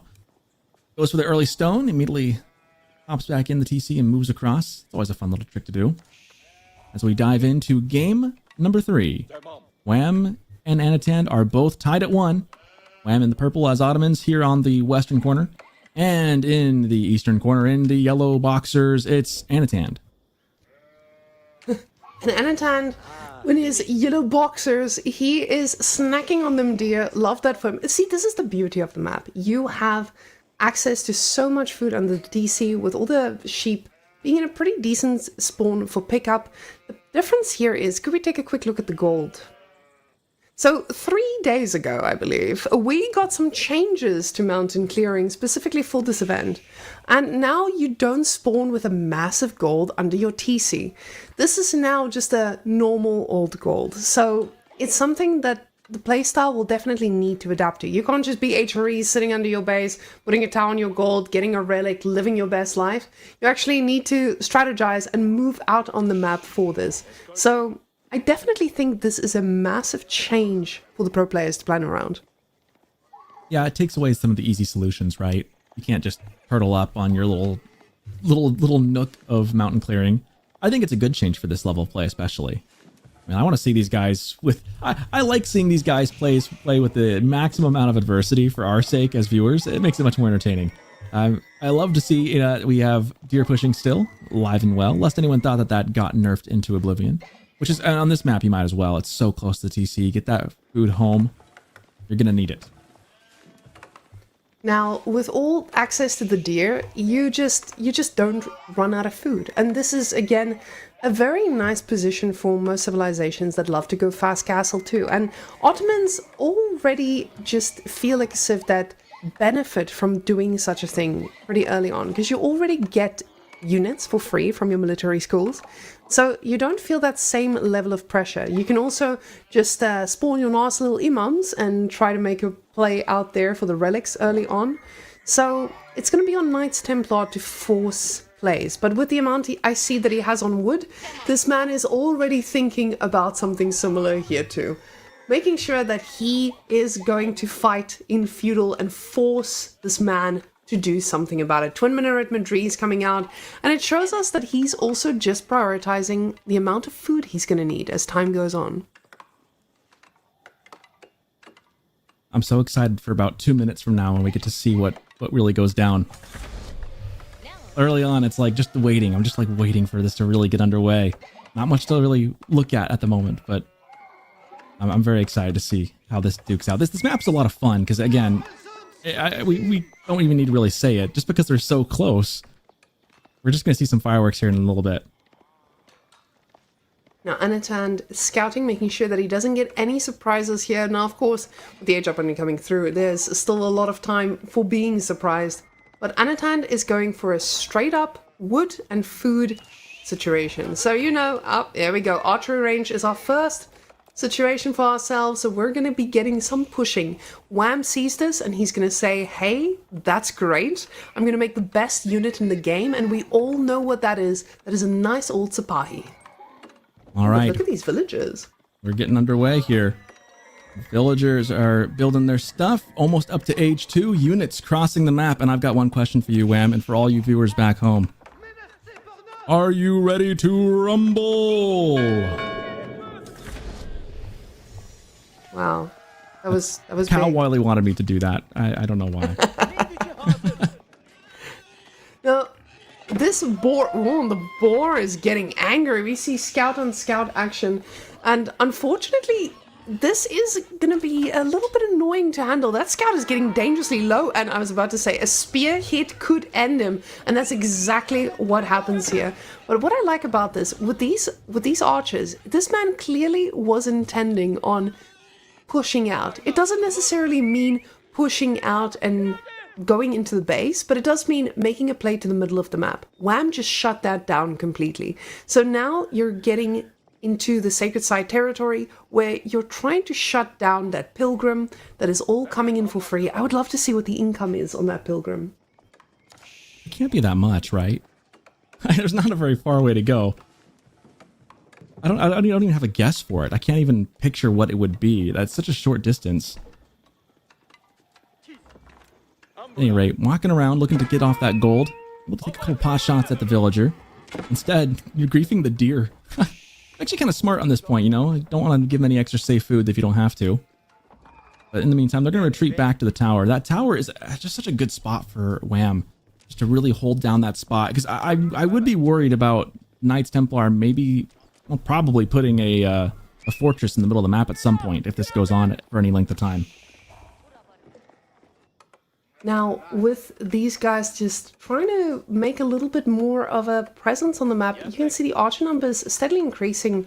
And against the Sipahis, this doesn't feel like something that is going to be too great. But at the same time, you're not under too much pressure just yet with the numbers that we see here. Now, the spearman numbers are going to start getting scarier, but you see the value for Wham to keep control of this middle is very, very clear. Getting the tower upgraded too. He's got his spears in there. He knows what he needs to keep safe. And just going to be playing the nice old feudal game now, making sure that he gets his value and a huge amount of units all for free. Wham cashing in his Vizier point, getting the 2 Imams. Probably the best choice in the current meta, I would say. Obviously, Anatolian Hills has been moved to the 2nd tier now. And how much does that pilgrim have on it? Quick look real quick. Let's see. If it's going to live, 69 gold. Nice. All right. I'd say that's still worth it if it doesn't, just die like that. Evaporating. Yeah. Evaporating, yeah. Now, the nice trickle of gold that you would get from this, it feels okay. But now, with Wham being the one putting the pressure on the map, the thing is, this was his map pick. He knows exactly how to play this. He knows the strengths. He knows the weaknesses. And now, Anatan, with the superior army for now, is just going to be the one pushing out. The Imams here need to make their way back, because losing these could be game-ending this early on. But he knows Ottomans takes over time. Ooh, that was only a matter of steps, too. They were flirting with death a little bit there, but getting away safely enough. And now Anatan wrapping back behind the base, not letting Wham have access to an easy gold. Wham trying to hold on to his spot there. We got the second military school now on the field, and out comes Sipahi.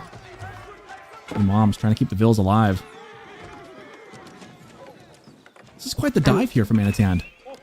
This is a massive dive, a huge investment, and we have seen games end like this, but he looks pretty confident in all this. Both Imams are still being kept alive, and now everyone is just going right under the TC, living the best night. That Hospitalier Knight is living the dream, apparently, just going all the way, not worried. Imam gets taken down, villagers are now the aggressors, and the second Imam will also pay with his life. This is massive. This was a really good dive for Anatan. It's delayed Wham so much, killed the Imam, so that visitor point just gets wiped off the board, essentially. And the idle time, the amount of Vils killed, 5 villager kills now. That feels substantive, doesn't it?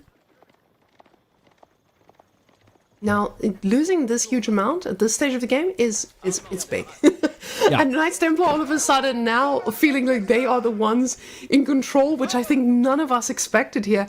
The singular Knights Hospitalier is the only investment we see for this guy. He is just going for more archers. Apparently, Sipahis are not that great if you can get enough archers. We do see the food was a bit of a struggle here for Wham, and now finally I understand the Madris being such a priority. And now the ball getting pulled. Anatan, he's feeling a little bit more confident here. Is he going to take down this ball? Yes, he is. Putting it in a safe spot. Going to be snacking on that for days. Kind of crazy what losing 5 Vils does to you. I'm just looking at that number. Like losing that within 9 minutes. If you think about it, losing 5 is almost 2 minutes of TC production wiped off the board. And now a Ram in the mix as well. So he gets access to the ball. Wonderful. And he gets another Knights Hospitalier. But a Ram in the mix too. And I kind of like this. Purely because he's getting control, of course, of the middle. But this Ram is not just a Ram that shuts down the middle or gains control back of the middle. This is also impending doom of another feudal attack that is imminent, because he is still not touching gold. He's making sure that he's producing non-stop. And those military schools, they are going to go down so sweetly when given the chance, because those imams are gone. There's nothing that is going to support that army in their journey of staying alive. Sabah is now trying to find a few stray villagers, but not able to find any victims just yet. Yeah, Anatan looks really well set up here to push in again whenever he's ready. I mean, middle's been a back and forth contest, but now with it on his side, Antan's looking really good. Feels like that push into Wham's base really put him back a couple minutes. Archer's now getting ready to move out. Yeah, I mean, I think at this point, with the boar secured, with Anatan with a massive bows, he's got the ram ready to go whenever he wants to push into the base. I'm a little worried about Wham. I feel like Anatan's in a very strong spot right now. And Anatan realizes this. He's also going for castle out of this. Instead of staying in that feudal for too long, he realizes that boar income is too good to let go. Wham is the one struggling for food here. With the deer being at the front of the base, it does mean that a lot of this food access has been cut off completely. And now getting +1 range defense. This is not range defense because you're TC diving someone. This is range desperation defense. You know that there's an imminent attack coming and you need to be very quick about it. The thing about Knights Templar is they get their age up so fast as well. So this is just going to mean he gets the castle pretty quickly and Wham is going to have very little time to respond to this.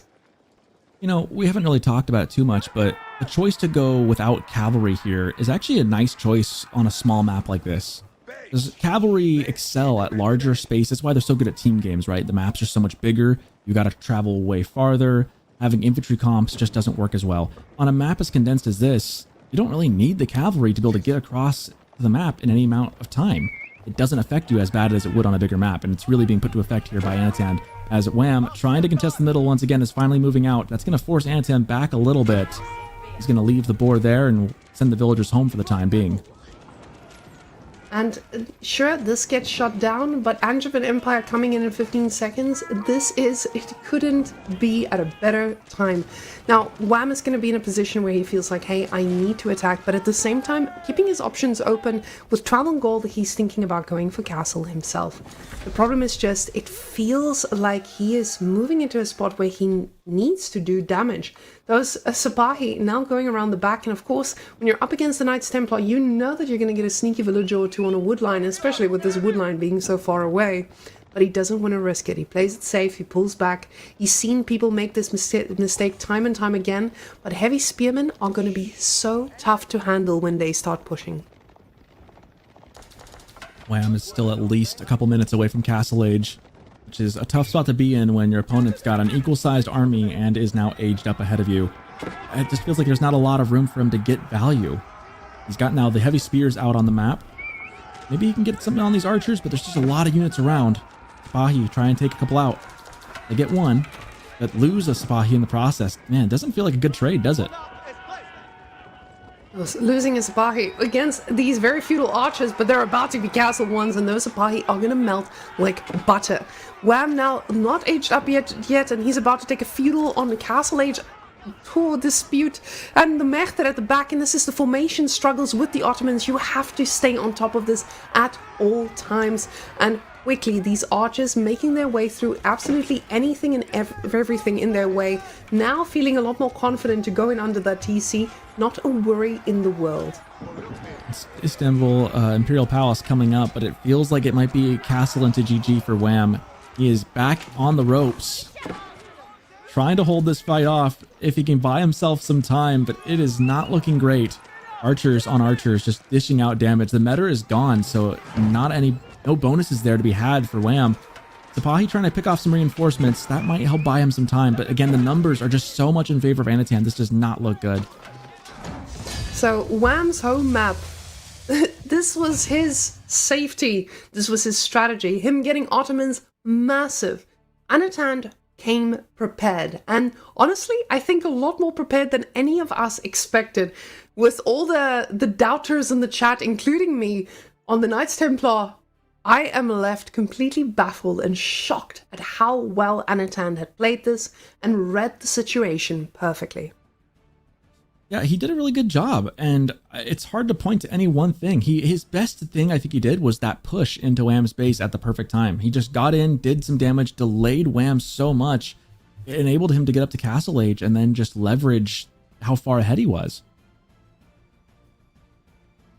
Now, these guys are doing such a good job at just making sure that their opponent is surprised by every single move. Like, most people would not be expecting an 8-minute dive under the TC just for the lives of the imams, and you can see how valuable this was. Getting these imams at this stage of the game just completely set the pace for that harassment and denial that followed soon after.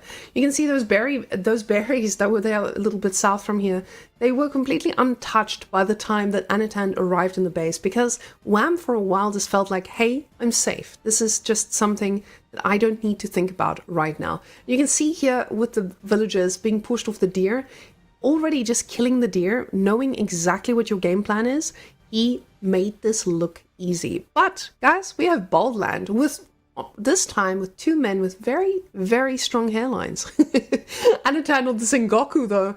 And honestly, getting Sengoku on Baldland, this is going to be a fun one for him. But also, on the other hand, China, it's been banned before here. It's really good on this map. Again, banning a Ubid. I think another reason for that might be because Anatan's a Ubid, or sorry, Wham's a Ubid is very, very good. So that might, I'm thinking about it more and more. Wham is a really good Ubid player. So China is more reasonable on this map anyways too. You know the meta for it. Sengoku is really good, or has been, but I don't mean this is a huge negative detractor against Sengoku. It has been brought back down to earth. We were talking about that about an hour or so ago. It's not, on paper, it's not quite as bad as it was before. It used to be just incredibly good, but now hopefully toned back a bit. We'll see how it fares. But in the meantime, a look at the matches of Group B. We've got quite a bit filled in here on our little score chart. MSN and BC currently 1-1. I'm so glad Cal read our minds because I was sitting here thinking, how is the rest of the bracket going? And MSN already taking a game off of Beastie. I am so excited for this kid.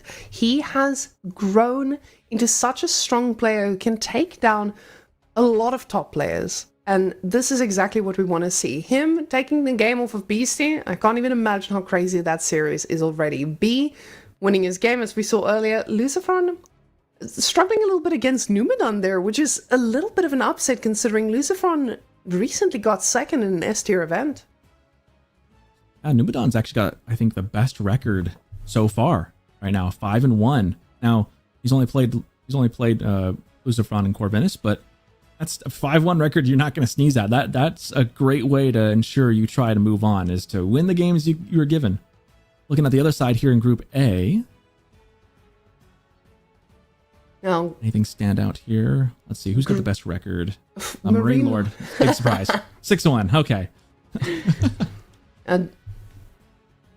So but Goalie Deckel won the first map against Marine Lord. You know, you mentioned watching some of these players kind of break in. It's been really fun to see guys like Goalie Deckel, who I remember a couple of years back playing in some of the low elo tournaments in Rising Empires.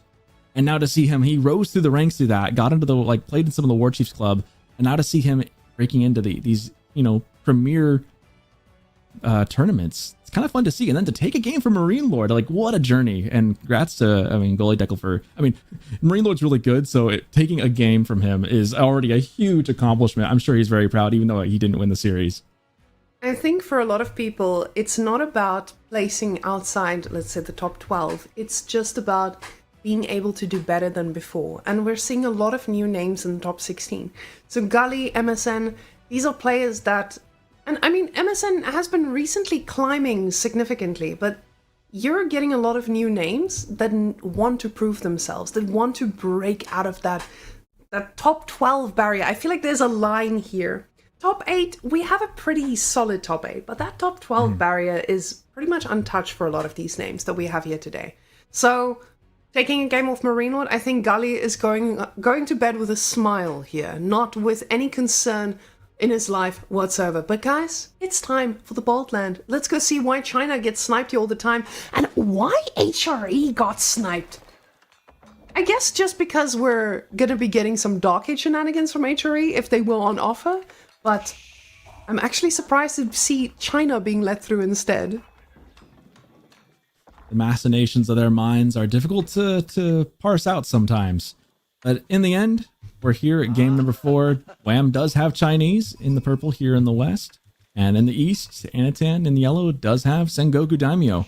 Right now, though, this is match point for Anatan. He is up 2-1. So if he wins this one, he wins the series. And that would definitely go a long way into securing his position to move on. But yeah, we dive in. I like what Cow said. There's 12 people in the top 8.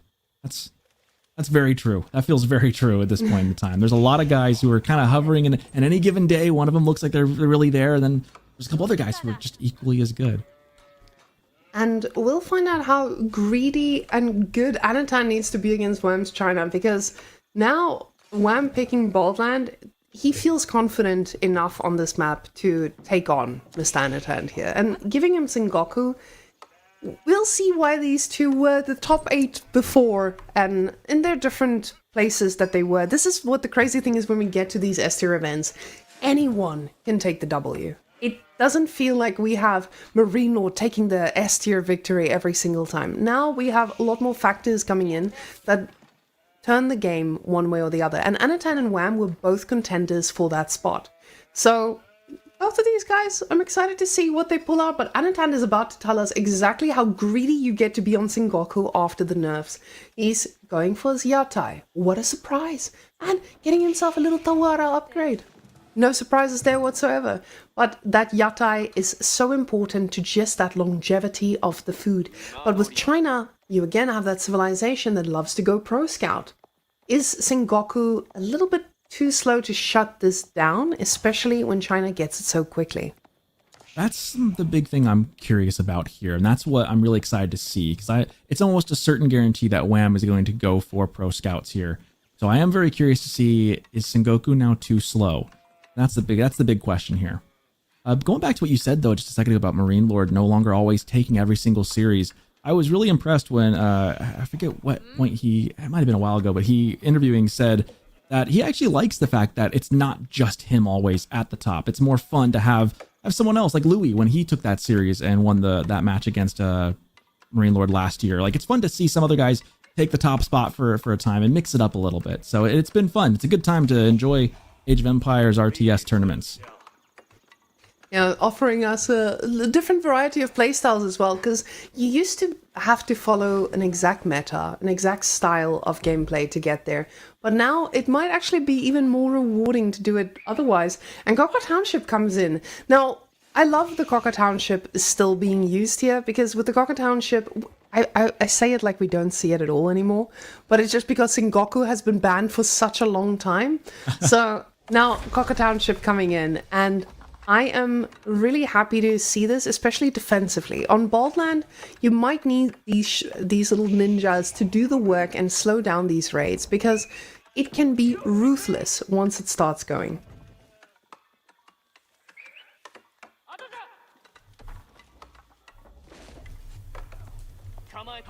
See, Pro Scouts should be coming in here in just a second. Wham already into Age 2. Anatan, of course, not very far behind.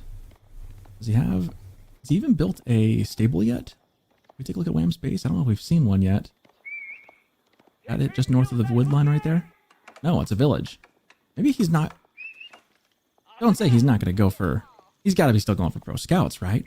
I mean, I joked on the water like, hey, Pro Scouts. But on this map, this is the meta, is to go for Pro Scouts here. So I am curious if there's something else in mind. I imagine maybe he's just getting there. He's just getting there. But we already see, though, Eric's coming out from Anatan. He's anticipating making some spears and testing anything that might be out there. Now, with the spear answer already, I'm happy to see this, because he knows he needs to shut down the Pro Scouts. He's not being greedy about this.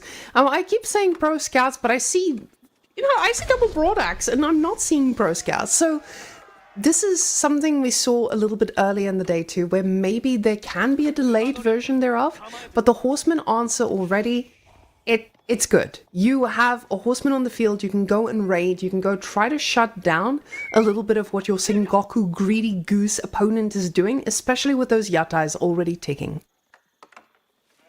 What this also enables Wham to do is, if he wants to go take out those food carts on his own, that gives him a chance to poke Anatan right back too. So I don't hate the delay here, because part of the tricky thing with Pro Scouts is you get all that food really quick and then you eat it really quick, and then sometimes it burns up really quick. I mean, you need the food one way or another, so you still got to go get it. But maybe pacing yourself just a little bit can help, and especially having some military to help defend that off the start as well. So we do see, and he's also making some spears of his own as well, which obviously against a civ like Sengoku, you can't not expect to have some cavalry coming out from Sengoku. Now, Sengoku this time might need a little bit more time to get the cavalry out.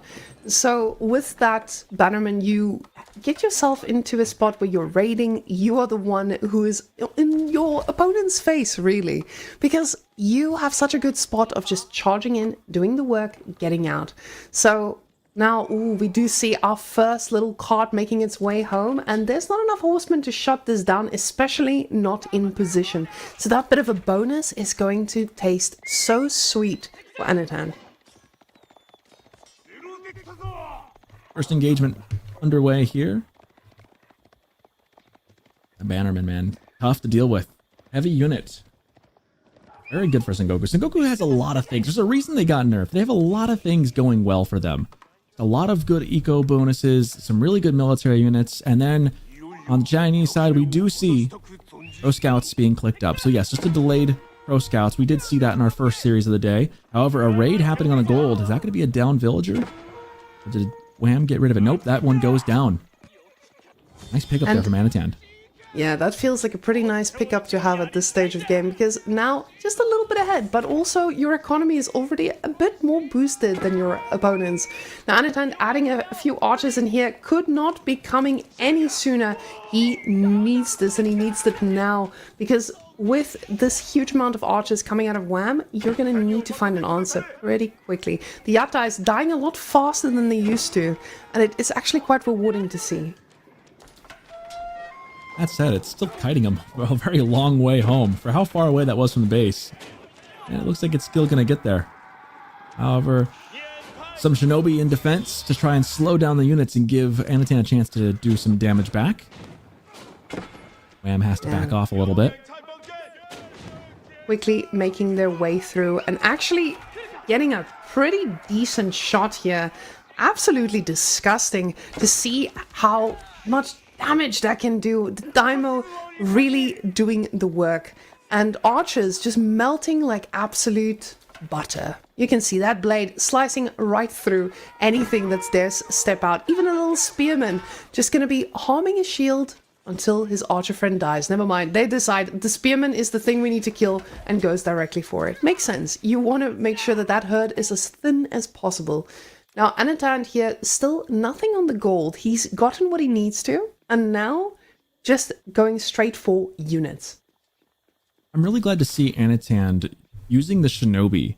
I feel like that's one thing when you go for that landmark, even the pros sometimes forget, hey, I've got this tool in my toolbox I can use to really help defend and to swing battles when I need it. As you see Wham going for a raid right here. But if you don't use the Shinobi, you're not getting any value out of the landmark, and you would have been better off going for the other one. So again, you've got to maximize the use of it. And I like that he's doing that here, and he's already shown that, hey, I can use that and save my food cart because I use the Shinobi. Now, Wham's archer numbers are still pretty scary here. I feel like Anatan is in a good enough spot to handle this, though, with the units he's got. He's got a lot on food, which means that the economy doesn't feel too balanced right now, and it feels like the food is floating in a way that you're either going castle or you're going tech switch. But with the boys now back on gold, you know he's just been denied off of gold for a bit. And we see those purple dots just circling around his front gold. And a front gold, that's the curse. You're always going to be under duress. From Yumi Ashigaru on the field to try and take care of some of those spears. Cheap, but effective. I like their bows. Little striped bows, black and white. It's kind of fun to see. Being used by good effect from Anatan here. Going to push Wham back a little bit and make him remass. Like you said, the forward gold, is you got to defend it, but there's nothing, you can't not be on the gold either.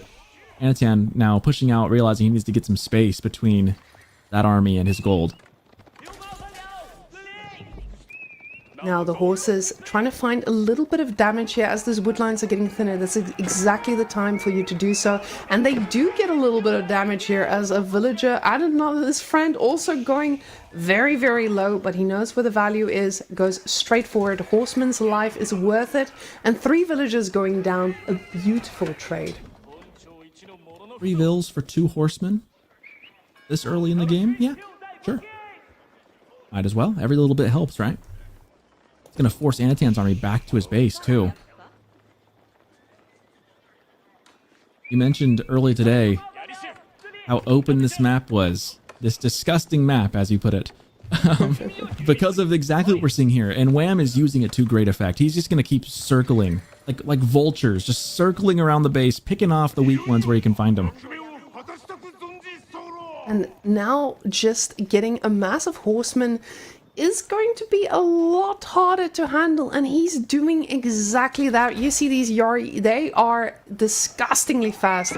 Now Anatan getting himself into a little bit of a sticky position as he overextends. The horses are everywhere. Wham doesn't mind this trade whatsoever. Villagers need to back off. We've got the idle time going, and now he's got a kite backwards. A little bit too optimistic here with the archers, and the tower also getting denied. Pretty big of a pickup already. Now, this is just showing us that forward gold and not investing in a little bit of a defensive structure here, because a lot of time when you get to this point, you're like, hey, it's not that urgent, but very quickly it's showing us it's urgent. There's about to be... It's not urgent until it is. Yes. And all the bonuses just don't feel like they matter anymore, because your whole economy is already outside the range of the Matsuri. Yeah, walking those Yumi Ashigaru straight into the welcoming horsemen was a bit of an unforced error on Anatan's part. Probably just looking away for the split second and then looks back and goes, oh, geez, what have I done? Which happens to, of course, all of us, but less so at this level. That was just an incredibly good fight for Wham. That is really set him up to now control the entirety of the map and now tighten things up. So Anatan trying to pick off reinforcements, he needs to make something happen with this fight right here. Gonna get these two archers.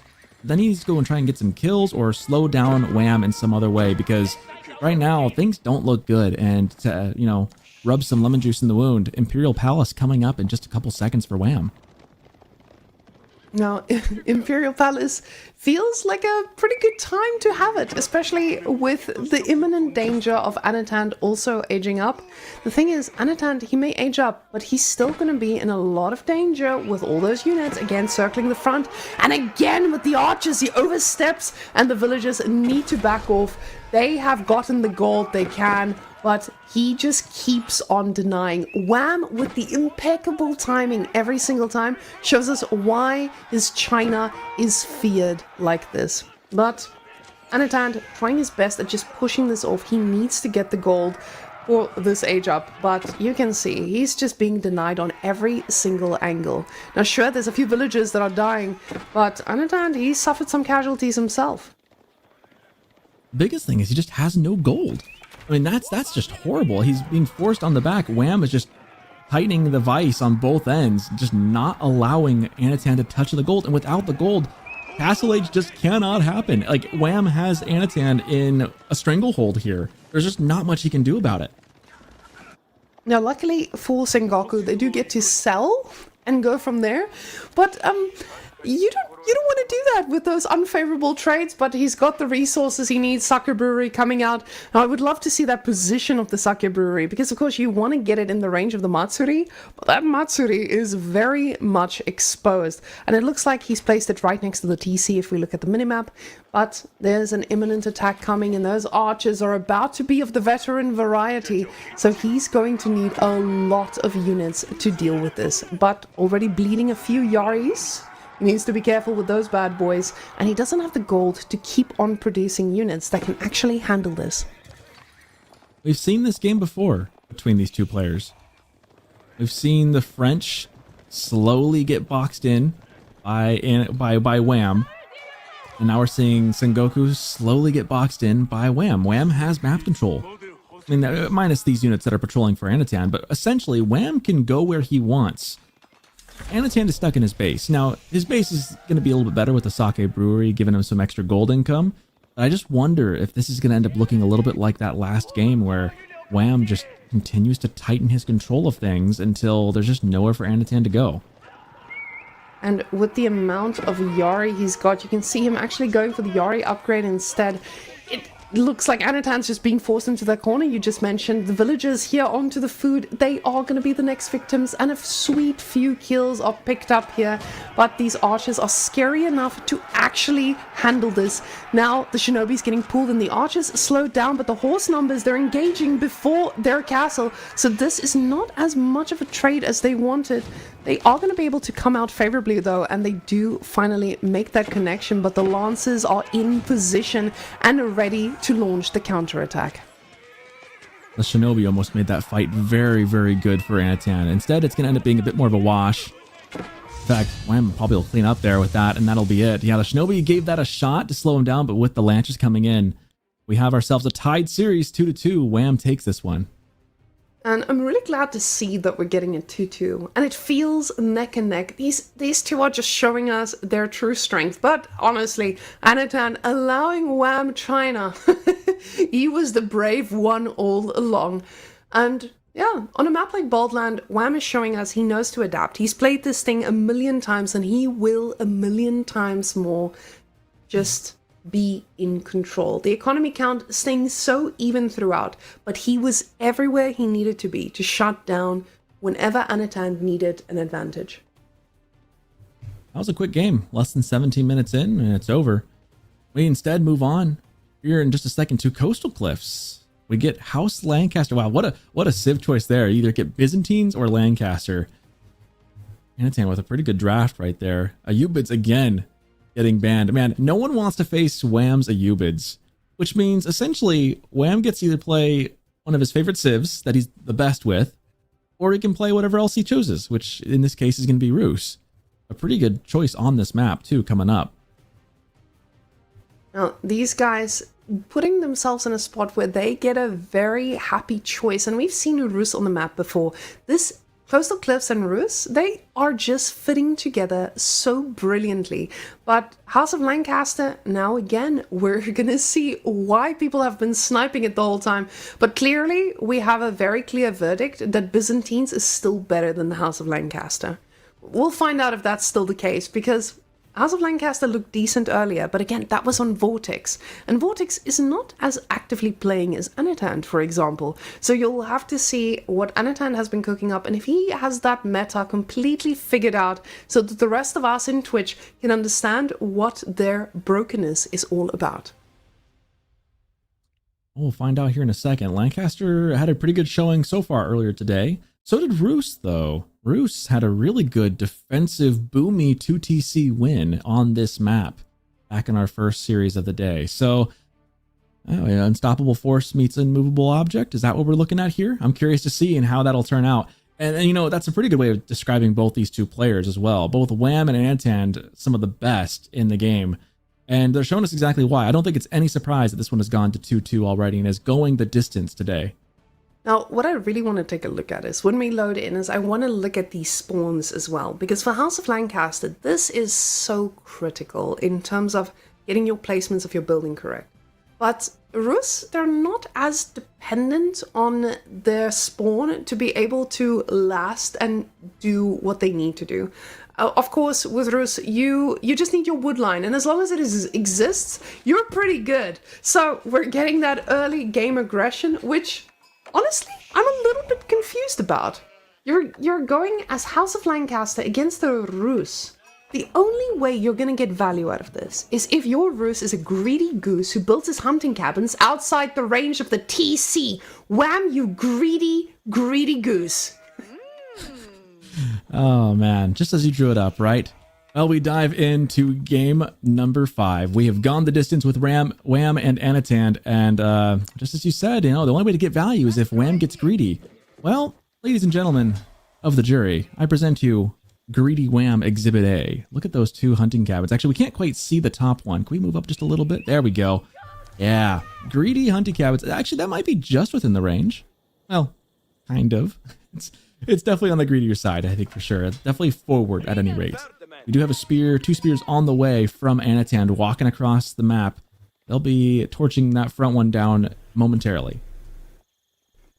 Now, with these spears moving into position, you usually question yourself and say, hey, I know in theory this is what can happen. And this is exactly what's happening. Anatan is showing us he knows how to exploit people's greediness, and now we are going to be in a really rocky spot here, because you have to consider that villager is also not super safe. You've got a sheep there, and that sheep is now dead weight as well if that villager decides to back off. You also don't have the wood that you can to repair this, and with 3 spears, this is going to be an easy cleanup. I kind of like that Wham's just going to let his villager keep harvesting the meat from the sheep for as long as he can.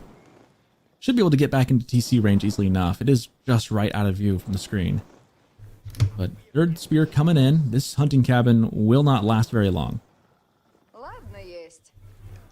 Now, with that hunting cabin being taken down, the next one is going to be following shortly after. You can see this thing burning so quickly. Golden Gate coming up, and you're going to need that Golden Gate for the gold. This is not the usual position for Rus. And honestly, this takes me back to the days of Gorge. I think this is where a lot of players also learned about the beauty of your hunting cabins being safe. There's always one that was a little bit greedier than the other, and players would time and time again just come and torch this thing down. But Wham says it's worth investing into. I need this gold trickle. So in a way, Anatan is idling out a villager for a significant amount of time already. And resources too at this point. I mean, he's just bleeding wood right here, and the time he'd be gathering the food. So definitely a win. Worth the cost of 3 spears and the production building? Quite possibly, I would say so, especially if this thing goes down at all. Now, the tower coming up too, and this is so early for a tower. Ooh, it puts a little bit more aggressive. I was about to say, this is a very defensive tower too, and it doesn't really cover the wood line when the harassment starts coming, especially when you're up against the yeoman. So if you're on your wood line against Yeoman, you need that tower to be as far out as possible. But this tower will protect his hunting cabin and put him into a decent spot of survival. One of the hopes you have when going Dark Age and being aggressive this early is that you elicit, it's almost like being a bully, right? You're trying to elicit a response is what the goal really is. And I would say Anatan has elicited that response. He would have liked to have torched the cabin all the way down. But regardless, he's forced Wham into a bit of a precarious build, having to get that tower, maybe not in the most ideal location.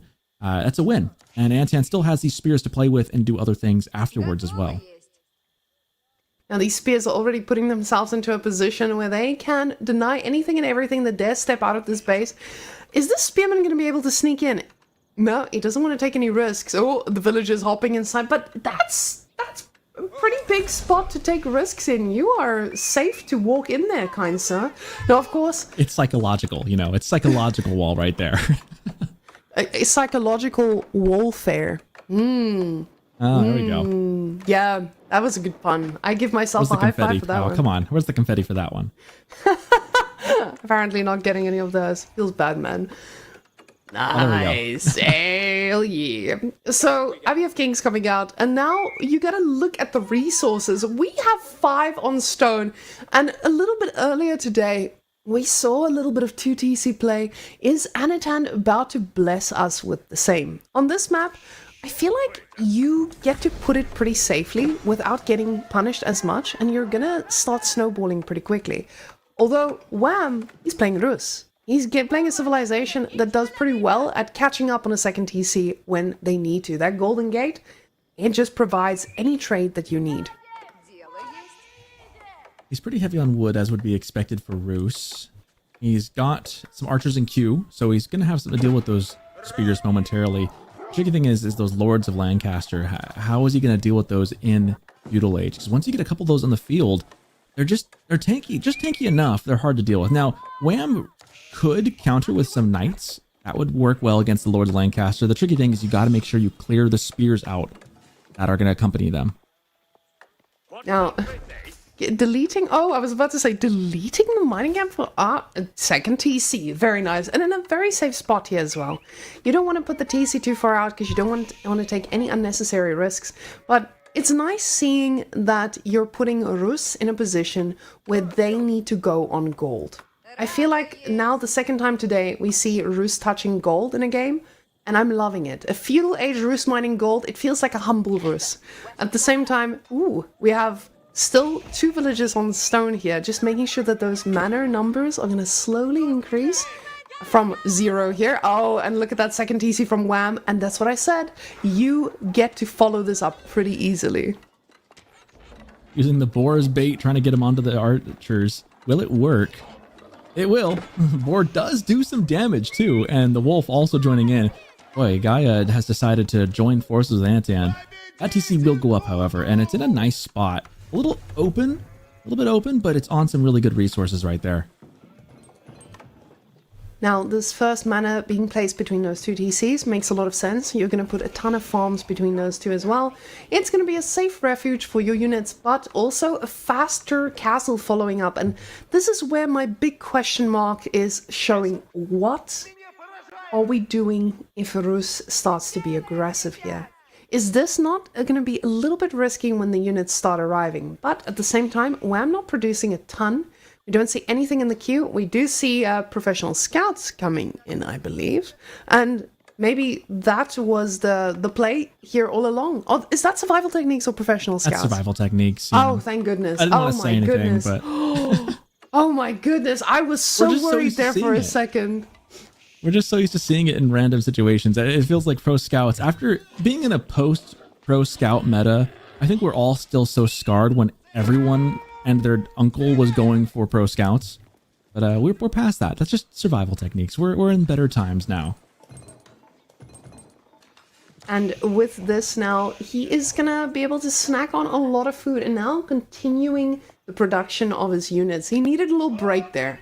Was a little tired. But now more knights and more archers. And with the little bit of 3 he has on gold here and also that gold trickle, he seems to be having a pretty good balance here to constantly produce the knights that he needs. And I love the walls. These are pure Wham walls being erected everywhere. Anatan now ready for that castle age, and the knights are not really in position to stop this just yet. It's actually, I'm looking at, as far as wham walls go, these are some of the best wham walls you'll see. The amount of resources that those cover and the amount of like terrain that ground that gives him is actually really good. You got 2 deer packs, you got 2 gold veins, the stone, and some berries, as well as the 2 wood lines on that. It's a good spot. Meanwhile, White Tower coming up for Anatan. It's going to be a castle game for him, though Wham is not that far behind. He'll be clicking up momentarily as well. Now, with these archers, he's going to be able to stop some things, but not knights. Now, I like the placement of the White Tower too. It's conservative. I say I like it, but it does feel like it lacks quite a bit here. It does make sure that your farms are safe. You're going to have a pretty decent split around your TCs with the manors. So it's a safe one, but it doesn't really help you covering the ground as much as you'd like. Now, Wham going for his own high trade house, of course, and it's an okay spot here. He's going to be getting enough deer for himself too. There's a nice little drop-off point for him in all of it as well. So between those 2 wood lines, it's going to be a safe refuge for a lot of food. It's as we enter into this like morphing meta with multiple TCs coming back into vogue, it's kind of fun to see just how different the pacing of this game has gone. We had some Dark Age aggression, and we kind of slowed down a little bit here in the Feudal Age, and now we're moving into Castle Age warfare coming up momentarily. We've got some Lords Lancaster going out in the field, but unfortunately, they're in the wrong place as some villagers go down. Wham, sending in the knights and getting some pay for that. 2 vills for a knight? I guess that's an okay trade. I mean, you'll take the trickle everywhere you can.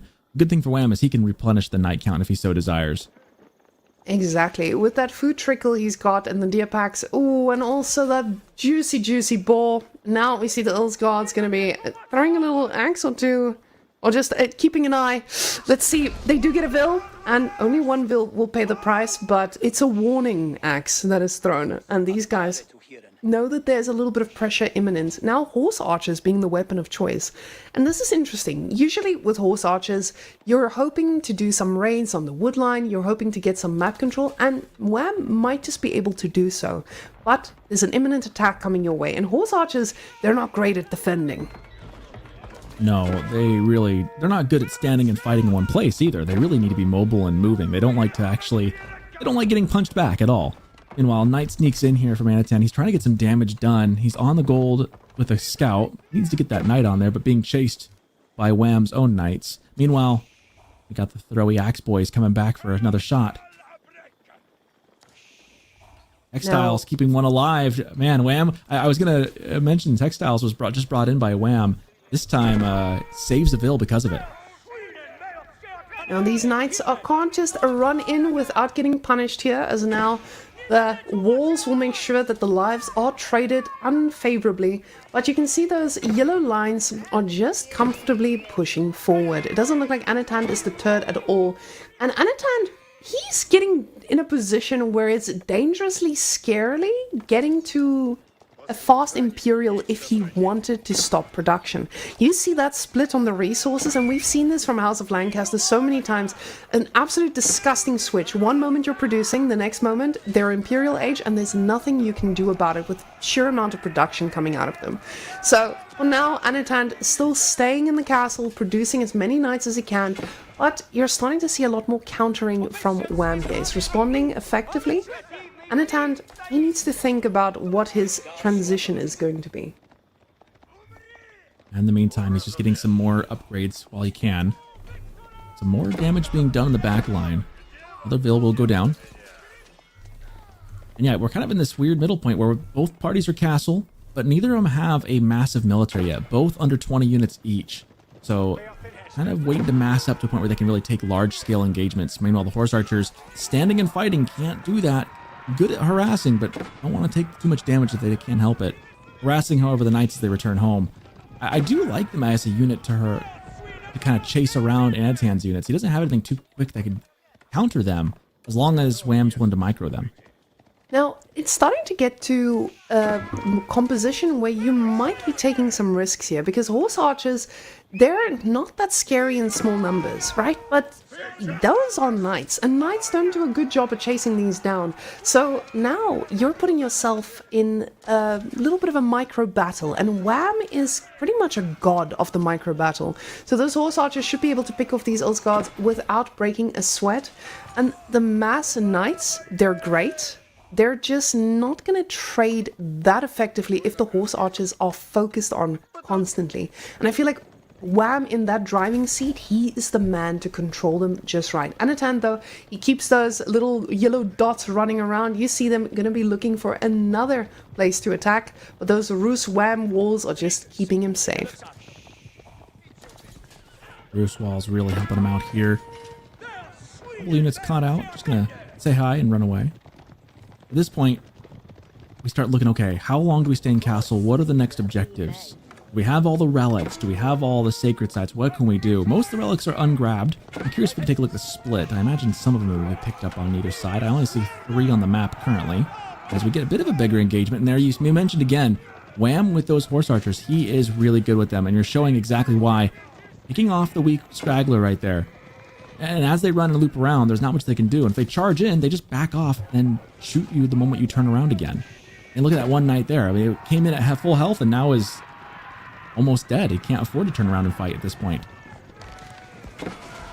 Now, with the knight trades, they are looking pretty confident at doing so, and they're doing a decent job. Now the horse archer micro is going to be pivotal, but we do get a few charges off on this army, and not for too long though. Now the knight being the front lines yet again, and we see the horse archers just trying to keep on getting these trades. But Wham believes in this composition. You see him queuing up more horse archers. He knows that's where the numbers are just gonna skyrocket, and Anatan, he's gonna need to think of a way to deal with that. Bringing the spears in is a really good choice here. They're not going to be able to stand against the Lords of Lancaster, but something to just stem the tide of knights, slow them down, let your horse archers do the work. I wouldn't mind if you added just a couple more of those. Quickly just making sure that they pick off anything and everything that might be suboptimal to handle later. And now with the front gold, that's going to be denied here. We do see double tower coming in, and this is great, especially against the horse archers. Now your knights are in a much different position here. You don't want to fight into the spears, of course, but those towers are going to do a pretty good job at handling these very, very light cavalry that are just trying to dive you constantly. Spearmen, though, they are pretty much annoying, but only 2 is not going to be game ending for him. No, but what the spears do is give a couple extra knights way to the fire of horse archers. It's just enough. I think they're actually a good choice to toss them there. Yeah, those towers definitely are the right way to keep villagers alive here. Or the horse archers just can't deal with buildings. They can't deal with static defenses, so they'll just run past. The tricky thing is, though, is Anatan, clearly the way he moved those knights back, doesn't really want to stand and fight either. Meanwhile, right next to this, Wham is way ahead of it. He's like, oh, you want to make for static defenses? Sure, I'm probably just going to make a trebuchet in here in a second. He's already got the siege workshop forward built right next to that tower. And that singular siege workshop is going to cause such a reaction from Anatan. Anatan needs to find a way to respond to this. Now, looking at the resources per minute, we can see it's pretty much even-ish. It's just the gold that is looking a little bit healthier for Rus, which makes a lot of sense. This is Rus after all. But you don't see that huge advantage that we see from House of Lancaster when they have all those manors set up, because this man is a single manor man. He doesn't have all of the economy already in place. This is something where he needs to be careful, and a few more villagers paying the price for just being that far forward. And it shows you this is not a usual House of Lancaster setup. This is one where the Lancaster is actually still susceptible to all of these raids. It felt like for a moment that Anatan was maybe considering doing like a fast Imperial play, or like moving up and out-teching Wham. At this point in the game, though, these horse archers have gotten so much value, and there's just nothing Anatan can do about them. He cannot get rid of them. They are going to be continuing to fire upon him and be a thorn in his side. There's just no end in sight. He's trying to get some ranged units on the field to try and deal with them, but there's just not enough yet. At this point, the longer the game goes, the more and more confident I feel in Wham's ability to hold on to this. The horse archer numbers is definitely not going to be slowing down as we see Wham just reinvesting. And this is an awkward spot because a lot of people get to this point where they're like, hey, these are just horse archers. I'm not going to have a problem with them whatsoever. But very clearly, in specific mass, they start to become overwhelming. And now Anatan desperately is trying to get to that yeoman number, but he still has to make crossbows in the mix, which just don't trade the same way against this heavy composition of horses.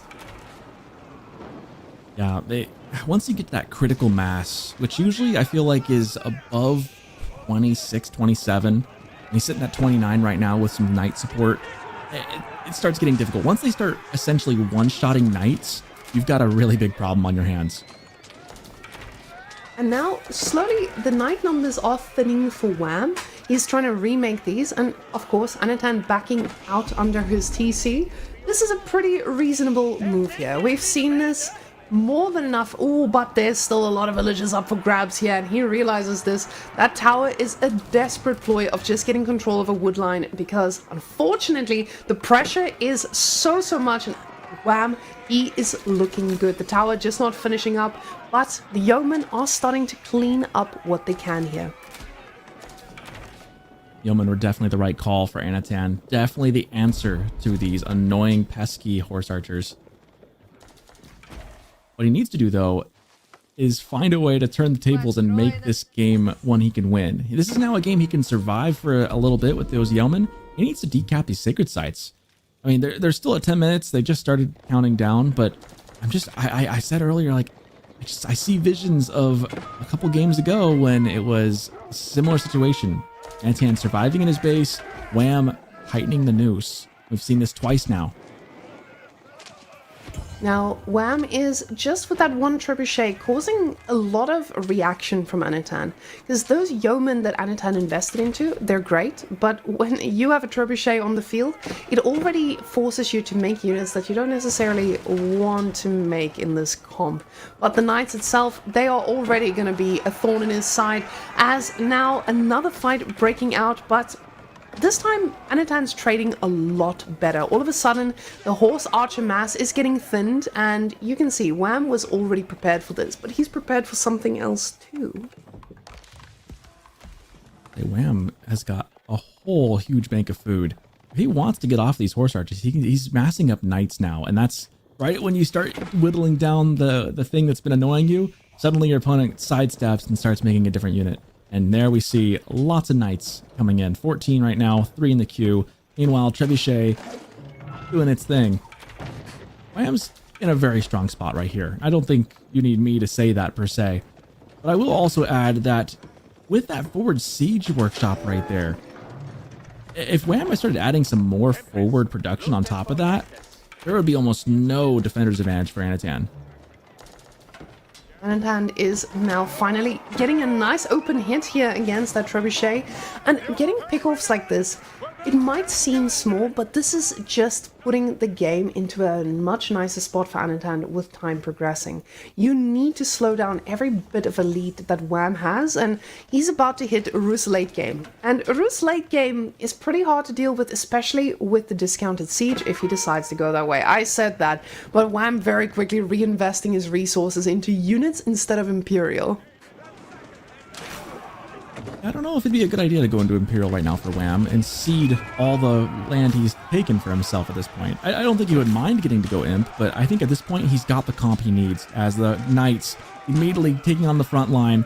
Horse archers are getting thinned out pretty heavily by the Yeomen, but the Knights breaking through the front line here in just a second, trying to surround the archers, starting to get through, and the front line is gone. Now they charge forward. At this point, all Anakin can do is kite and hope it'll be enough.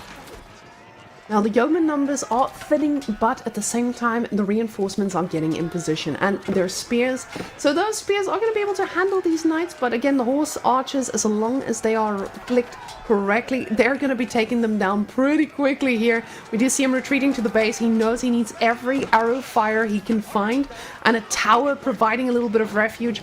It does look like the army will eventually die down, I say, as I just see more and more units dying. But the problem is Wham is not stopping. His food situation is not looking too great though. So once this does die, it doesn't feel like he's in the same spot as he was before. Tricky thing is, look at the villager kills. 23, 26 to 4. Wham might be losing this army up here, but he has inflicted damage while doing so. Meanwhile, the Yeomen are still getting thinned out little by little. Anatan's going to be hard-pressed to keep this up. Wham seems quite happy to throw this away and just make more later. Now, Wham, he is definitely idling out a ton of this economy, which I think is pretty critical in his plan here, because Anatan's income is pretty wild, considering he just needs to replace with food and wood for now. But that mangonel, you can see him popping out those villages. He quickly wants to take this thing down, and the crossbows are in position to answer to this very, very quickly. And mangonel shot coming through, hitting a few of this back line, and it does look like they are going to suffer some damages, but won't go down just yet. That TC has gotten so much value so far as a refuge. This is the end. I think this will indeed be Wham's victory, as when you kite an enemy all the way to the edge of the map like this, past your base, that's just not a good sign. Meanwhile, 5.5 minutes left on the sacred timer. Anatan gave it a good ride. This was a very, very good competitive series, so we won't take anything away from him here. This was good game after good game. Wham, though, after being backed up to a match point against Anatan, able to come back, win the next 2 in a row, and wins the series, it looks like. Now, with this push, Anatan needs to think about, hey, what can I do to get out of it? We've seen Anatan get out of some crazy stuff, but unfortunately, these units are just never ending. And now the Archer switch is also coming out for Wham, which is just mainly going to be a response to everything that Anatan has on offer. And now trying to get a few Hobbelars, but Hobbelars are not going to be the answer. He knows this. With that Manor Keep being put in his face, Anatan realizes this is it, and will go to the next series. Yeah, you know what that means when you see a keep drop right in your face. That means, hey, game's over. We're good here. That's exactly what Wham does. Finally takes the series, one that went the distance, 3-2. A really fun one. Had some long games, had some short games, but in the end, Wham takes a victory from Anatan after a well-fought 5 games. Oh, this was a wonderful push by Wham. Just reading his civilization perfectly, responding to what Anatan does by getting that second TC and staying up to date. You can see that in the economy count. He was able to stay there, he never fell behind, and he always was on top of whatever Anatan was doing. He was responding with the units. I think Anatan not respecting that horse archer composition definitely just showed us that, hey, Wham is the one who knows how to exploit anything and everything on this map. And even with that early push from Anatan, getting the value from these hunting cabins, it just is not enough to get further and further ahead. I definitely think this was worth it. He slowed down Wham significantly by just getting that wood value as well. But just to follow up with that horse archers, it was exactly the answer and a Wham knew he needed. Horse archers are the kind of unit that once they get on the field, they're just so frustrating to deal with, because you just feel like you can never catch them. You can never actually make them fight an honest fight. And that's what's so good about them. And that's why these yeomen were just a little bit late. You needed to master these a lot earlier, because then the horse archers don't dare stand within range to fire against you. It took Anatan a while to get to that. By the time he made the switch, Wham was just a step ahead, and we see the knights here. That's what happens when you're a step ahead of your opponent. You know he's going to go for him eventually. The moment he starts thinking about that switch, you go ahead and counteract that with your own knights. But looking at the standings here, after almost a full day of casting here, Group A got Vortex and Marine Lord on top with 2 series wins. Marine Lord with 6-1. Only that one loss was brought to him by Goalie Deckel of all people. So congrats to Goalie Deckel, despite losing the series. Looks like Biljardi also has a series under his belt as well. Went 3-1. Anatan had a couple of good games as well, but went 1-1 in the series.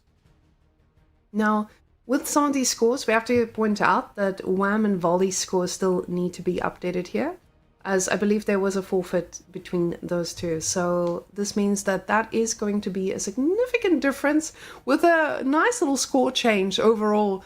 Numidan here at the top of the group, which is absolutely wild. I cannot believe this man just coming in swinging.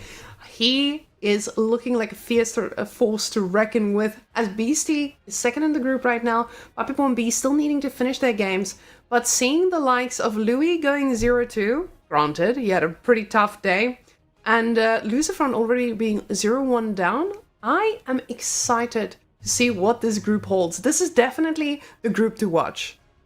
I don't want to like pull Numodon down, like by no means. Being 6-1 and 2-0 in the series, great. He played Lucifron and Corvinus, so he's got, you know, Beastie, Puppy Paw on the docket, so that might not stay quite as elevated as it is right now. But so far as you can only play who's in front of you, right? And so far, congrats to Numodon, man, doing really good so far. Hopefully for him that keeps up. And guys, this leads us to a little bit of a break as we will be prepping for that last set. So guys, let's see you guys in a short bit for more action.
right, one more series to go here today, watching the Elite Classic 4, hosted by EGC TV. That's Whammon. I'm Soccerton. We've got Lucifron and Puppy Paw. We've had one Canadian brother, now we get the other.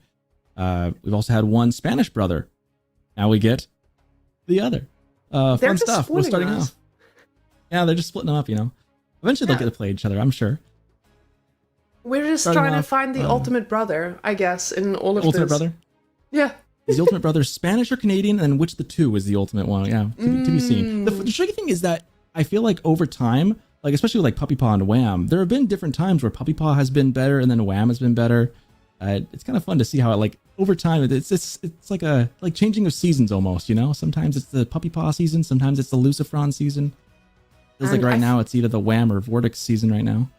Well, I'm hoping it's a little bit of the Lucifron season, because Lucifron, he has shown us a bit more of that aggressive side recently. I mean, with his recent performance in S-tier events, he is looking like someone I think everyone should be afraid of. Looking at his picks as well, we can take a moment here. KT was banned against him. Now, of course, we have 4 lakes, and I would say we have Lakeside, but at the same time, we also saw that KT can be played on land. Now, getting KT banned is definitely not something I expected to see today, though. Yeah, not with some of the other civs that are out there right now. I mean, Byzantine's going through, some of the other ones kind of sneaking in, Lancaster sneaking through. We've seen that played with okay effect.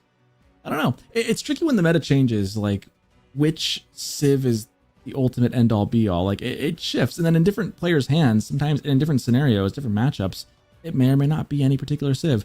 I'm not surprised, however, to see Malians banned on both sides. Both these players, I think, have used it really well. I've seen Malians be really effective in some of these tournament settings.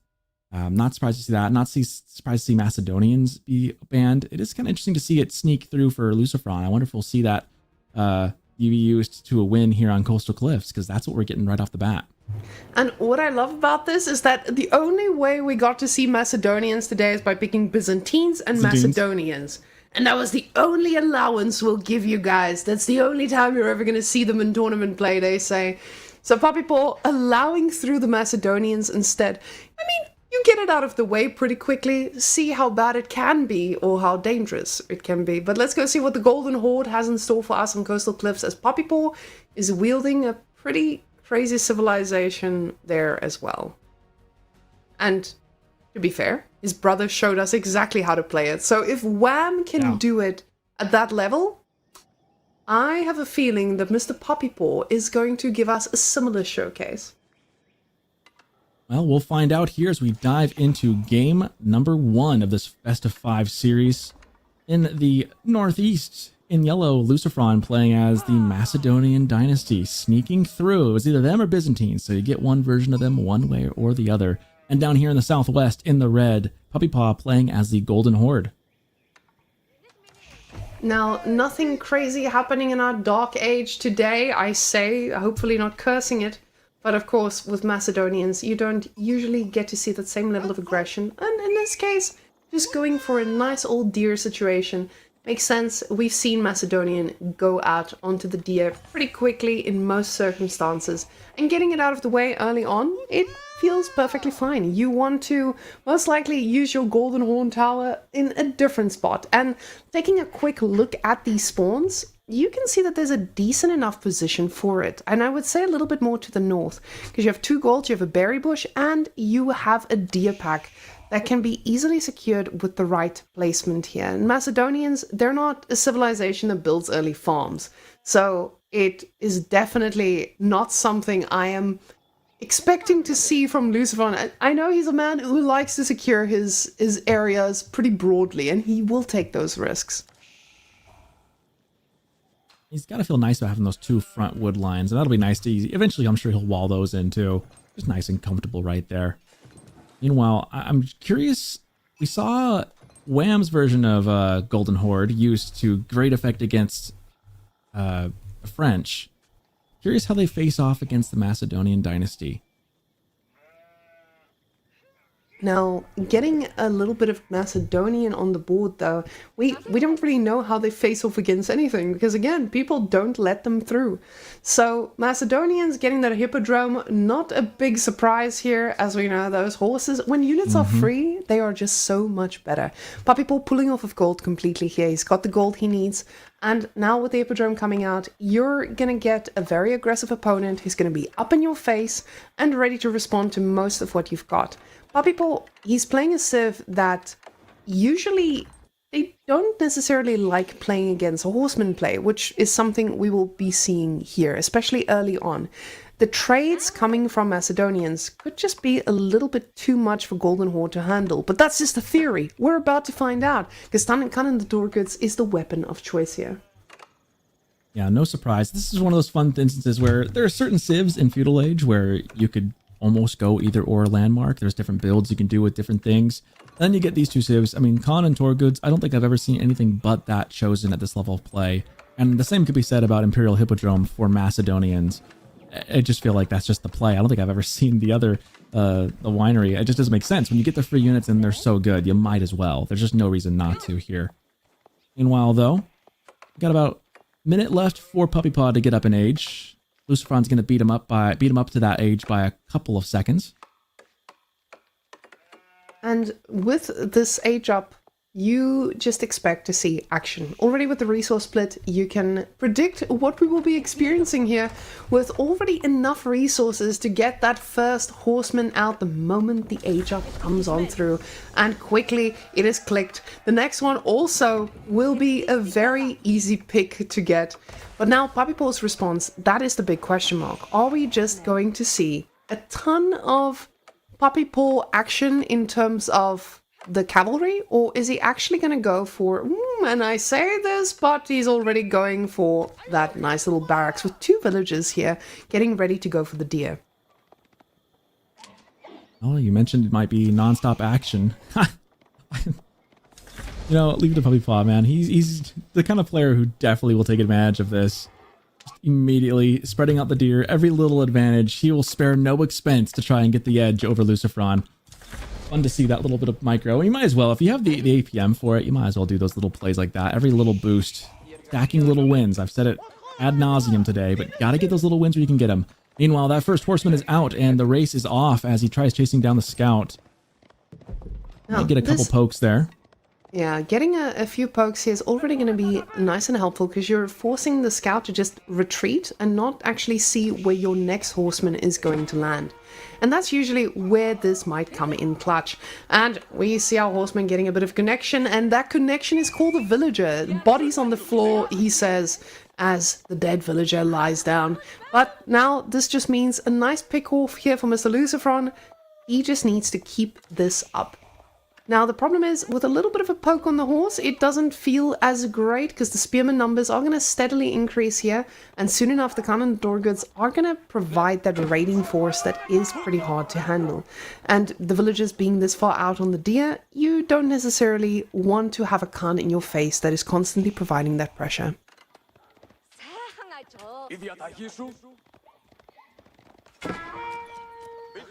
Spears popping out here, not too soon either. With the horsemen coming right up upon them, they'll be able to scare him away. At this point, we kind of, in every series and in every game, but especially as a series as well, you kind of wait for the first couple minutes for it to present itself, because you know what you might want to do, but you also have an opponent on the other side. Sometimes, I mean, imagine like you wouldn't play tennis without looking towards the other side of the court, right? You got to know what your opponent's trying to do, what they're going to go for, and that's going to dictate how you respond as well. You can't just go in and you like to be able to play your game, but you can't always. You have to react to what the opponent does. So the game has to present itself as it does a little bit here. It looks like we're going to be all about the feudal aggression to start, as a unit dies in the base of Lucifron, trying to get that villager. That was really close, actually. Didn't quite get there, though. Now, losing I believe that was the Khan, and losing the Khan this early on feels pretty rough, because you needed that to be that constant raiding force. Now you have a bunch of Torgoods and nothing for them to surround. So these guys are now just going to be your chunky horses running around and not really the ones doing damage. But Puppy Paw, he is the one pushing forward while at the same time going to castle. himself. 'Cause as we can see him with that resource split, he's making plays to take risks and get the resources he needs, but the horses are in position and they're going to get a pretty decent engage here. Villagers need to back off, and he's already got the support units in position here, but you can see he's not cancelling yet. He's not ready to lose this commitment just yet, but he's about to, as another villager going down, and another one most likely too, but he doesn't want to lose all these horses, all just for a villager kill. Backup has arrived, but this was so costly. Lucifron looking pretty disgusting right now, with him going to Castle Age after all this aggression himself. That was pretty brutal. Even the boar got in on the action on that one against Puppy Paw. That just did not feel too good. Meanwhile, he will try and corner this area again. He's going to try and get those. The tricky thing is that with fast units, they just pop in and pop out, and in the end, Lucifron's going to walk away without really losing too much for the gains he just had. The destroyed value, look at that right now. If you look at the bottom left corner, 355 to 65. That kind of gives an idea of how lopsided that engagement was. Now, with Lucifron here, he is doing his best. Oh, Golden on down the base. I was going to say he's going to do his best at taking control of this, but he gets... It's a safe position. It's a safe position. Lucifron knows what's best. He knows the counterattack may follow and he doesn't want to take any risks. But now just going to be present on the map, ensuring that the army is pulled towards the base of Puppy Paw while he needs every bit of time to age up himself. And this is usually such a pivotal point of the Castle Age. You need to force your opponent to be on his side, because otherwise he's going to be in your base ready to attack you. Now, the issue is, he might run a little bit low on resources pretty soon. And Macedonians, that transition is not as smooth as you'd want it to be.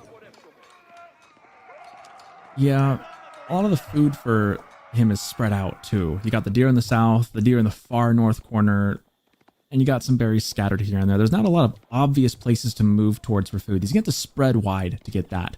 So that is going to be a concern here, and that's definitely going to slow him down a little bit as these units continue to let the spears chase them back and forth a little bit. Meanwhile, Puppy Paw quickly moved up to Castle Age as well, about 60 seconds remaining on that.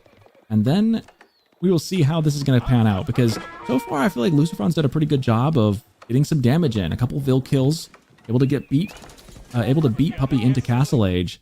And so far we're seeing a pretty good showing of why Macedonians can be so difficult to deal with.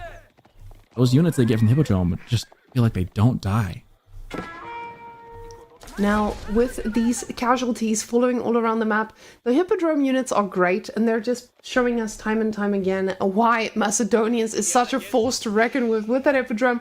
But the follow-up unit has joined, and that is our Radari. So the Radari now going to be trying to collapse on a few of these spots, and honestly, they are pretty good at that as they look for a first bunch of victims here. That tower not really reinforced with things that can actually handle a Radari, with only Castle Age coming in now, but the resources are stacked and Puppy Paw is ready to get those Castle Age units up and running. Oof, but the Spearman getting a pretty nice pick off yet again. Khan dies, he dies. Now, historically, we used to just type GG in the chat after that happens, but I don't know if that's the same etiquette here with Golden Horde. You know, it's a different age. Meanwhile, though, losing the Khan and now Lucifron continuing to do more damage, winning these little engagements everywhere. This is just a rough spot. And again, look at the destroyed value again. 910 to 185. That gives you an indication just how lopsided these fights have been to start. Meanwhile, losing even more under TC fire, and Lucifron just doesn't even mind the TC fire. He's just going to continue to just shred through things. And these guys just don't feel like they want to die under the TC now. And this is where Golden Horde sometimes just doesn't take off. It's when they are constantly raided under that town center. And that town center is just not able to take this fight too easily. Another villager falling and him realizing this was enough of a loss. I'm not going to be taking it as commandingly as my brother, but Lucifron, he came in with a very different strategy, the Macedonian one with Radari, and now we see why it is constantly banned, but just a masterful play here by our Spanish brother. Yeah, there's a reason this one in particular has been not usually let through, and within 12 minutes that one's decided. You can see how lopsided things got once he got to Castle. He was kind of behind militarily by the numbers, but once he had Castle Age, he just exploded. I mean, look at the military value lead, just the shift right there. It's something. And you can all see these small mistakes. A lot of people might say like, okay, so Macedonians, they have all these units, they're very great, they're just too much to handle. But at the same time, you have to look at the things that Papipo may have missed out on or may have misplayed here and there.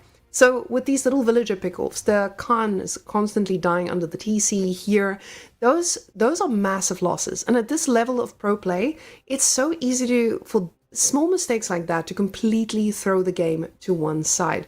Even a situation like here, where you can just slide in and it was already over by this point. You cannot make these tiny little mistakes, not at this level of gameplay.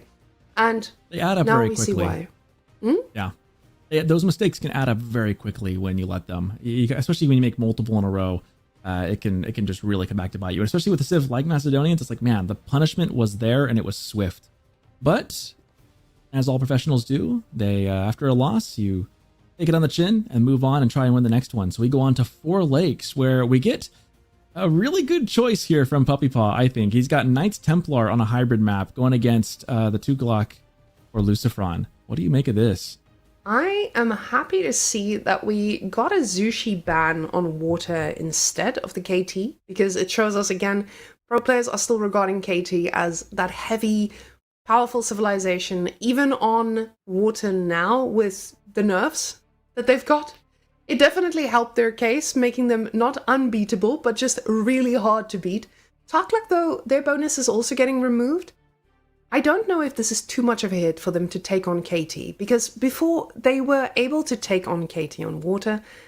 Now, is it still going to be the same? But I feel like Four Lakes, it has a lot of outplayability. So often your movements are going to dictate whether the game is, I mean, you can say this for anything, but with civs, the civs matchup is not an auto win or loss. You can outplay your opponent with the strategies that you go on. If you dock them and they don't see it, or if you double dock and they don't see that, or just outplaying on water time and time again. So this map specifically, you have your advantages, but at the same time, it comes down to the player constantly, even if they're equally matched like this. Yeah, both these players are pretty evenly matched overall, I would say, too. It's going to be an interesting one. And, you know, the tricky thing with Four Lakes is, again, like each corner being a different lake, you got two on either side for yourself, your opponent. Vision becomes very important. And that's something I've noticed a lot with hybrid water maps, especially, is that you got to kind of be able to look both ways at the same time in many ways, right? You got to be able to be watching what's happening on the land, watching what's happening on the other corner. And these guys are really good at doing that. But even at this level, you'll see some water maps, it's kind of hard to watch both. You'll see a demo ship slip in, blow up all your archers. You'll see, you know, different things can pop up. It's hard to keep track of it all. And I think that's why, in general, lower level players tend to not enjoy water as much, because it is higher difficulty just to play, just by the nature of how it plays out, because of all those little details you got to keep your eye on. The funny thing is, you're mentioning lower level players, and obviously what most people think of is like, oh, people on ladder, why are we I'm talking about all of us, basically. But the funny thing is, when you go outside the top 12, a lot of players opt out of these types of maps. They prefer the land maps because this is what they practice. There is an exception here or there, but a lot of the pro players are very much in that sphere. They are very much focused away from water and not opting to go for these maps. So even at the top level, the top of Conk 3, you still have people not comfortable with these strategies. Because, let's be fair, you don't want to play against Lucifron on Four Lakes. I don't think anyone is like, hey, actually, what we're going to be doing, I am ranked 20, I'm going to be picking Four Lakes against Lucifron. You'd rather go play a little Dry Arabia and hope that your raid does damage. But guys, let's go see. With this high rank, we have the two of the top players. They're going to be facing off on a map that both of them are feared on. Let's go see who does the craziest stuff and takes the biggest W. Both of them going out to dock pretty early on. So that's going to be our yellow Lucifron on the Taklak. And our red Puppy Paw making his way to the water as well. And I love the fact that the scout always goes with to make sure that you get the spotting on where the deep sea fish is, But in this case, for Knights Templar, this feels so much better because your villager just gets to keep on chopping without wasting any time. That's one of the fun benefits of KT indeed, able to get the wood right there on the shoreline. Meanwhile, first dock immediately being placed by Lucifron. He's wasting 0 time in getting those fishing ships ready to go. Now, chop, chop, chop for the Knights Templar. As we can see, the stragglers getting depleted. But the beauty of the Knights Templar, guys, look at that villager split at the top. As you may see, there was 0 villagers on food there. And we have 43 food per minute. That is the beauty of the Knights Templar. These boys, they don't need you to get food. The wood provides the magical food from the skies, just like the magical drop-off from the skies. So it allows you to keep on producing villagers even when you're just getting your dock ready. Both players opting to go for the left side lakes. Is that, I wonder if like if everyone goes to like the same corner lake, because on this map, when you spawn on 4 lakes, it always feels very, very similar. Like you always have TCs in the same spot, usually one in the northwest, one in the southeast. Does everyone go for the south or in the western docks? Does anyone ever go for the northern ones? I feel like more often than not, you see everyone start on one side. I wonder what habits people form with that. Yeah, Both players opted to go for the west side this time. This might be a 50-50 in terms of spawn, but when you look at the map, you can usually judge more or less which one will be closer. And the reason they go downwards is because your villagers most likely spawn at the bottom of the TC anyway. So it's that 1 second less walking time that start adding up. So I think this might also play a big role into them going for the south instead. That's kind of exactly what I was thinking, you know, like you're kind of already you're like just inclined based on the way the game starts to move that direction because your villagers are there. It's a little bit closer. It always feels a little closer on that side. I think there's something to that. It'd probably take a really fun scientific study to actually parse out exactly the tendencies of people on this map, but I feel like there's something there. There's something there.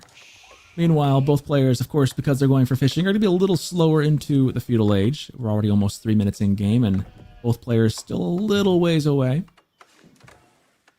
Now, with the amount of fishing boats that you can pump out with Knights Templar, it does feel pretty nice, especially because of the natural transition into maybe making the play on water. You don't need to pull off of wood because of what we mentioned about the food. So, all in all, I'm loving this for Puppy Paw. Tuklak Dynasty, they are great in general. And we do see those fishing boats counting as military there on the UI, but guys, don't worry, it's just because they're the spicy variety. And that secondary dock coming from Lucifron telling us that he wants to make sure he gets no surprises with Puppy Paw maybe coming for a sneaky counter dock. I don't blame him for putting a second dock right there. Sometimes you'll see people go for the other dock as well, especially a little bit later. I'm sure Lucifron will eventually add in some fishing ships on the other one on top of what he has down first.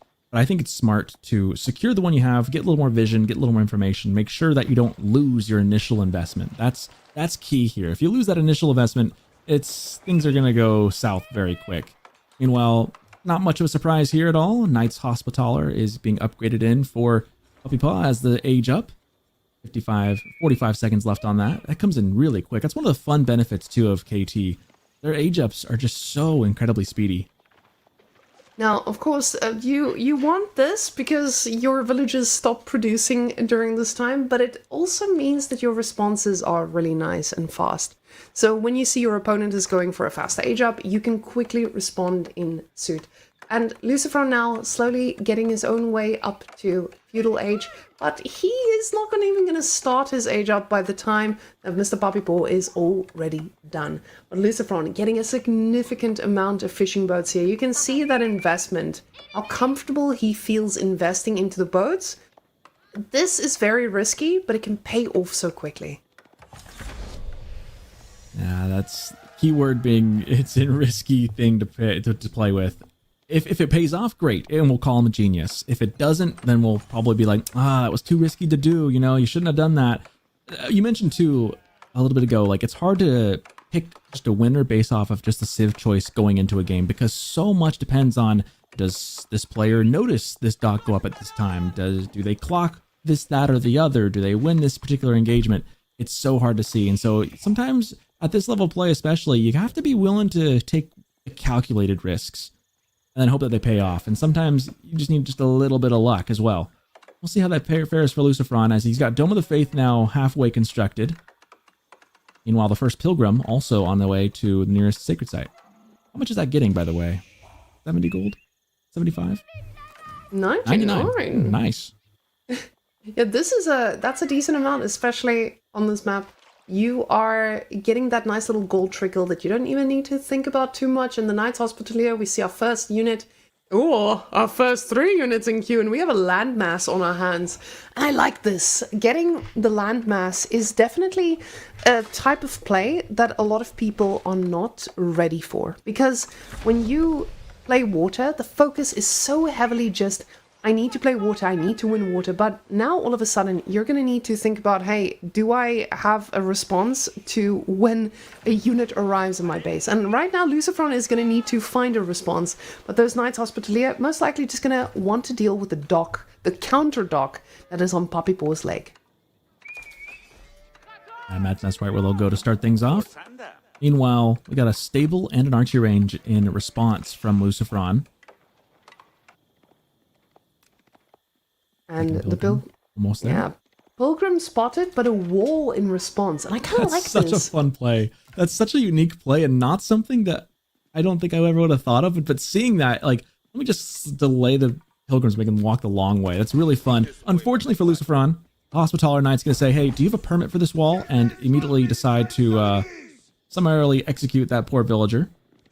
That is an EU villager putting up walls without permits. It shows you there are punishments. Oh, the but scout to luckily it's an A intercept. move. A move to Lucifron. intercept it. Puppy Paw notices it and now clicks directly on it, but bought enough time, that might actually just save that villager. And now the Maybe. elephant in position The here hospitals are already. fast. Oh, he's charging. Socketing, you may have cursed the villager. The villager I might have. is in danger. He stopped I charging accept for a full moment. responsibility. Oh, Scout no. trying. Man, Lucifron is microing out of his mind. Oh my goodness, he managed to save it. And I didn't curse it. I take full responsibility, but goodness, what a play. Man, we are seeing micro at levels hardly even seen at this level of play. That is amazing. And he's making his harassment the entire way home, trying to let the elephants get a hit on him. This is just incredible. And now the Knights Hospitalier is the one who needs the hospital. And again, just that perfect micro from the scout. This is pure masterful play here from Lucifron, showing us again why he is such a force. And now we are getting a little bit of a remnants to when Taklak got released. Guys, do you remember when we got flooded with healer elephants and archers? Well, Lucifron has a little bit in store for all of us. And he's offering us a bunch of archers on the field, but this time mixing in a little bit of elephant action on the way as well. And that's the beauty. When you're playing against spears, you don't want to play against spears, but you don't mind playing against spears when you have the Heelephants in position. I'm still not over that bit of micro. I mean, if ESPN had, like their top 10 sporting events every week, if they had like an esport version, this would belong at like number 1 or number 2 right there. That is just that was such an incredible play. And it sets Lucifron up for a very, very good feudal age now. He's in very good position. He saved that villager, so maybe some idle time lost. Now the elephant's on the field to play, and only a handful of spears so far. Posturing very strongly outside of Puppy Paw's base. Oh, this just feels like the start of this last season where all the archers just gathered round and there was no counter. Because now with all this food income as well, it feels pretty good. Now the archers need to target fire very, very clearly. Heelephant's a little bit overextended here, but you can see he knows exactly what to focus. Poppy Paw has played against this enough. He knows how to counter it and quickly shows Lucifron this is not viable anymore. Remember that nerf we gave this a while ago? And a very costly experiment showing us that the meta is dead and we do no longer need to worry about the Heelephant strategies. That's not going to dissuade Lucifron just yet. He's got 2 more coming out. Horsemen are going to see that. They're going to go for some of those archers if they can. Curious how Lucifron will respond to this setback, though.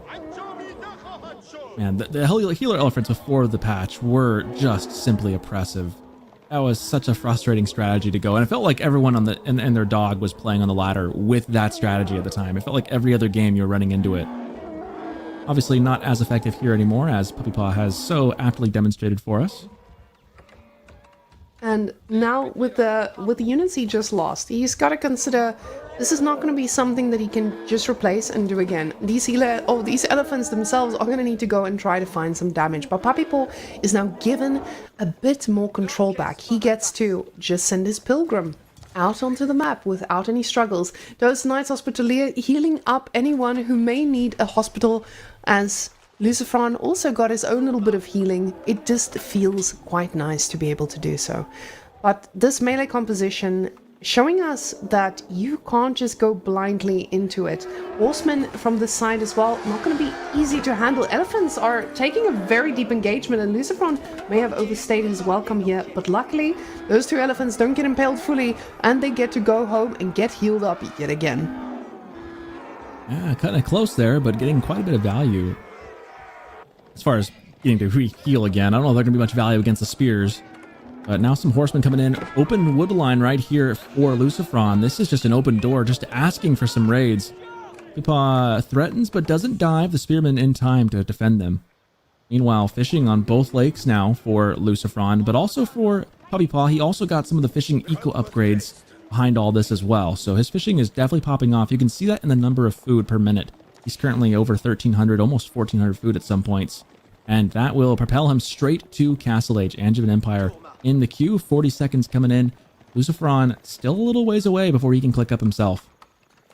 Now, luckily, when you are playing a water map, the food increases pretty quickly. And if he cancels, there are 2 spears in the queue, but he does not want to take any risks. He wants to make sure that he has the resources and the units to back him up if the attack lands. Because with that amount of horsemen, you are going to need to consider exactly that. That is a very mobile army that is about to try to find some damage, but the villagers will pull back in time, and no victims will fall just yet, I say, but might be cursing them, as those horses can just pivot to yet another spot.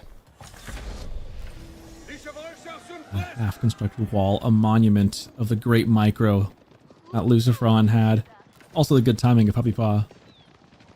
Pilgrims, though, unabated as they head towards their sacred pilgrimage. And meanwhile, man, Puppy Paw just feels very ahead here. Economy-wise, he's got a lot of ships. A lot of fishing ships. But on top of that, I think he's just gathering very efficiently too. House of Learning coming up here for Lucifron. Meanwhile, Spears catching some horsemen out. Able to get a couple picks. Most of those horsemen a little battered running back home. Now, this is still a pretty scary army, and the upgrades about to hit feels good, but now we have to keep in mind, Taklak gets those upgrades almost instantly. I say that, but he still needs to click it, and they are quite expensive. Archer upgrade going to be coming in 5 seconds, plus 2 ranged attack, also 5 seconds. So you can see these guys are spicy, and they are ready for a fight. Puppy Paw aged up so quickly, but Taklak, they have a timing here, and they are using it. Meanwhile, Lucifron is age 3, but his army is still mostly age 2. Those archers, however, now upgraded. Doing some pretty good effect, too, against the heavy spears. That's actually exactly what he needs. That's going to make these elephants look a little more imposing. Puppy Paw queuing up some more upgrades of his own, trying to get his army up to snuff. Meanwhile, Lucifron's just going to keep pushing. He's going to really extend. I worry he's going to overextend, but I don't know there's anything in the city that can actually challenge what he's got right here. Puppy Paw is just hiding back and going to try and remass. Lucifron now spending every bit of recall that he has. He now is looking for a very heavy timing attack, and he might just get it, but there's still a huge spearman mass, like you said. These guys are not going to be deterred too much by a bunch of archers, but in these numbers, they are still a pretty good threat. So Puppy Paw not taking any risks here. You can see him just kiting backwards, ensuring that he does not overstay his welcome. But Lucifron does need to do a tech switch here. This is So there's a I reason. say that he's There's a reason distracted. why he's backing up. He knows that he can hit. They're both just base trading at this point. So Puppy Paw, knowing he can back up a little bit, pushing into Lucifron's base as Lucifron's elephants push into his. Basically, what we have on our hands is pandemonium, as there's 1,000,001 vills stuck out by the gold. Spear's gonna get on that. They'll get a couple picks for that, probably. But not too much, though. Spears don't do that much to villagers. But meanwhile, man, this has just become a very, very messy fight. The villagers are just standing there. They're fighting the spears. I don't know how many kills he got. A couple, 3, 4? No, Spears are gone though. Meanwhile, yeah, Go it ahead. feels like it's worth it. It feels like these spears are taking them down. That was the goal here, and over time, it's only 3-4 villagers for that. It feels okay in the end, but he needs a pivot, and he realizes getting crossbows at the speed of light. These crossbows cannot come quicker, and I believe that's only from 2 archery ranges. It seems that does not feel like it's going to be quick enough. yeah, it's gonna take some time. 2 archery ranges, 2 barracks, a stable. Yeah, you can see the queue too, just a mile long into the distance, but can only produce twice at a time.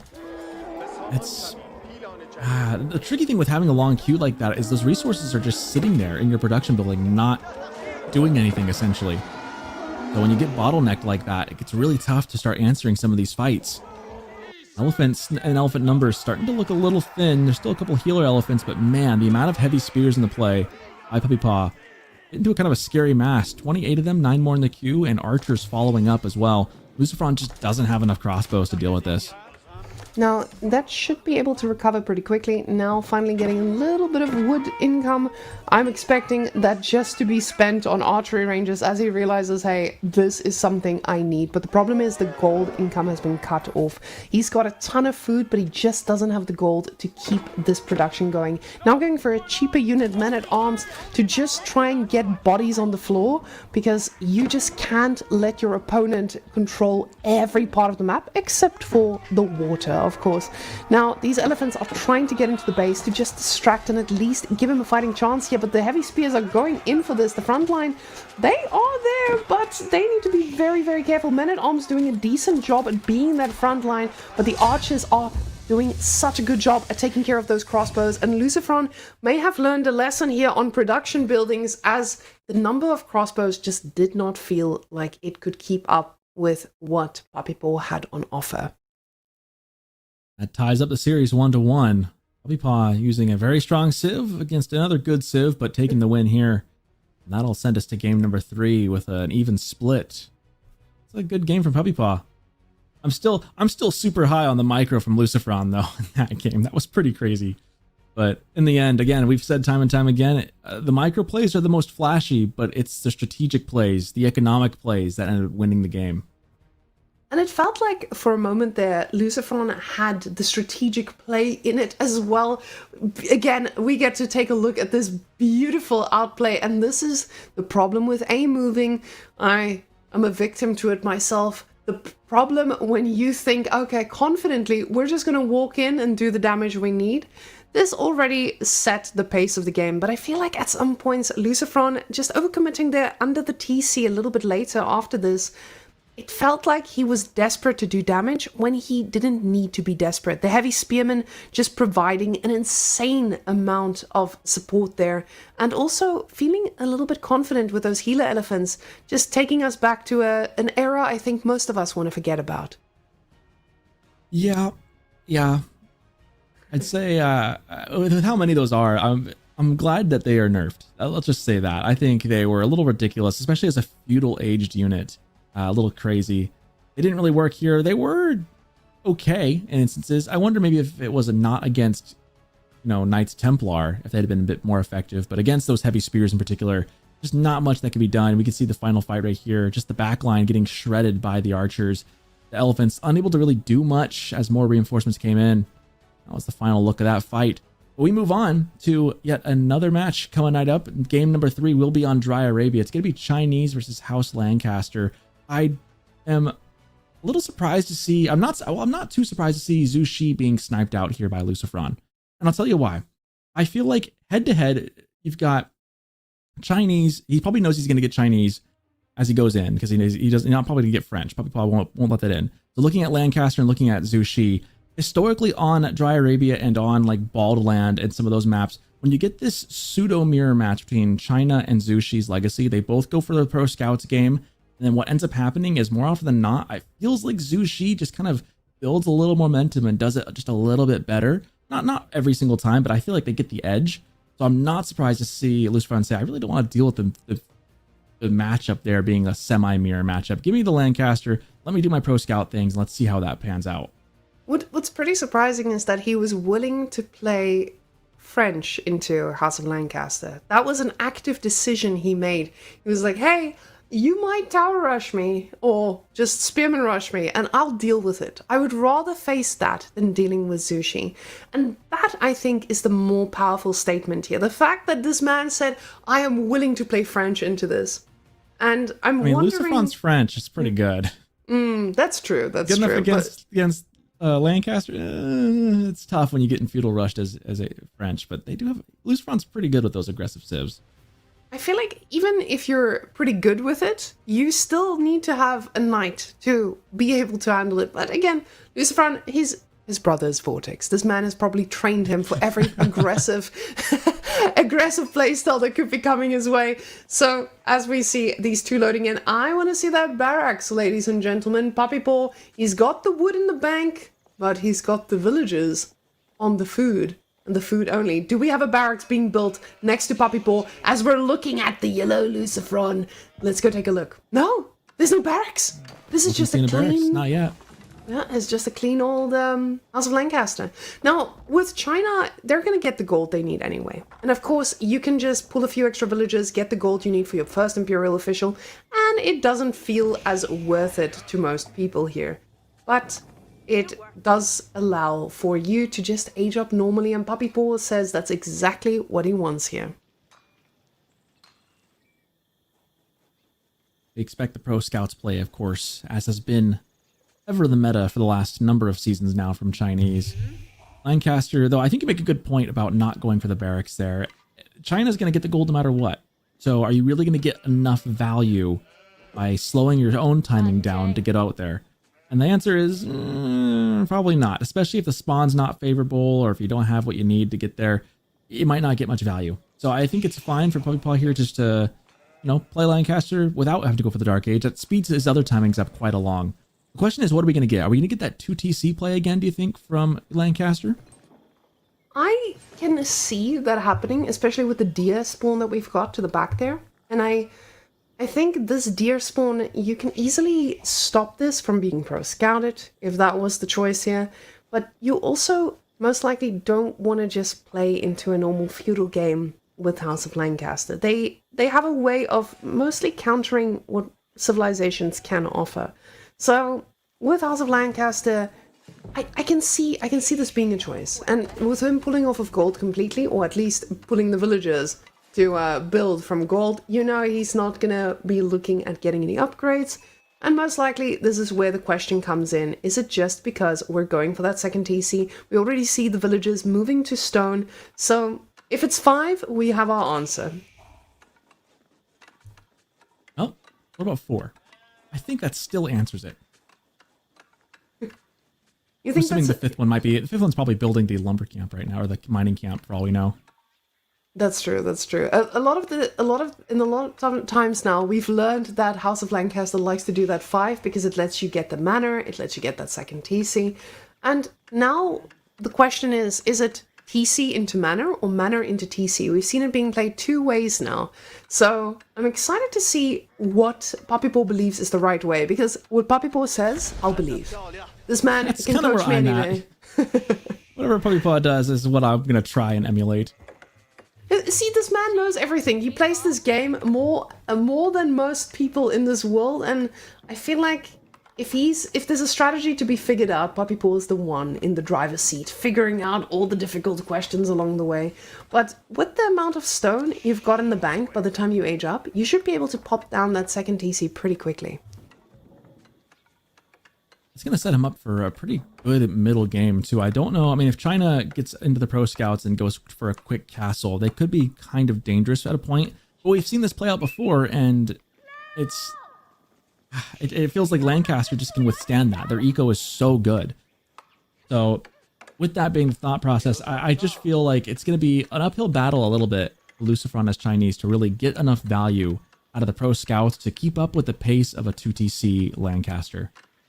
Now, considering his first deer is to the back there, he's got a pretty safe deer for himself. He's got one to the side, and I feel like he definitely has them for free. This is not a position where someone is going to be able to shut you down too easily, especially if you go for the aggressive one first and then move on to a safer playstyle there. But there's a lot of food in the bank. He's got himself all prepared as we see all those villagers chopping away. Imperial official moving into position to supervise for that initial wood drop off. It is going to feel good. And we see that the first play is going to be the second TC from Puppy Paw. And I would love to see what the paw decides. And he says right on top of the deer. And this makes a ton of sense. You want to capitalize on this position so well. And with it being on the wood line there too, it feels safe. It's a comfortable position to put yourself in. And he's related to the Wham, so he knows how to make a wall as well in need. Yeah, this is an excellent spot for it. You called it right on the dot. This is right where he was going to put it, and he does. He even says he's there to take a look, supervise for a second. I'm sure the Lord will say, yep, this works, and move on. But yeah, very defendable. Deer back there, very safe, and it's behind your TC, down in the bottom corner. It's going to take a lot for Lucifron to do much with this. Meanwhile, instead, Lucifron opting for, obviously, the meta play of the pro scouts. He's got the scout number 3 right there popping out. They're going to be heading over to the deer. They're actually going to go for the close one first. Now, we see very quickly a bit of a movement onto the deer, like you said. He wants to go for the close one, and this might just be to get the food there ASAP. As we see that first horseman coming out, let's take a quick look at his food situation. I just want to see what the sheep... So the sheep got snacked on pretty quickly. As you can see, Puppy Paw just getting most of it. That tells you why this man is going for the close deer. He needs to get the food, and he needs to get it there now. So usually when you know that there's a threat of you maybe losing control, you don't want to take any risks, but he needs the food. And I mean, with the amount of scouts he's investing into it, it's not too much of a risk anyway. Now, we don't often talk about we don't often talk about the sheep numbers because they've been pretty dead even. With the new changes to the sheep distributions on a lot of the maps, it's pretty easy to get your fair share. This one is quite the dramatic shift. 23-15, that's a pretty good skew. So the deer, obviously the timing of that affects that a little bit, as you mentioned. He needs that a little quicker. But yeah, now he's got a horseman on the field to play, dealing with that scout, but also has some archers coming out. And I feel like this might just be because of the single horseman he's invested into. So this single horseman he's made, this horseman is going to force Puppy Paw to say, hey, I need spears. The moment he makes spears, well, what are you going to need? Archers. And that archery range is now revealed, so he already knows that this is happening. Now, Puppy Paw might ask himself, do I even need to invest in spears right now? Or is there going to be a heavier investment into this? He says yes. Do need spears. Horses could be plentiful, and then I might need to get a significant response. So now with the archer numbers from Lucifron, he is going to be able to land a bit of a timing attack, but Puppy Paw, he is most likely going to get those yeomen out following pretty quickly afterwards. Scout gets back with a little bit of health left. It's going to survive to scout another day. Meanwhile, archers moving forward just in time to see a tower being built right on top of that gold. Now, with the Lord of Lancaster right there, they're not going to be able to do much. I will cancel it for the time being. And here comes some reinforcements now from Lucifron. There's enough forces here. This could be an interesting fight. Oh, the Lords of Lancaster actually doing an amazing job at just being beefy. And taking down that first archer feels good. You now have enough time to put up the towers, but you do need to be careful here, as one of those lords are going to get picked off, and these other two, they're stepping a little bit far out for comfort. They're not going to get the opportunity to go and get healed up, and now the movement is going to be straight towards the tower. That's exactly where they're going. A little bit greedy here by not putting another villager on there, but the Lords of Lancaster are in position to try and support this. Now, a Hobbler in the mix or two, and this is going to deal with the archers, but their significant amount of horses is going to mean that these Hobblers don't trade as effectively as they'd want to. Really good engagement from Lucifron right now. Funfaw's trying to make the most of these Lord of Lancaster, but denying that tower not once but twice, slowing things down. Eventually, of course, it does get up, but meanwhile, Lucifron's still pushing in, still causing damage. Not making this very comfortable for Puppy Paw, but behind this, again, that second town center is churning. 41-36 is the Vil split. So Puppy Paw's going to just slowly start inching forward as far as Vil count. Again, takes about 6 to 8 minutes, somewhere in that range, depending on different civ factors, to get that payoff. So give it a little bit. Around the 12, 13 minute mark, we'll start reevaluating just how good this looks. But meanwhile, Lucifron has a pretty good horse mass on the warpath walking around.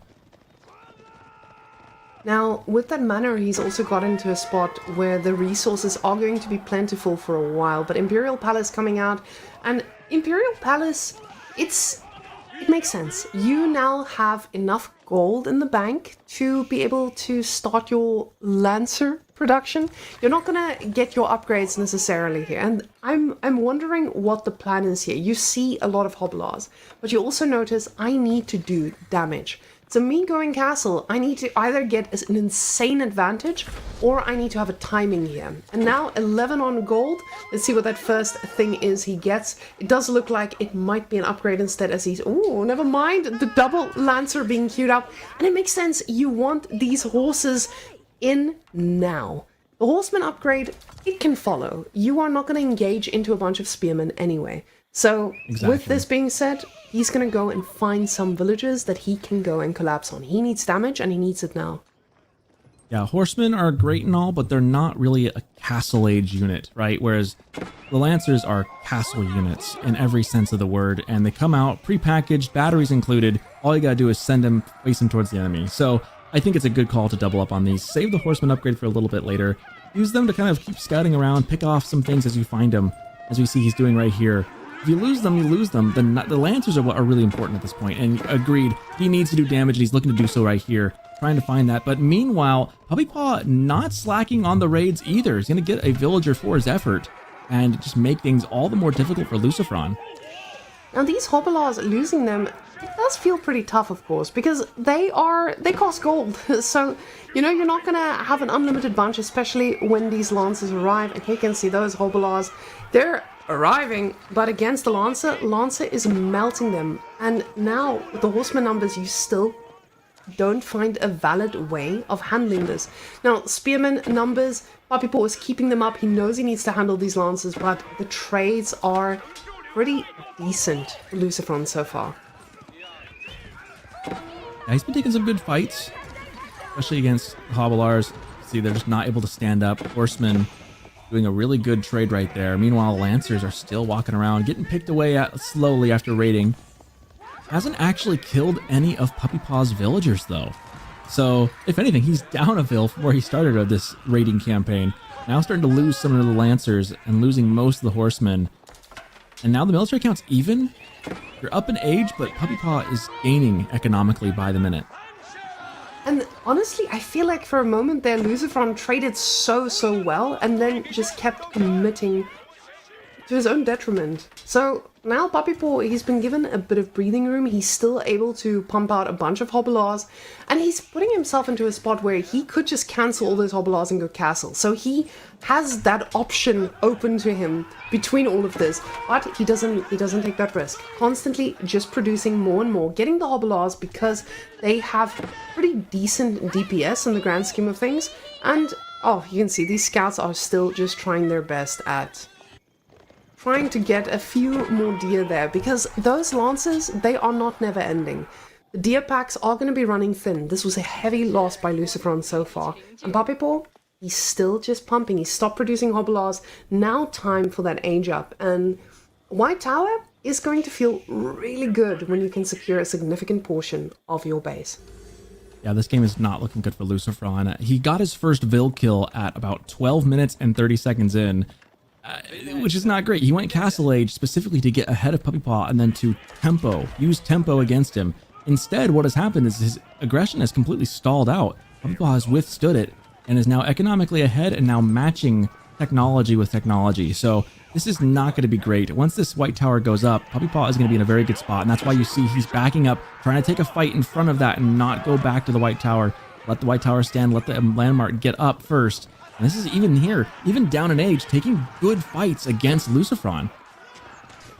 And this trade feels crazy to think that this is an age-down army, just outmassing and outperforming. Hobilars going straight for the archers, where they need to be so that the spears can do the work. And even with the huge amount of lances, they're cleaning up the Hobilars, but not fast enough for these Hobilars to go down with the peer numbers that Puppy Paw has. Now, the food per minute is telling us a story of a struggling Lucifron and one that has run dry pretty quickly. Now, sure, a poor little scout has paid the price, but now with the age up hitting, Papipo has enough gold for one upgrade, and he's decided that that is going to be the Hobbler one, right? Oh, no, So that's what it looks like. Those are spear ones. They've changed the icons recently. Now they're harder to see when they're so small. Love that they just get to go back. Regardless, this has been an incredible sequence for Puppy Paw. I mean, this has gone just every which way his way. I mean, this is perfect. You don't usually want to take an engagement right as you're going up in castle, but in this case, Puppy Paw took the engagement and won the fight with his army mostly intact. It feels like Lucifron is just getting picked apart, and these spears are just relentless. I mean, this has been very, very fortunate for Puppy. These guys are decimating the poor Lancers here, and you would expect the Lancer numbers to just be overwhelming, but Lucifron is not able to keep up with this sheer mass of units from Papipo, and the Zergling rush has begun as we just see constant units pouring. Now a thin red line making its way through, and those are just spears and hobblears making their way with a few yeomen in the mix, and I'm kind of excited to see how these yeomen will fare.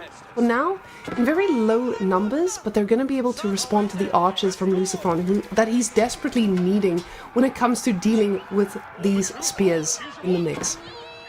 We're seeing the effect of these Lords of Lancaster being in the military in the numbers that they are. Because not only are they themselves a meat shield, but they're helping all the other guys too. So I think that's kind of why, even though he's down in age, he had the right counters, but also with the help of those Lords Lancaster, able to actually pretend, as it were, that he was more of a castle army than he was in that feudal engagement. And now that he is in castle age, they're just helping all the more. Now the numbers from Papipo just getting scarily high, and now with a mix of some crossbows in the mix, you have a composition that doesn't get counted out by anything that Lucifron is making. With 350 food per minute and 0 villagers on food for a second there, you know this is a man who's running dry and desperately placing a few farms around. Now, tower upgrades just sniping out that poor little Lancer who just wanted to spot a villager that could die in his name. And finally, now Lucifron just feels that timing that he's missed completely. He needs to find a way to do something about this. And he's trying to make it right now. The problem is just the army is in position and the composition is disgustingly good. The fear have dried up for Lucifron. He's got nothing behind this. If he loses this massive military, he's not going to be able to make it again. Puppy Paw is very much in command of this game, and he's barely left his side of the map. He's just booming, essentially, and just daring Lucifron to do something about it. So every time Lucifron does, he just gets walled by the units that Puppy Paw has, along with those Lords Lancaster. I mean, imagine it. Those 3 guys right there with the crowns above their heads are giving all nearby units plus 15% health. So on top of this, his units are tankier. They're countering what they need to be countering, and he's got more of them. I mean, it's just a triple combo right now, and Puppy Paw has just an easy road to victory from what I'm seeing here. He's got more vills, more military. He doesn't really need the rest of the map until he decides he needs it. But right now, he's happy just to fight right in the fields in his base. With that second TC ticking non-stop, there's nothing Lucifron can do to catch up with this. He's invested so much into getting those farms up and running, and you can see with 8 villagers on the farms, it's still not the transition you were hoping for. 1,400 wood in his pocket. You know this is a man who's desperately trying to trade effectively, focused on the army rather than the transition behind the base, and everything is falling flat on its face. Lucifron giving it his all, but realizing maybe next game instead. I think we have discovered in fullness why House of Lancaster is usually being banned by most of these players, and on full display there.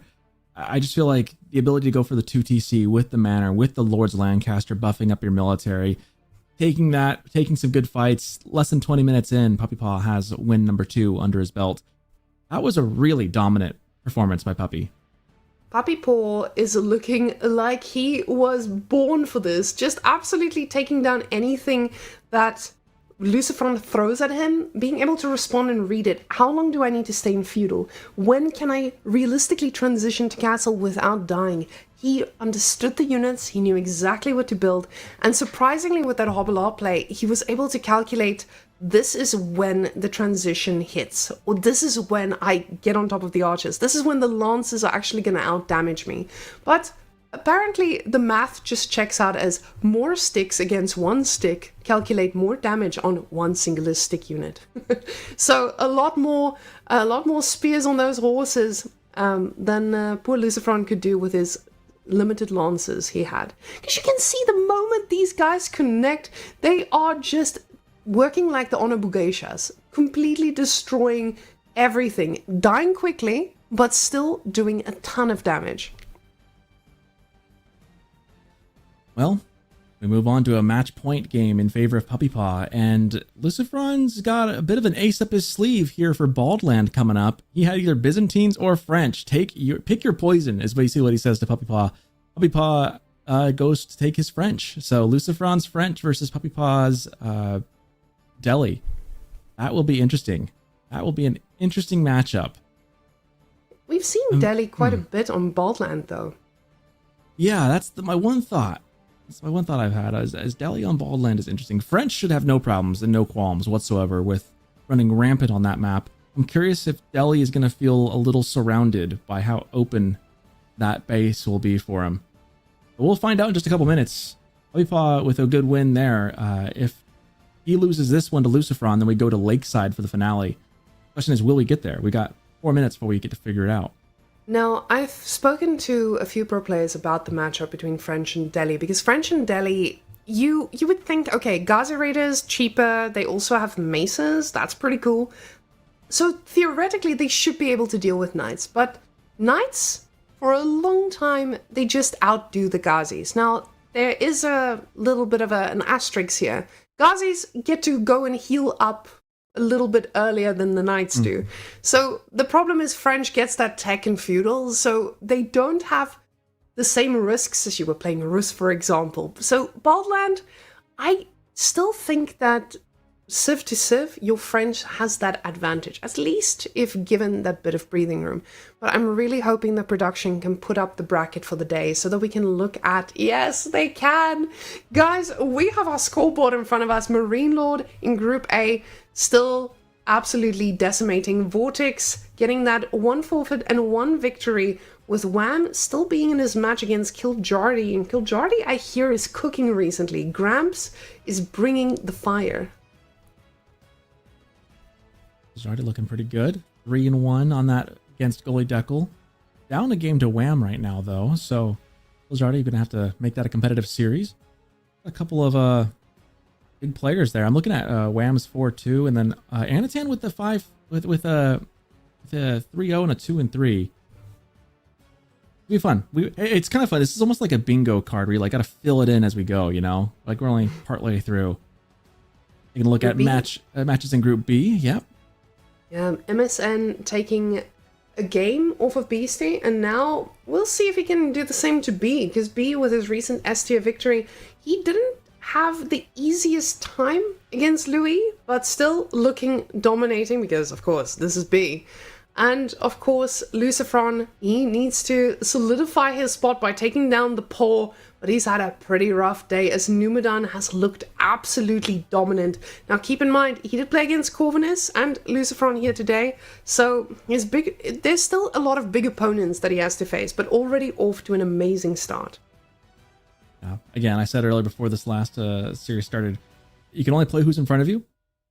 If you start out going, winning all but one of your games in the first 2 series, that's pretty good. That's nothing to sneeze at this level of play. You'll take it where you can get, because if all of these guys want to do really is get to the next round. Like nothing else really matters. You just got to make sure, especially unless you're like Marine Lord or Beastie or like Puppy, one of the top guys, you just need to focus on getting to the next round, trying to break into that top 8, that top 10, trying to get into that range is what you're going for. And like as Cow said earlier today, there's like 12 people in the top 8. So trying to be one of those 8 really is what you're trying to be.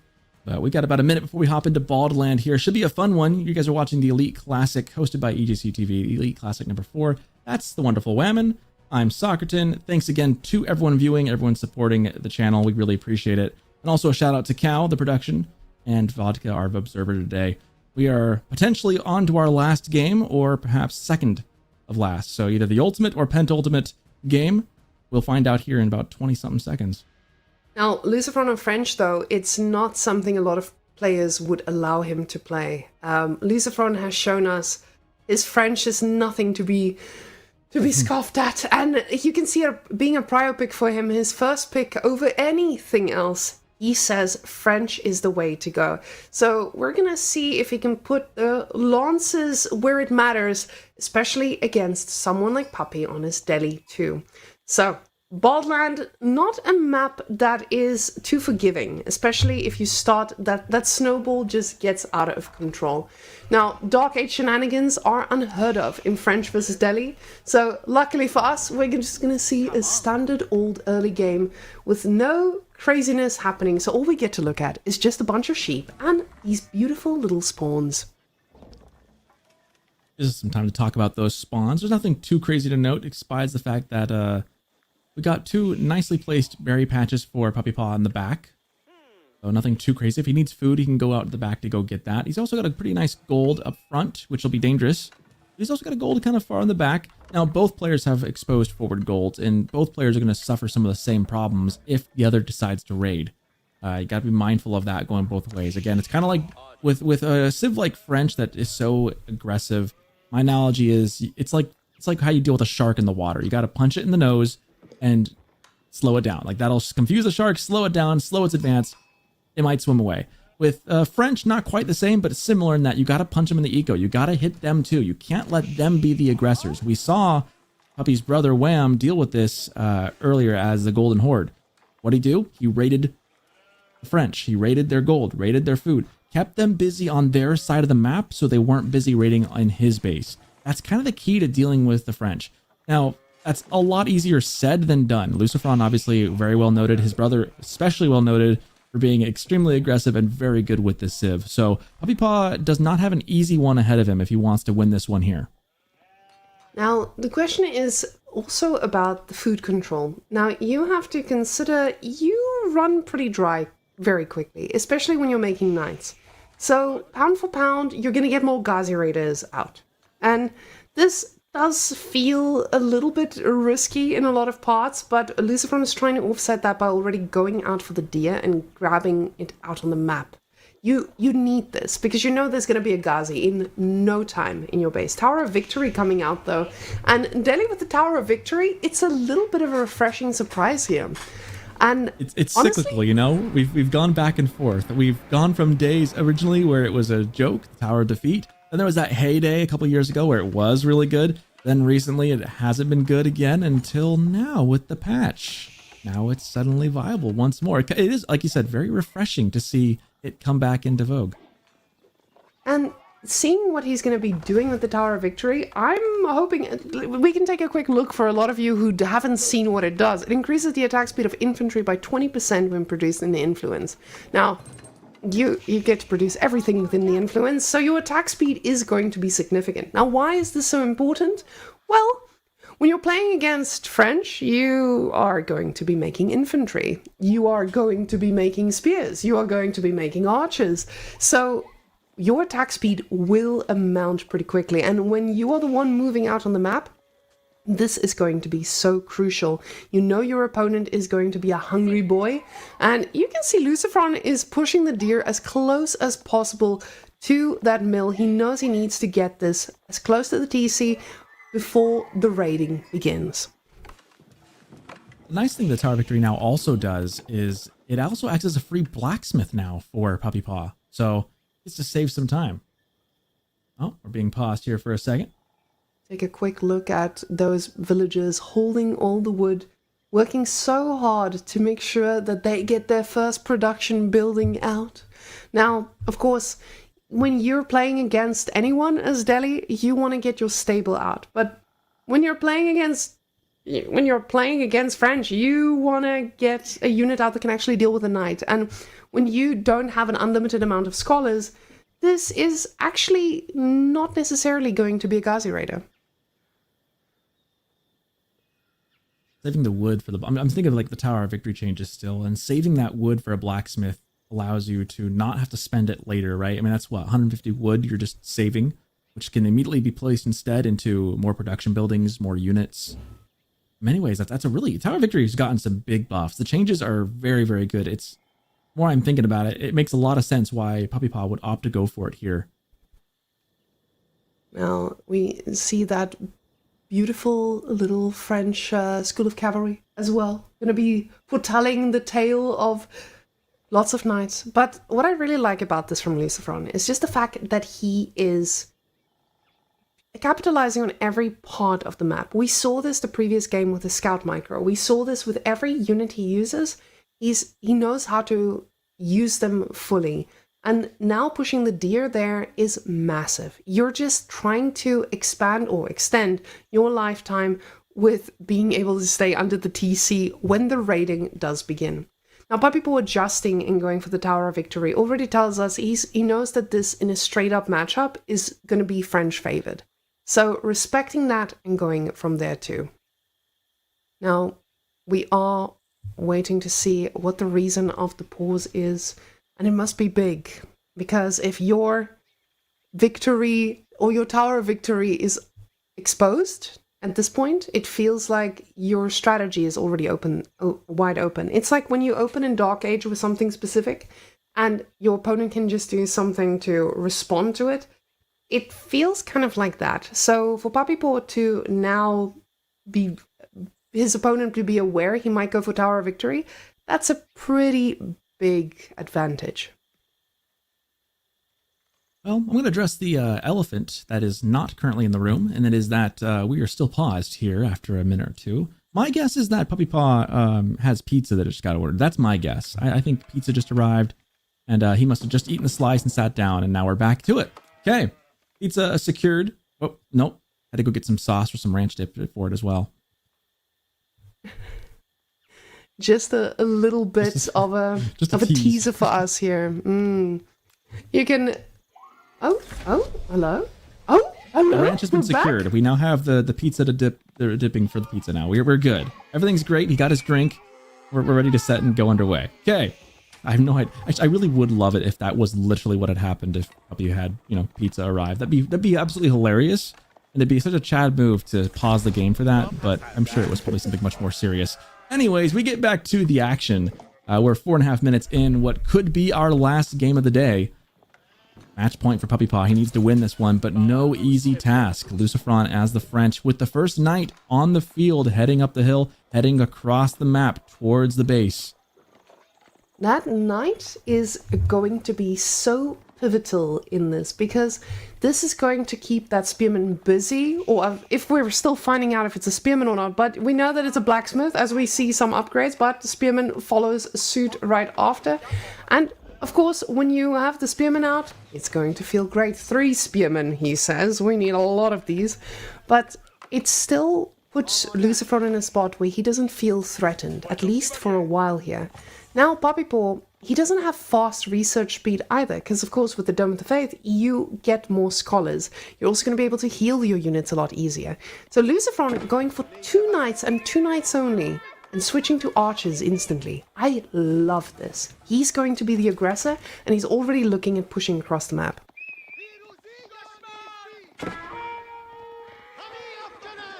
Spears ready to gather to fight these knights. Not enough of them though. 2 do not counter 2. It's not a 1-for-1, as we all know. 1 spear dropping without much of a fight, really. That's kind of just a nice pick for Lucifron early.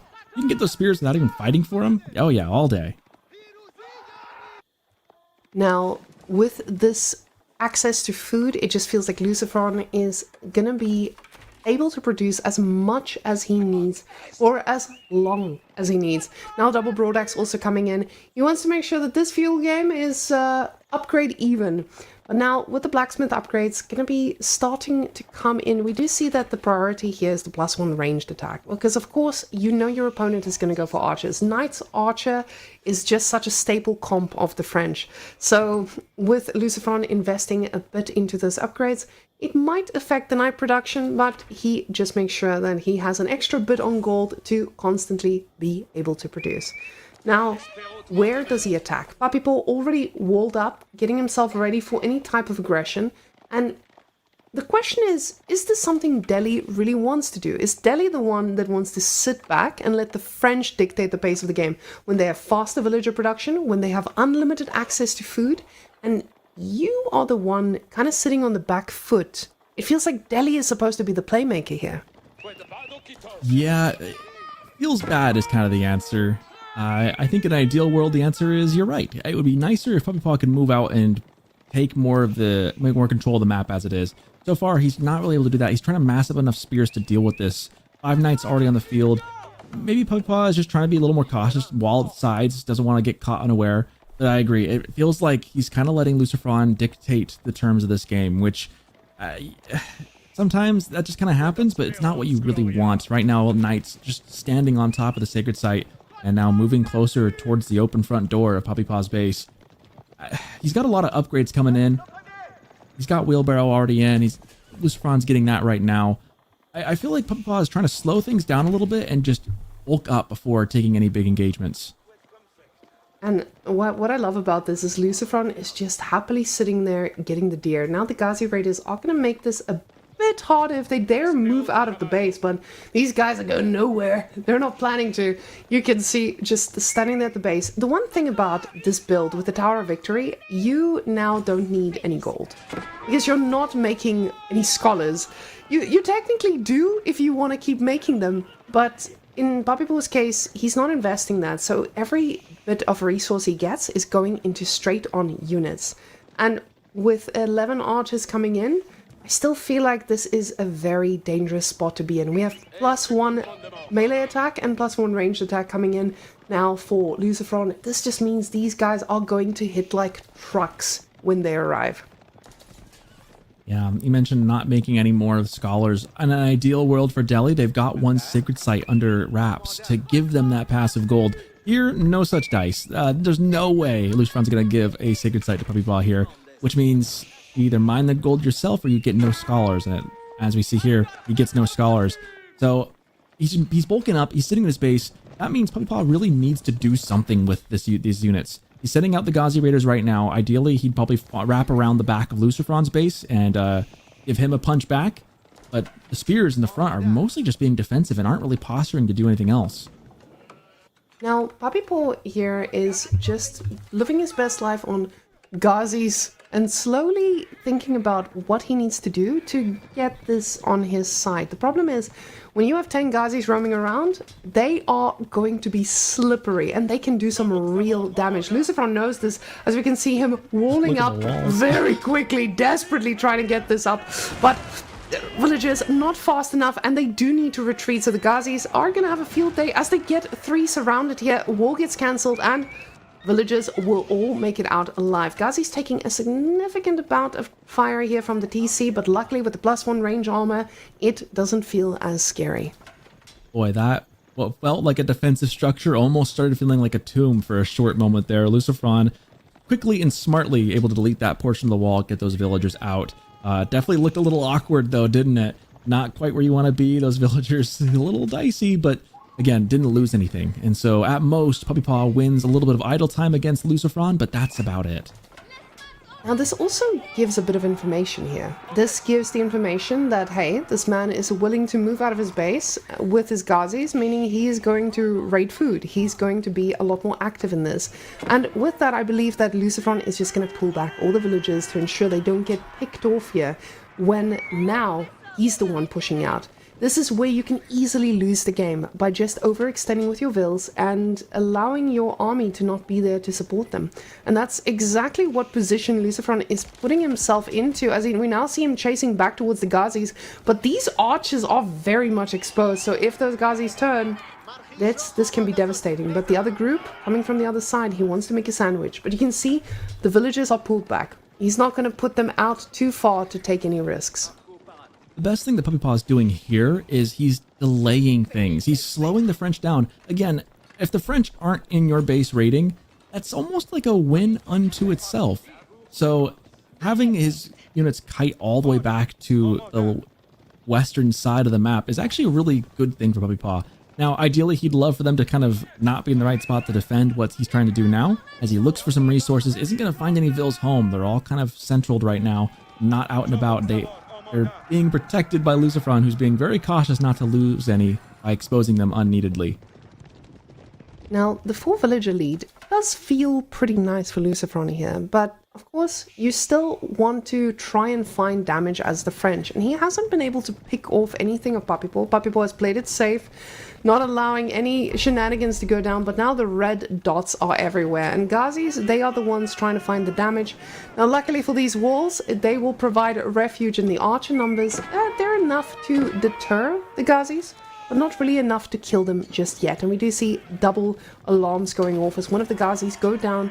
And now Arch is a little bit extended, but the Spearmen are in position to now support them. And now this becomes a lot scarier for Papipo to move into, because the Spearman numbers are going to increase, and he's got nothing to deal with that.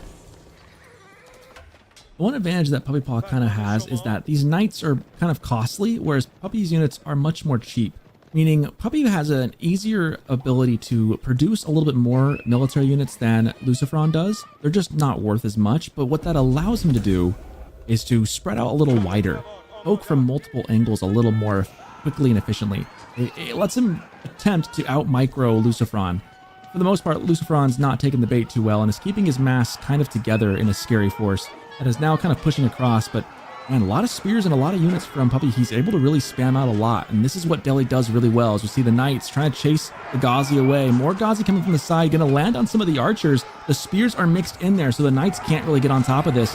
Does Puppy Paw have enough value here to get some damage done, or is Lucifron and his knights going to be able to hold this? It looks a little tenuous. The archers taking a lot of damage from that, and then the spears are just too much. The knights do not want to poke into this, but they're going to try. Back and forth they go, but not much. These archer numbers are getting thinned out significantly, but Lucifron is able to replenish most of these. Ghazi's doing an amazing job at this, but you can see how the focus fire is making a difference here. Lucifron thinning out that spear herd so much, and they don't have the legs to catch up, but loses focus for a second and loses almost all the archers in that moment of focus loss. Last of the archers almost down, a couple spears still remaining, but the numbers of knights looking very formidable. They're going to turn around with some spears in their ranks as well. It's a pretty even game back and forth. Again, Puppy Paw with maybe less value in his army, but more units on the field. Those knights, though, become more and more of a problem. He needs to spam out a lot more spears. And those spear numbers from Puppy Paw was formidable, but not to just keep doing, just to throw them at the army and call it a day. His food running dry. Lucifron, he's also in a little bit of an awkward food situation pretty soon, but he's extended that food for as long as possible. And now Lucifron, he is the one in the driver's seat, and all of a sudden, Puppy Paw is the one who needs to be careful here. The spear numbers back up, but also not where they used to be. So now these knights are going to have an okay time fighting into them. The tricky thing too is with the chivalry, every time they're chasing and just kiting back and forth, they're healing a little bit as well. So the value that's being gained by these knights taking a little bit of action and then backing away is just massive. Just think about it. You're getting extra knights out of your knights. You fight a little bit, lose a little bit of HP. For a knight, it's a resource they can spend and then recuperate. For most of these other units, they have to go find a scholar to heal them, which where's the opportunity cost of that scholar not helping to research more upgrades. So really, the composition for Lucifron looks pretty good here. Now, what's pretty funny is the fact that even though Puppy Paw has pro scouts, he's still going out on the deer. This is how desperate he is to keep these numbers up and keep the fight going. And this is where things turn into, hey, my opponent is going to be making mistakes. He's going to be greedy. He's going to overextend. If this Knight mass just moves north, Puppy Paw is absolutely cooked. So these things are so easy to slip up with, and this is where at the top level you might take a risk that can cost you the game. But this army now pushing forward, they are looking for blood, and honestly, there's not much blood to find here for now, but he might find a bunch of stray villagers on this wood line as he's about to head there. Ghazi's not really in position to do anything about this. He does spot the pro scouts, and this should actually deter him from going to the north there, because now he thinks, oh, the deer's just gone, because, hey, he's picked them up. This is looking like a formidable mass of archers. I would say this is almost a critical mass of archers. There's only about a 1-for-1 for spear for every knight on the field. That's not quite enough when you've also got archers picking at those spears. These knights are about to have their free reign of wherever they want to go. This is just an insurmountable number as is right now. Puppypaw needs to find an answer to them, and I just don't think he's got enough at the moment. And the archers just focus firing on what they can before they go down. Nice, being very careful about not taking too much damage into the spears here. But you can see Lucifron knows he's ahead. He just needs to keep fighting this fight. Access to the food, very, very questionable right now. And with that, Lucifron is already prepping himself for that farm transition, as he's got 900 food in the bank. And it feels like we've watched this before. But Chivalry making big difference here with the knights. Like I said, they get the double value of their existence here, just being able to heal back up and take the fight yet again. You can see wood lines getting thinned out, and still no farms up and running, but they should be joining pretty quickly. Fascinating that on one hand we have almost, I mean, I say almost no food. He's got 600 a minute, but it's flagging food. Whereas on the other hand, for Puppypaw, we have just no gold coming in. So an age up is just never going to happen. Meanwhile, for Lucifron, he's having he can't really afford to throw these knights away. He needs to make sure he's got a food situation. He can't just get caught flat-footed here. Flat-footed. As these guys now diving under the DC, and the DC fire has shown us it is definitely a massive help. Spears now needing to pull back here. Puppypaw trying to get his archer numbers up as well, trying to snipe these archers himself, because he knows those are the only things standing between him and his spear victory. But 10 spears is not what you want when you're up against 20 knights, and Lucifron feels super confident diving under this TC now, as most of the Ghazis are not here either, and they don't mind taking a good fight under this TC. This feels like game. There's just no answer to him. There's just too many knights, too much value on the field. Puppypaw has just no gold, so no real way to get to another age to get some crossbows or some other answers out there. He's got to answer these in feudal age, and there just is not enough production of spears to do that. There's just no way for him to do so. Oh, the villagers, they are running with wood in their hands, lumber, just trying to get back to the base, trying to produce anything, but the Ghazis finally arriving, not really going to provide the refuge that these vills need, and everyone gets surrounded. Knight numbers not slowing down. Lucifron nowhere near going for Castle Age, as he's just making more units and very comfortably staying under this TC. With all the fire at them, he does not mind. 8 villages down. It feels like it's been a lot more, but it's really pretty does. soon. Yeah. I'm surprised he's only been able to kill like single, now double-digit villagers. He has kept himself alive pretty well here, but the mass is not slowing down. I mean, look at the destroyed value, though, on both sides. 12,000 resources, 9,000 on the other. It's been a lot of damage between units, but yeah. This one, feeling like Lucifron is starting to, ever so more by every minute, edge out a victory on this one. I don't know how Puppypaw is going to bring this back. Losing villagers now left and right. The knights persist. There's only 13 of them on the field, but it just feels like there's 100 with the way they've been used. Oh, and now a knight gonna be paying attention to all these little vills who've been spicy enough against that tower. Everyone falling like flies, villagers trying to fight their way in. You can see even the villagers trying to put up a decent fight. The knight just going to be able to take down everything, and Puppypaw just putting up a good show for the final moments, as he needs to be thinking about what is next for him here. Lucifron, I love the fact that he's out here on the map, chopping wood, getting food, trying to do absolutely everything to just stay ahead. This has to be it right here. All of them are gone. With that, Lucifron is going to send this one going the distance. All 5.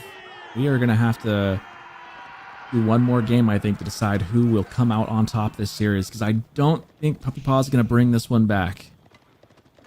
He might drag it out, but I don't think he's going to come back. He's still floating quite a bit of food here, and I don't think this is a situation of, hey, I'm thinking about the later stages. It's just a little bit of a bottleneck, and the bottleneck is in the wood.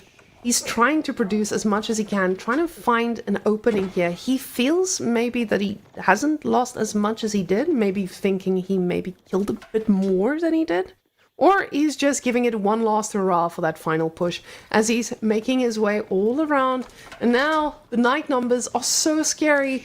They're not going to care about a TC. I feel like we're getting to the number of knights where they can just burn the main TC. It's only 16 knights. It's not even that many. It's the crazy thing. I mean, it's a lot of knights in feudal age. I should not make light of what this is. It's a lot of knights for feudal age. It doesn't seem like, again, some of these big battles you see in like castle age and imperial age, it doesn't seem like that many. But when they're doing stuff like this, killing 36 plus villagers, yeah. I often wonder what kind of goes through some of the pro players' minds when they're clearly losing the game like this, and it feels obvious to everybody involved that that's where we're going. Are they just chilling, just thinking about next game? There's just no coming back at this point, right? Like, there's just, everyone knows that. It might be a stamina thing as well, but also a mental thing. I think, especially with the Canadian brothers, we see a lot of like holding on to the end of the game very often. They're giving it their all. But with Lucifron and Vortex, they're very quick to tap out when they realize, hey, I'm not going to be able to make a comeback here. So the Canadian bros, they fight to the bitter end. I've seen this. They make you fight for it. Yeah, they do. And it might just be a way to clear their head and go to the next game already in there, but at the same time, they put up a pretty decent fight at it. You saw, even in that, Puppy Paw didn't just suicide his units. He still put everything together and tried to take that final fight. Yeah, and I kind of like feel like that's something I could see making a lot of sense, right? Like, maybe it's kind of liberating knowing, oh, I've lost the game. Let me just make this as hard as I can just because it's fun. Like that, there could be something to that. I'm really curious. Next time I'm chatting with one of these guys, I'll have to ask them about that and what their philosophy on when to tap out is. But as it is, tie ball game, as we say in the States, it's 2-2. We've got a full series ahead of us in that we've got one more to culminate this best of 5 going to the 5th game. It's going to be on Lakeside with Ayyubids going against Japanese. Lucifron was offering Mongols, instead is given Japanese, and Puppy Paw throwing Zhu Shi out one more time and will be denied one more time and instead have his Ayyubids coming up in just a couple minutes. And we talked a little bit about how scary the Ayyubids can be, especially on a map like this. Now, Ayyubids recently got a change where they can go advancement wing without even touching the gold. So giving them an insane age up timing and a pretty strong play on water, especially when you want to get control with a military boat and just take down whatever there is on the water. So for Puppy Paw to get Ayyubids here, this is still pretty scary. Lucifron, though, on Japan, you have a big question mark. What is the plan here? We see Japan time and time again going for the dock because, of course, the fishing boats are so much cheaper, but he's got this in mind. He knows what can come out of this. So for his sake of mind, I feel like he might be perfectly aware of this timing that might be upon him. Makes sense. Oh boy, it all comes down to one more game. I always love when series go the distance, you know. Sometimes it's fun to have a quick, sweep. It feels good for the player to sweep your opponent, but for the viewers, I feel like going all 5 really speaks to just how good both these players are, right? Going back and forth and back and forth. There hasn't been a dominant player between the two. Both are very deserving of the points they're going to earn for this series. We got 5 minutes before we start. 1 minute before we dive into our final game. We haven't seen Malians at all today. Banned. What other civs have we not seen today, Whammon? There's a couple of them. We surprisingly saw Ottomans. I think that was a big one. The fact that we actually got to see it. Yeah, I think a lot of civs got airtime today, except for Abbasid with the recent changes. We saw a little bit of Abbasid creeping in last week, which was quite confusing, but now completely disappeared. I would actually be interested in knowing if any of the other series had some Abbasid action. But the rest of it, I think we're getting some consistent bans. Malians, again and again, even with the nerfs, it feels like they touch the Malians. They don't want to nerf them too much. They nerf them and they're still banned because people can find out, how can I still optimize every bit of this economy? That begs the question of how busted were they really when they were a problem? I think that I am of the opinion that the last year and a half, Malians have been one of the best civs in the tournament play at this level. I feel like more often, maybe it feels like kind of anecdotal when I say it, but I feel like they have just been so good. I've seen them beat Zhu Shi time and time again, China time and time again in some very contested pro scout maps. But even still, I'm not surprised to see them banned a lot. Yeah. We get Ayyubids. We haven't seen Abbasid today. We haven't seen Mongols today, but we've gotten a pretty good array of civilizations. As we dive into game number 5, our final of today in the Elite Classic 4 on EGC TV. We'll go in. We got Lucifron as Japanese in the yellow. Puppypaw in the red as Ayyubids in the south side. What is with this map right now? Our map's a little wigged out. Initially, I was like, what is this spawn? What happened to the map? And it just turns out the map is a little bit big.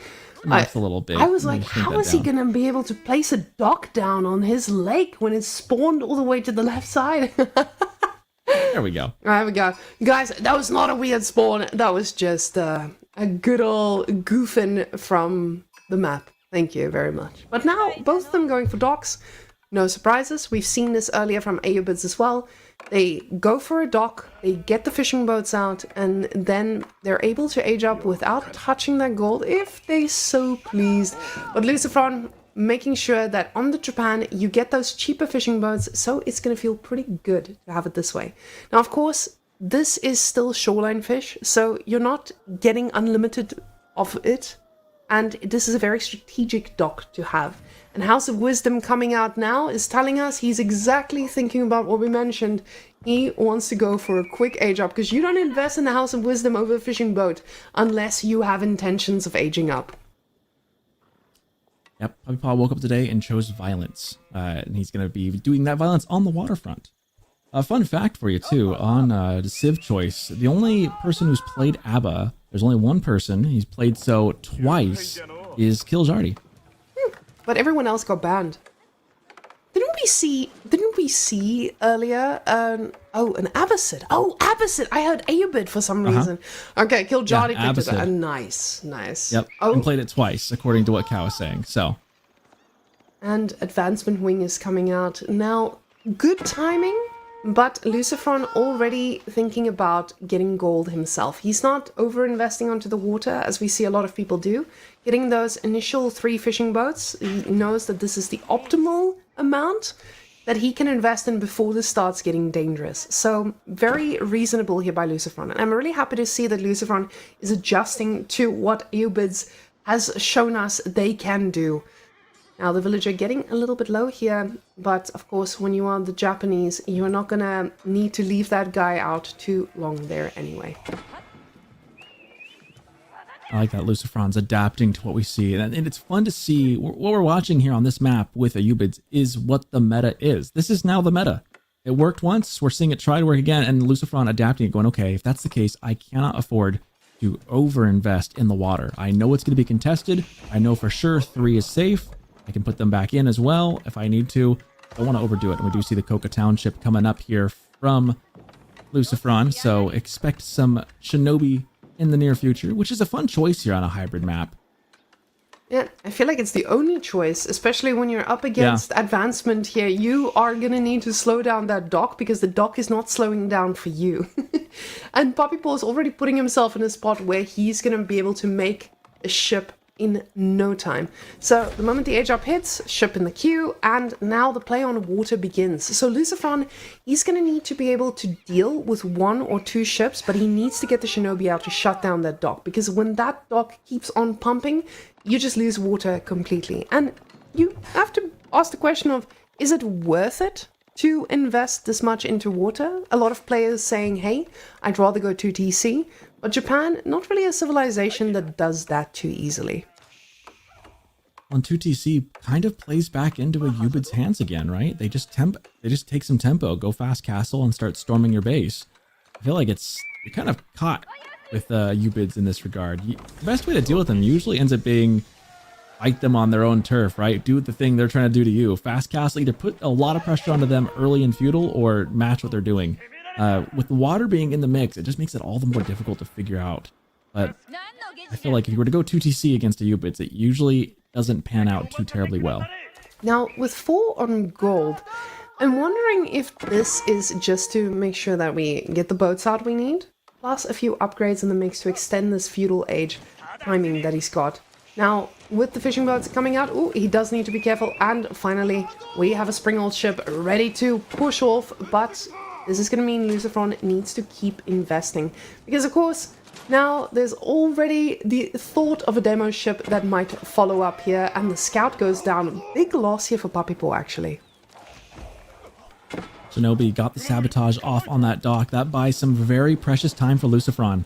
Really, really important because it does not allow, of course, the building to produce any units. Now, That's huge. I mean, the timing, it just gives you so much time to build up your own navy first. So, big, big win there for Lucifron to get that out. And then Puppy Paw having to respect the follow-through with this. Has a second dock, however, and that one probably isn't going to get as easily harassed by a ninja as the demo ship. Let's see if he gets the connection here. Archer ship ready to in place. Good shot by the archer ship to hit the demo ship. Almost got it. We continue here. Back to the fishing ships now repairing the demo. Now, this is a very big extension here by Lucifron. It feels like he is comfortable with this, and it's so risky to go out all this way, but you see him microing his own demo ship, getting more in the queue as well. He knows the value of getting control here. Shinobi's also idling out the dock yet again. Now it's 1 against 1 stock, but Puppy Paw, he is not necessarily in the greatest position to keep this safe. So, slowly making his way back onto the water, getting control of it, getting the Shinobi to back off. But behind it, Lucifron, what is he cooking? Nothing too crazy, no production building, no transition just yet, just pure water up until now. We do see a lot of wood in the bank though. And this begs the question, are we getting a production? No, we're not. We're floating a lot of resources here. What are we cooking here, Mr. Lucifron? With all that on wood? It usually feels like, hey, you're gonna keep producing, you're gonna keep making boats, and that's exactly what he does. But with the split he's got, he's still gonna have a few resources in the bank, so he keeps his options open. It seems funny that I mean, it's a huge chunk of the map, so I get why. But as far as how many resources are on this map, there's not that much. But think about the amount of resources they're pouring onto the water, as opposed to how many resources they're gonna pull out of the water. It seems kind of funny. It's more so that they're just fighting over who gets the right to have it and who doesn't. It reminds me kind of just, you know, in for a penny, in for a pound. Like the sunk cost fallacy probably applies here at some point. Now, the boats here by Puppy Paw, he is going to be able to outproduce with the double dock. But of course, when you are on home ground, you do get a little bit of an advantage here to be able to use your fishing boats to heal up and to get your reinforcements so much quicker. But the demo ship is coming on in, and Galley standing in positional junk to be able to push this off. Now, this dock pumping out ships as fast as he can, but he needs to be careful. Oh, the demo ship getting a beautiful connection here. But ship stays alive and the fishing boats are in position to heal. That second dock is paying some big dividends right now for Puppy Paw. Being able to produce twice the number of ships. He's definitely, you can see his macro, very, very low on all his resources. He's spending every dime he has, but he's doing it to great effect. He's got a much better navy than Lucifron has, and has taken better engagements thus far, despite the fact that his current dock on the side there is getting attacked by some ninjas. And I love this. He's so active with the ninjas, constantly just providing this type of aggression that is going to force Puppy Paw into investing more into these archers. And you can very clearly see he did not want to be doing that. Every bit of wood wasted here just means that it delays a little bit on the water. Now, Mr. Japan here, getting his upgrades, getting his arrow slits, he is sitting back, waiting for Puppy Paw to make a misplay. But now Desert Raider gonna be the weapon of choice here. And honestly, the Desert Raider is an answer to what you would need to make this game pretty safe for you. Double Desert Raider coming out, and Lucifron, what is going to be this response? That second dock is still on fire. It's not just sabotaged anymore. I think it's just actually burning down. And luckily, Good for Lucifron with those ninjas. Luckily, that dock has paid its value already. You've already gotten the shoreline fish, so it going down doesn't feel the worst, and you already got a few fishing boats out of the deal. But of course, you would like to see that thing live a little bit more to just outproduce and overperform here on water. But it doesn't look like Lucifron is going to be investing too much more on water, as he now has pulled off of wood significantly. Backed into a corner, Lucifron has nowhere to run. Here comes the demo. Gonna land. Man, some serious damage dealt. And then his demo is doing nothing but exploding into the surface. This is gonna be a sweep off of the water for Puppy Paw, but Luciferon's responding with a floating gate. He says, hey, I've got a pool of water at home. Who needs the big lake? And the floating... That'll be enough. We'll see. The floating gate is going to provide just so much for him already with what he's set up in the base. So we now have him in charge, I would say, especially with the pace of what he's got. He's forced Puppy Paw to stay in his base with those Shinobis. Shinobis are just constantly that pressure on the map. Oh, but I do see a reinvestment from Puppy Paw onto the dock there. Next to the market, he gets yet another dock, but this time, Luciferon's the one losing the scout. All of a sudden, we have no vision from either side, and on a map where there's this much stealth forest, it feels like something that might be necessary here. The wood is in the bank as well, so Luciferon should be able to put up any production building he pleases. But he does need to be careful. These Desert Raiders are able to handle most units that he may build. Taking a lot of damage here from this emplacement. Just kind of letting them just take the hit. Lost a boat already to it. Yeah, Puppy Paw gonna be getting control of the lake, but Luciferon, he needs to make something else work. Double Samurai, Triple Samurai being queued up. And apparently the answer to Desert Raiders is just going to be exactly that. So let's go see if they can actually land something. Because Luciferon moving now towards his back as he knows the gold fully used up. He's going to need to find some other sources. Problem is just the food. Now completely pushed off of water. He's only got the few sheep that he had left under the TC. One of the mounted samurai gonna be very happily seeing the body of a camel and now pushing on through. But Puppy Paw is thinking about aging up himself, and the question is just if he's gonna have enough time. It's gonna be really tight. He's got the water. He's worked very hard to do so. But these mounted samurai, yes, there's the horse debuff from Camel Unease. But frankly, the mounted samurai are just so good, and they have got so much HP with the deflective armor. You're going to see exactly this right here. Slaughtered camels. These knights don't care. The samurai will do some serious damage, even against these numbers. Now, luckily, there's a ton of them for now, but the reinforcements are arriving, and Puppy Paw hasn't been able to click that age up. He realizes I need more camels to push this off. Now, with the food running low, he knows he's got the water, he knows he's got a little bit of control on the map, and Luciferon needs to find a way to do something about that. Can we take a quick look at his TC to see if there's any farms at least? No, he's still just on the sheep, so those carcasses are not going to be lasting very long. He needs to find a way to get access to resources, and quickly. If he doesn't mind losing the idle time from walking across the map, there's plenty of deer down on the southwest, but that's a lot more exposed. Obviously, there's tons of packs out that way. That could provide a buffer for some time to get that farm transition up, because if he can do some damage now with these samurai, that'd be huge, because right now, Puppy Paw is still a little ways away before he gets to click up. I love that both of these guys are just flying blind. Neither of them having a scout, neither of them having the time or the resources to invest in this. And now, this is good. Luciferon actually being the one who tries to find an opening for raiding. Puppy Paw is stuck in his base with all these camels. He's just trying to respond and not fall victim to all these camels. But I love this from Luciferon. The transition into getting a few archers here is going to be great, but the wood line is getting a little bit thin. This is a great place to raid. Gets one vil for the effort. Not going to be able to get any more. Camels get in, but still a great choice to send that over that way. And now the second wave is coming in on the wood line. He knows there's a lot of camels here, so the wood line is going to be up for grabs. And he does get a pretty good connection here on the camels.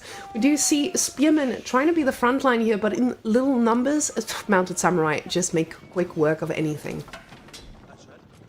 They're just so powerful and tanky, right? I think I said it was 230 HP for each of those.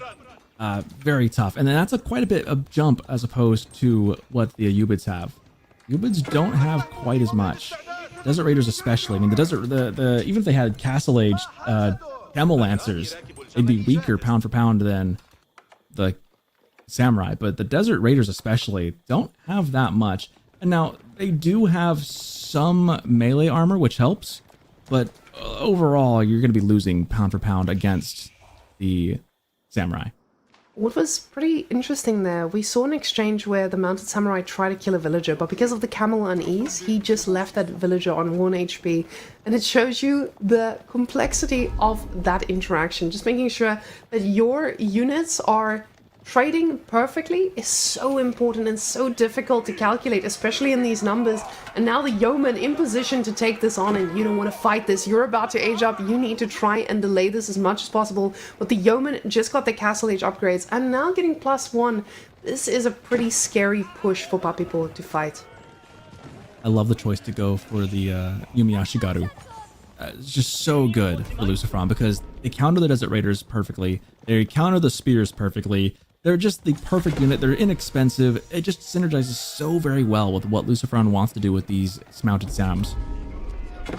Oh, but he's using this to dive under the TC. Gets 2 villager kills for his efforts.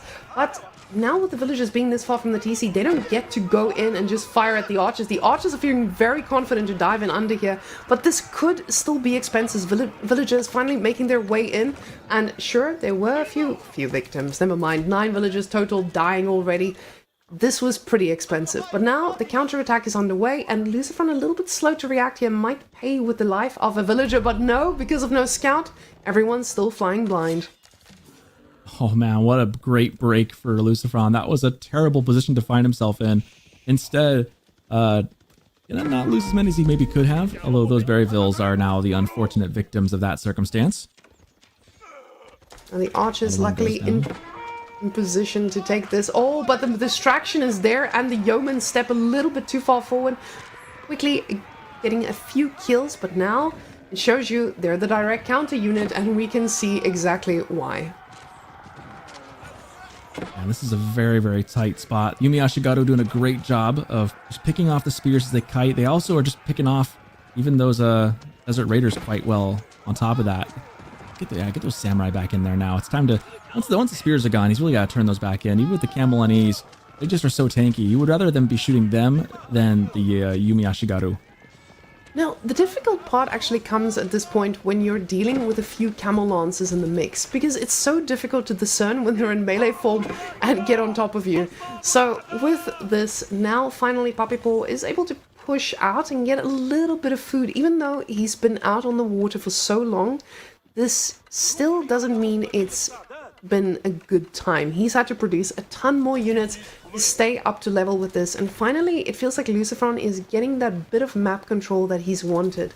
He hasn't been able to get the food transition needed just yet, but feeling a little bit more comfortable getting out on the rest of the map. And getting that tower there on the sacred site is so powerful and important by this point.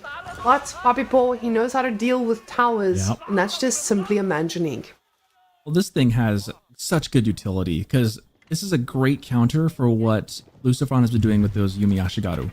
Now you've got a counter to the buildings and to those little guys who've been just picking your spears and taking off your camel archers, or your camel Desert Raiders, excuse me. So in fact, he's got one. He's really should try and get 2 or 3 more out there if he can. That'll make it really good. In the meantime, though, yeah, Lucifron looking really good despite the fact that he lost water. He has rebounded very well by getting into Castle Age, taking a good chunk of the map as his, and has been just forcing Puppypaw to stay engaged and continue to fight time and time again. Could we take a quick look at the relic counter, Mr. Producer? There we go. Yeah. That's a healthy Yep. relic count right there. Lucifron having a great time with these relics, though. The only one he doesn't have is the one that's on the very far corner, way at the back of Puppy's base. We'll forgive him for not getting that one. Honestly, disgusting. Not having full map control? Not when you're up against Aophids, but of course, now we can see a little bit of a counter raid here from Papipo. An attempt at it, at least. But the fight has been happening, and oh my goodness, almost missing it. Beautiful engagement, but the problem is there's a Manjanique taking care of these clumped up units, and under a tower, this does feel pretty difficult to handle. That was a great engagement for Puppypaw. Maybe not a perfect engagement, but a really good engagement. He needed to find a win on the battlefield. He gets it, and for the first time in a while, he's got more units on the field than Lucifron has. That's been hard pressed on the land. On the water side, it's been all, daisies and sunflowers. Out here on the land, it's been a little rough with Lucifron pivoting very hard with those mounted samurai. Meanwhile, as well, Puppy Paw doing a good job of raiding the back, looking for where he can get those vills. We see them there running for the hills, heading back to the TC where they will not be falling victims to those desert raiders. Now, the difficult part for Lucifron is actually solidifying a bit of this map control, because now, sure, he's got a few towers that are firing back, and it does put a lot of pressure, but he does have the army to be able to respond to this, for now.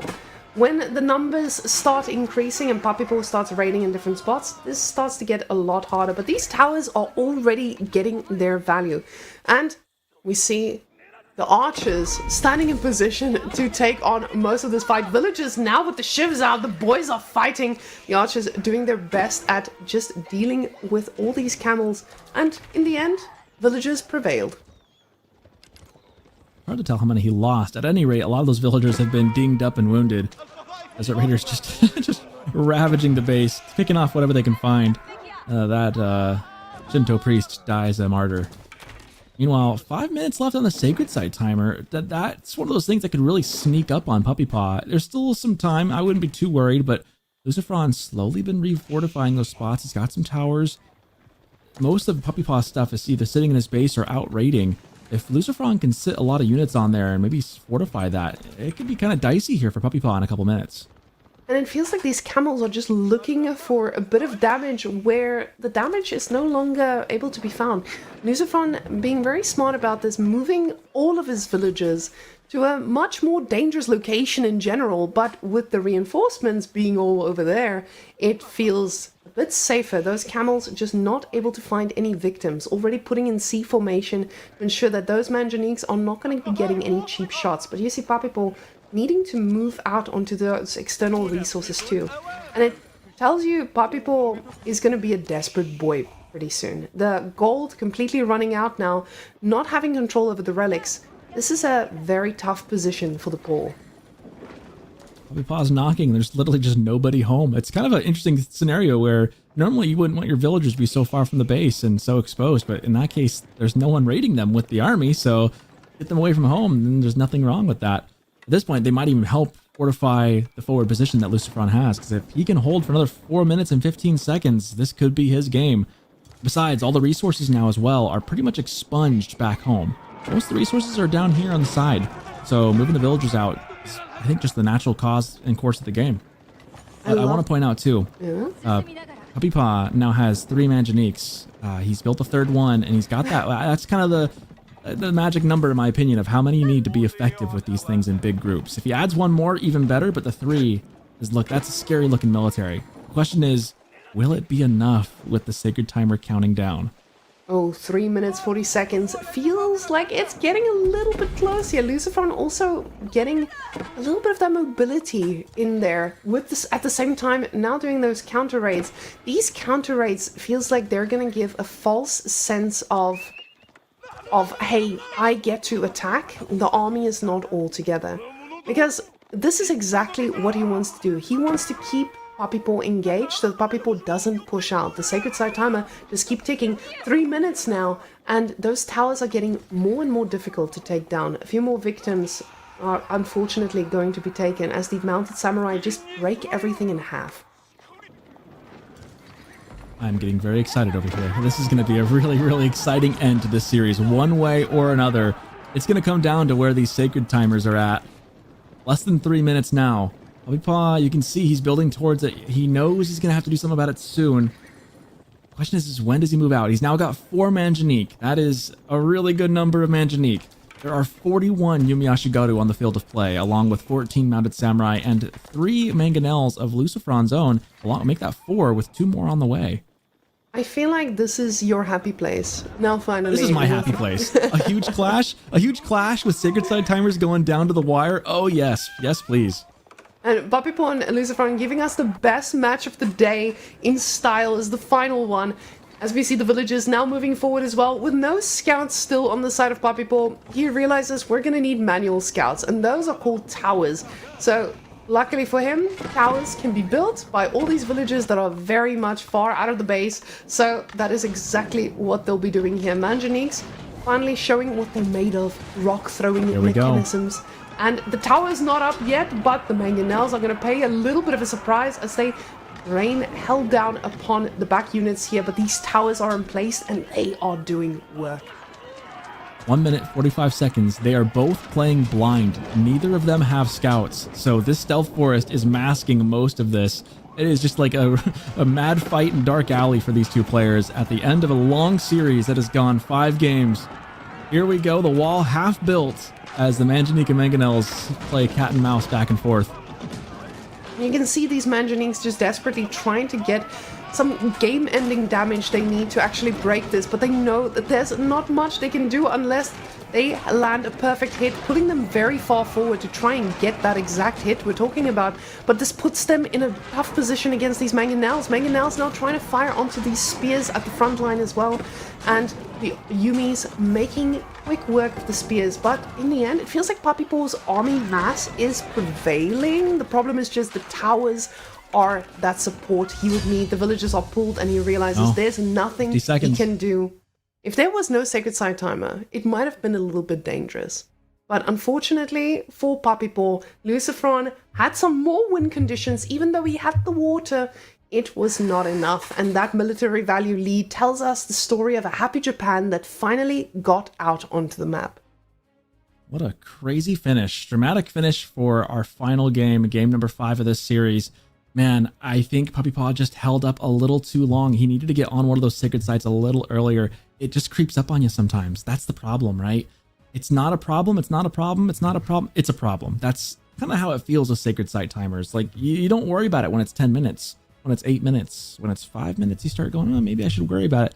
And before you know it, you've got seconds left on the clock and you have to throw things even though you're not ready. That's kind of what happened there to Puppy Paw. He just kind of was forced to overextend. But a great game by Lucifron to lose the water and then to rally back on land. They say if you lose water, you lose the game, but not today and not here. Lucifron with Japanese able to make the sacred site timer work for him. What a game. What a series. Oh, these guys are taking fights in some very questionable places time and time again, but those questionable places were the only options left here as we see those camels in those final fights just doing everything they can. The spear numbers, they were good, but 50 spears, just not enough to take down this mass of Mangonels at the front too. And I love the fact that Lucifron in this fight, he target fired the Manjaniques at the back here, while just making sure that the spears are the ones being cleaned up here at the front. You can quickly see those numbers just dwindling. The towers are really coming in clutch, and Lucifron showing us why he deserves that W over the Puppy Paw. But this was just day 1, and that's crazy. We have so many more games waiting in front of us. And guys, let's take a quick look at what that looks like, as all players have now played 4 of 4. 2 matches each. And this just means that tomorrow is going to be another stacked day of matches for these guys as they're trying to solidify in those top spots in each group. Well, it's not a huge surprise to see Marine Lord at the top of the list with the most wins, I think. He's got 6-1 overall. Pretty good day with a 2-0 sweeping the series. Other notable looks here, Vortex ahead, given that Valdemar forfeited that series. So in a good spot right now after his win over Demu earlier today. The notable looks here, Anatan won a series, lost a series, but that series went the distance. So went 5-3 on his games today. Not bad. Been a fun day. And let's take a look at a Group B here in just a second. Now, Group B, our Now. little... A group B, a There we bit go. of our group of death, because this feels like a much closer group. Of course, you might look at the other group and you say, oh, but it's got really good players. Yes, this one has very close players. And I feel like you have the top 6 names there, Beastie, B, Lucifron, Puppy Paw, Louis, and Numidan. These are names that are pretty close to one another. And I feel like they can go either way. Emerson and Corvin is coming in here and hoping to get some really good victories off the top ones. And you can see Emerson and B right now in a 2-2 brawl. Oh my goodness. Is someone covering that? Because that's insane. I hope someone is, because that's awesome. Way to go for MSN, man. Taking a 2-2, going the distance against B. That's got to be a wild series. If I no one's casting that. I might have to go back and just watch it on my own at some point. That sounds like some fun.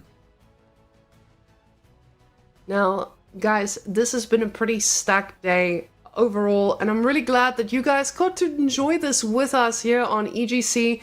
But tomorrow, there will be more games, more action, and I hope you guys will be tuned tomorrow at 4 p.m. European time and 10 a.m. Eastern time. Yeah, we'll see you here tomorrow for another set of action. Any closing words, Mr. Sockerton?